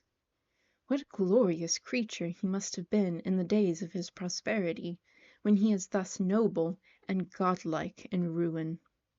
He seems to feel his own worth and the greatness of his fall. "When younger," said he, "I believed myself destined for some great enterprise. My feelings are profound, but I possessed a coolness of judgment that fitted me for illustrious achievements. This sentiment of the worth of my nature supported me when others would have been oppressed, for I deemed it criminal to throw away in useless grief those talents that might be useful to my fellow creatures. When I reflected on the work I had completed, no less a one than the creation of a sensitive and rational animal, I could not rank myself with the herd of common projectors. But this thought, which supported me in the commencement of my career, now serves only to plunge me lower in the dust. All my speculations and hopes are as nothing, and like the archangel who aspired to omnipotence, I am chained in an eternal hell. My imagination was vivid, yet my powers of analysis and application were intense. By the union of these qualities I conceived the idea and executed the creation of a man. Even now I cannot recollect without passion my reveries while the work was incomplete. I trod heaven in my thoughts, now exulting in my powers, now burning with the idea of their effects. From my infancy I was imbued with high hopes and a lofty ambition, but how am I sunk! Oh, my friend, if you had known me as I once was, you would not recognize me in this state of degradation. Despondency rarely visited my heart. A high destiny seemed to bear me on, until I fell, never, never again to rise. Must I then lose this admirable being? I have longed for a friend. I have sought one who would sympathize with and love me. Behold, on these desert seas, I have found such a one. But I fear I have gained him only to know his value and lose him. I would reconcile him to life, but he repulses the idea. "I thank you, Walton," he said, "for your kind intentions towards so miserable a wretch. But when you speak of new ties and fresh affections, think you that any can replace those who are gone? Can any man be to me as Clerval was, or any woman another Elizabeth? Even where the affections are not strongly moved by any superior excellence, the companions of our childhood always possess a certain power over our minds, which hardly any later friend can obtain. They know our infantine dispositions, which, however they may be afterwards modified, are never eradicated, and they can judge of our actions with more certain conclusions as to the integrity of our motives.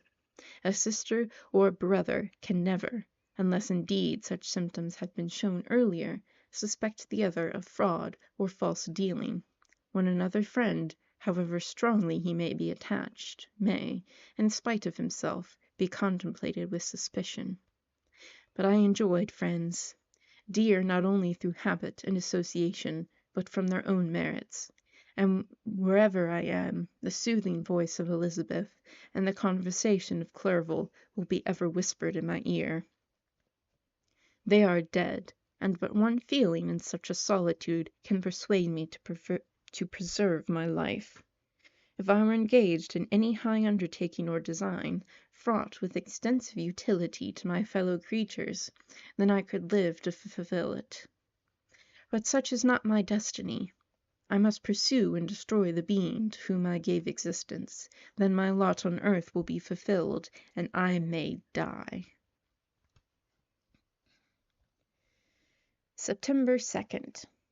My beloved sister, I write to you, encompassed by peril, and ignorant whether I am ever doomed to again see England and the dearer friends that inhabit it.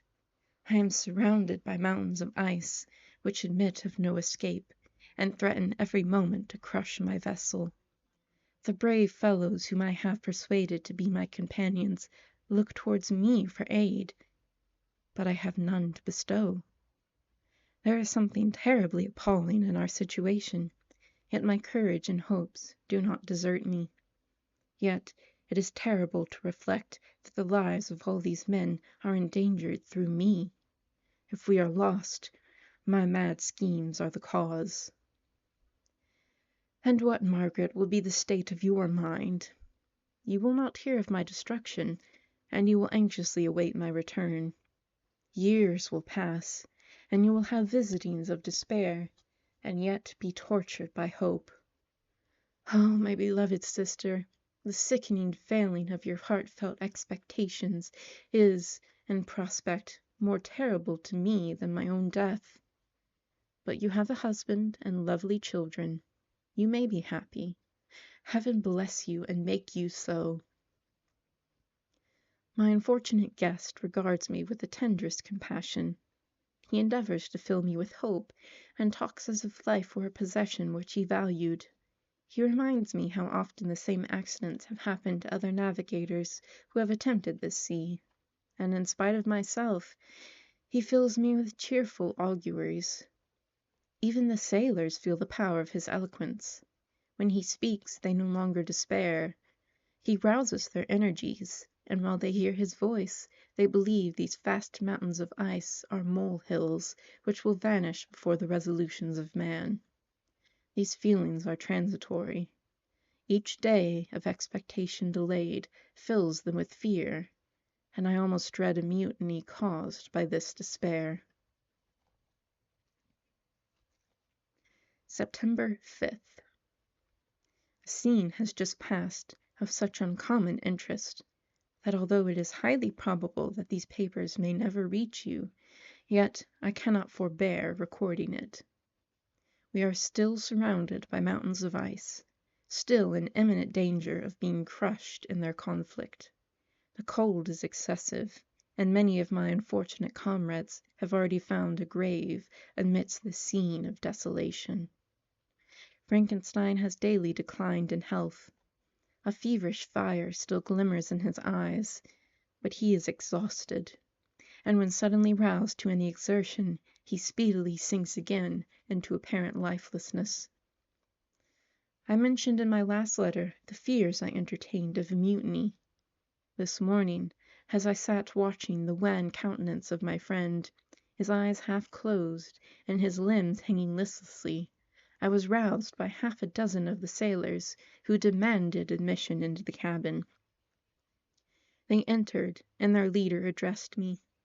He told me that he and his companions had been chosen by the other sailors to come in deputation to me, to make a requisition, which in justice I could not refuse. We were immured in ice, and should probably never escape, but they feared that if, as was possible, that I should dissipate and a free passage be opened, I should be rash enough to continue my voyage, and lead them into fresh dangers, after they might happily have surmounted this. They insisted, therefore, that I should engage with a solemn promise that if the vessel should be freed, I would instantly direct my course southwards. This speech troubled me. I had not despaired, nor had I yet conceived the idea of returning if set free. Yet, could I, in justice, or even in possibility, refuse this demand? I hesitated before I answered, when Frankenstein, who had at first been silent, and indeed appeared hardly to have force enough to attend, now roused himself. His eyes sparkled, and his cheeks flushed with momentary vigor. Turning towards the men, he said, "What do you mean? What do you demand of your captain? Are you then so easily turned from your design? Did you not call this a glorious expedition? And wherefore was it glorious? Not because the way was smooth and placid as the southern sea, but because it was full of dangers and terror, because at every new incident your fortitude was to be called forth, and your courage exhibited, because danger and death surrounded it, and these you were too brave and overcome. For this was it a glorious, for this was it an honorable undertaking. You were hereafter to be hailed as the benefactors of your species, Your name's adored, as belonging to brave men who encountered death for honor and the benefit of mankind. And now, behold, with the first imagination of danger, or, if you will, the first mighty and terrific trial of your courage, you shrink away, and are content to be handed down as men who had not strength enough to endure cold and peril. And so, poor souls, they were chilly and returned to their warm firesides. Why, that requires not this preparation. Ye need not have come thus far, and dragged your captain to the shame of a defeat, merely to prove yourself cowards. Oh, be men, or be more than men. Be steady to your purposes, and firm as a rock. This ice is not made of such stuff as your hearts may be. It is mutable, and cannot withstand you, if you say that it shall not. Do not return to your families with the stigma of disgrace marked on your brow. Return as heroes who have fought and conquered, and who know not what it is to turn their backs on the foe. He spoke this with a voice so modulated to the different feelings expressed in his speech, with an eye so full of lofty design and heroism, that can you wonder that these men were moved? They looked at one another, and were unable to reply. I spoke. I told them to retire and consider of what had been said, that I would not lead them farther north if they strenuously desired the contrary, but that I hoped that with reflection their courage would return. They retired, and I turned towards my friend, but he was sunk in languor and almost deprived of life. How will all this terminate? I know not, but I had rather die than return shamefully, my purpose unfulfilled. Yet I fear such will be my fate. The men, unsupported by ideas of glory and honor, can never willingly continue to endure their present hardships. September 7th. The die is cast. I have consented to return if we are not destroyed. Thus are my hopes blasted by cowardice and indecision. I come back ignorant and disappointed. It requires more philosophy than I possess to bear this injustice with patience. September 12th. It is past. I am returning to England. I have lost my hopes of utility and glory. I have lost my friend. But I will endeavor to detail these bitter circumstances to you, my dear sister, and while I am wafted towards England and towards you, I will not despond. September 9th, the ice began to move, and roarings like thunder were heard at a distance, as the island split and cracked in every direction. We were in the most imminent peril, but as we could only remain passive, my chief attention was occupied by my unfortunate guest, whose illness increased in such a degree that he was entirely confined to his bed. The ice cracked behind us, and was driven with force towards the north. A breeze sprung from the west, and on the 11th the passage towards the south became perfectly free. When the sailors saw this, and that their return to their native country was apparently assured, a shout of tumultuous joy broke from them, loud and long continued. Frankenstein, who was dozing, awoke and asked the cause of the tumult. "They shout," I said, "because they will soon return to England." "Do you then really return?" "Alas, yes. I cannot withstand their demands. I cannot lead them unwillingly to danger, and I must return." "Do so if you will, but I will not. You may give up your purpose, but mine is assigned to me by Heaven, and I dare not. I am weak, but surely the spirits who assist my vengeance will endow me with sufficient strength." Saying this, he endeavored to spring from the bed, but the exertion was too great for him. He fell back and fainted. It was long before he was restored, and I often thought that life was entirely extinct. At length he opened his eyes, he breathed with difficulty and was unable to speak. The surgeon gave him a composing draught and ordered us to leave him undisturbed. In the meantime, he told me that my friend had certainly not many hours to live. His sentence was pronounced, and I could only grieve and be patient. I sat by his bed, watching him. His eyes were closed, and I thought he slept. But presently he called to me in a feeble voice, and bidding me come near, said, "Alas, the strength I relied on is gone. I feel that I shall soon die, and he, my enemy and persecutor, may still be in being. Think not, Walton, that in the last moments of my existence I feel that burning hatred and ardent desire of revenge I once expressed. But I feel myself justified in desiring the death of my adversary. During these last days I have been occupied in examining my past conduct, nor do I find it blamable. In a fit of enthusiastic madness, I created a rational creature, and was bound towards him to assure, as far was in my power, his happiness and well-being. This was my duty, but there was another still paramount to that. My duties towards the beings of my own species had greater claims to my attention, because they included a greater proportion of happiness or misery. Urged by this view, I refused, and I did right in refusing, to create a companion for the first creature. He showed unparalleled malignity and selfishness.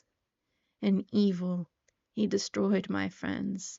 He devoted to destruction beings who possessed exquisite sensations, happiness, and wisdom.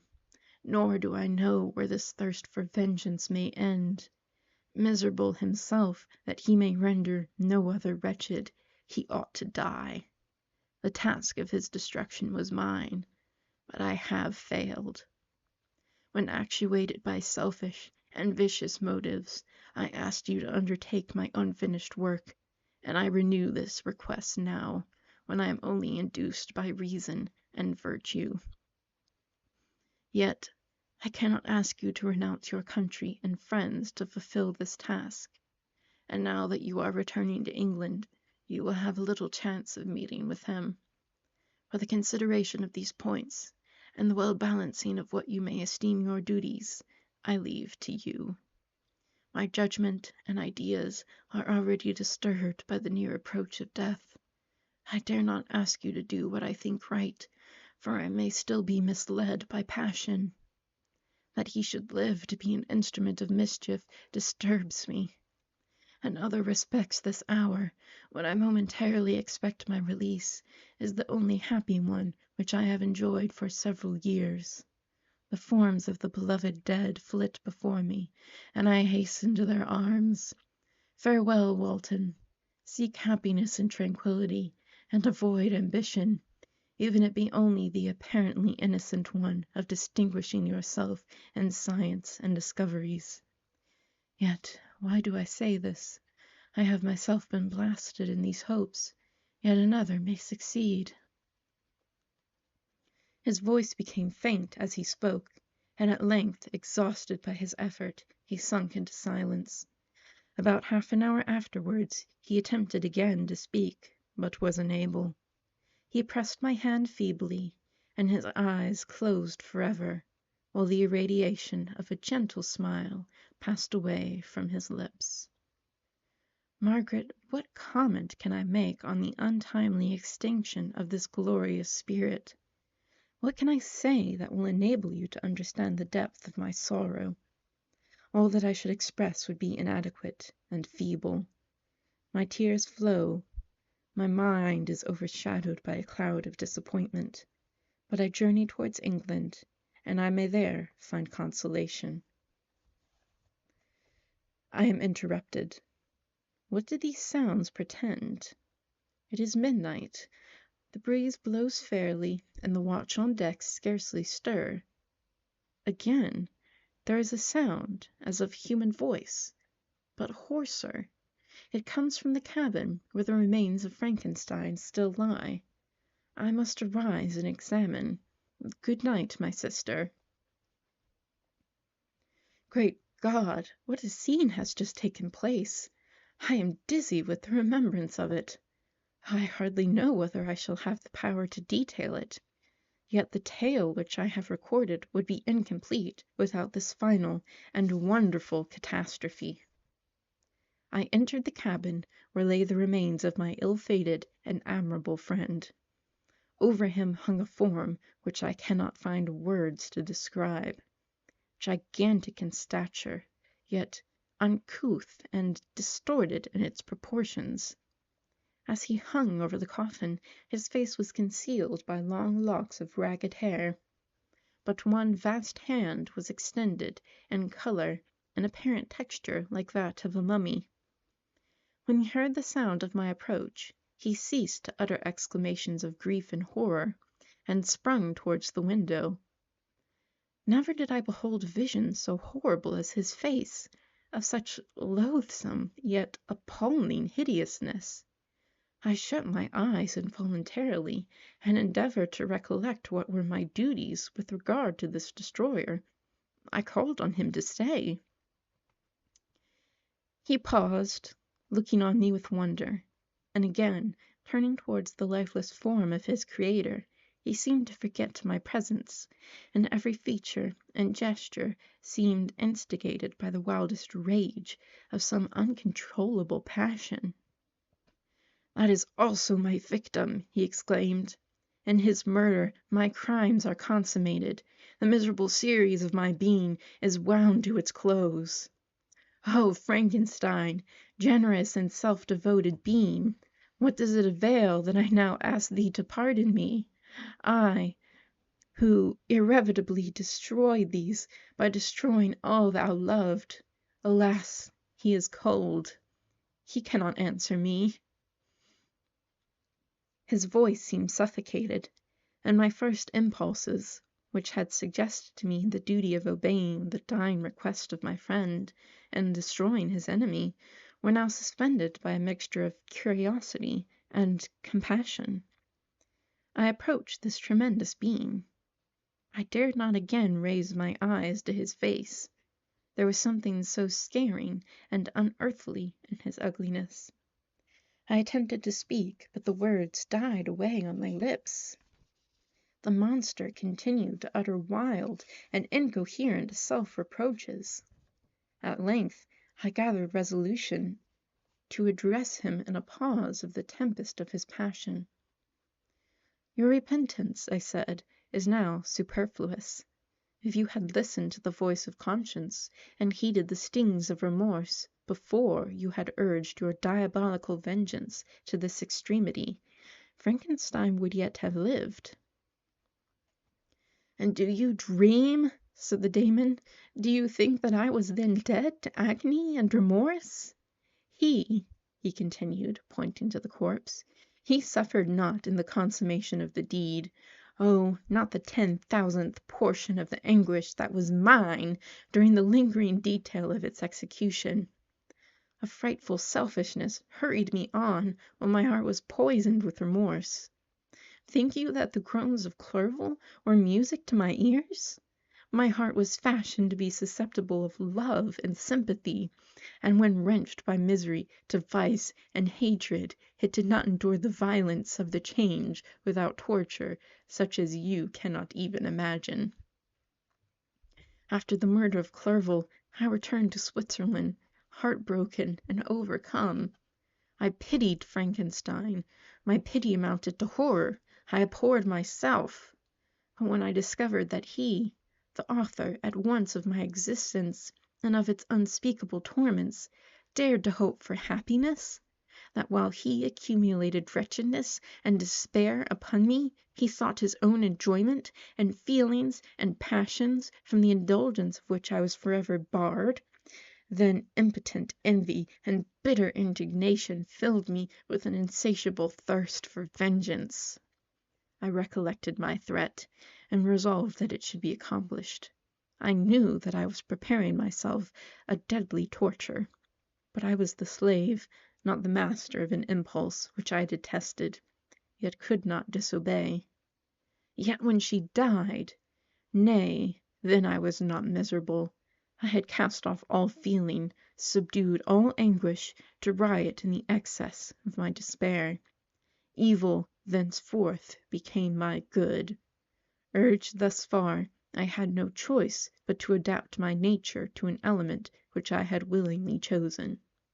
The completion of my demoniacal design became an insatiable passion, and now it is ended. There is my last victim. I was at first touched by the expressions of his misery, yet when I called to mind what Frankenstein had said of his powers of eloquence and persuasion, and when I again cast my eyes on the lifeless form of my friend, indignation was rekindled within me. "Wretch," I said, "it is well that you come here to whine over the desolation that you have made. You throw a torch into a pile of buildings, and when they are consumed, you sit among the ruins and lament the fall? Hypocritical fiend!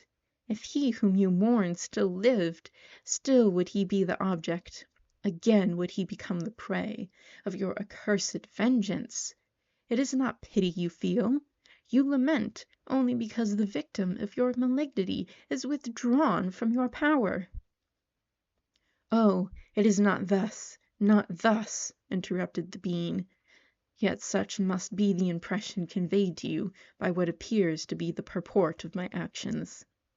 Yet I seek, not a fellow feeling in my misery. No sympathy may I ever find. When I first sought it, it was the love of virtue, the feeling of happiness and affection with which my whole being overflowed, that I wished to be participated. But now that virtue has become to me a shadow, and that happiness and affection are turned into bitter and loathing despair, and what should I seek for sympathy? I am content to suffer alone, while my suffering shall endure. When I die, I am well satisfied that abhorrence and opprobrium should load my memory. Once my fancy was soothed with dreams of virtue, of fame, and of enjoyment. Once I falsely hoped to meet with beings who, pardoning my outward form, would love me for the excellent qualities which I was capable of unfolding. I was nourished with high thoughts of honor and devotion, but now crime has degraded me beneath the meanest animal. No guilt, no mischief, no malignity, no misery can be found comparable to mine. When I run over the frightful catalogue of my sins, I cannot believe that I am the same creature whose thoughts were once filled with sublime and transcendent visions of the beauty and majesty of goodness. But it is even so. The fallen angel becomes a malignant devil. Yet even that enemy of God and man had friends and associates in his desolation. I am alone.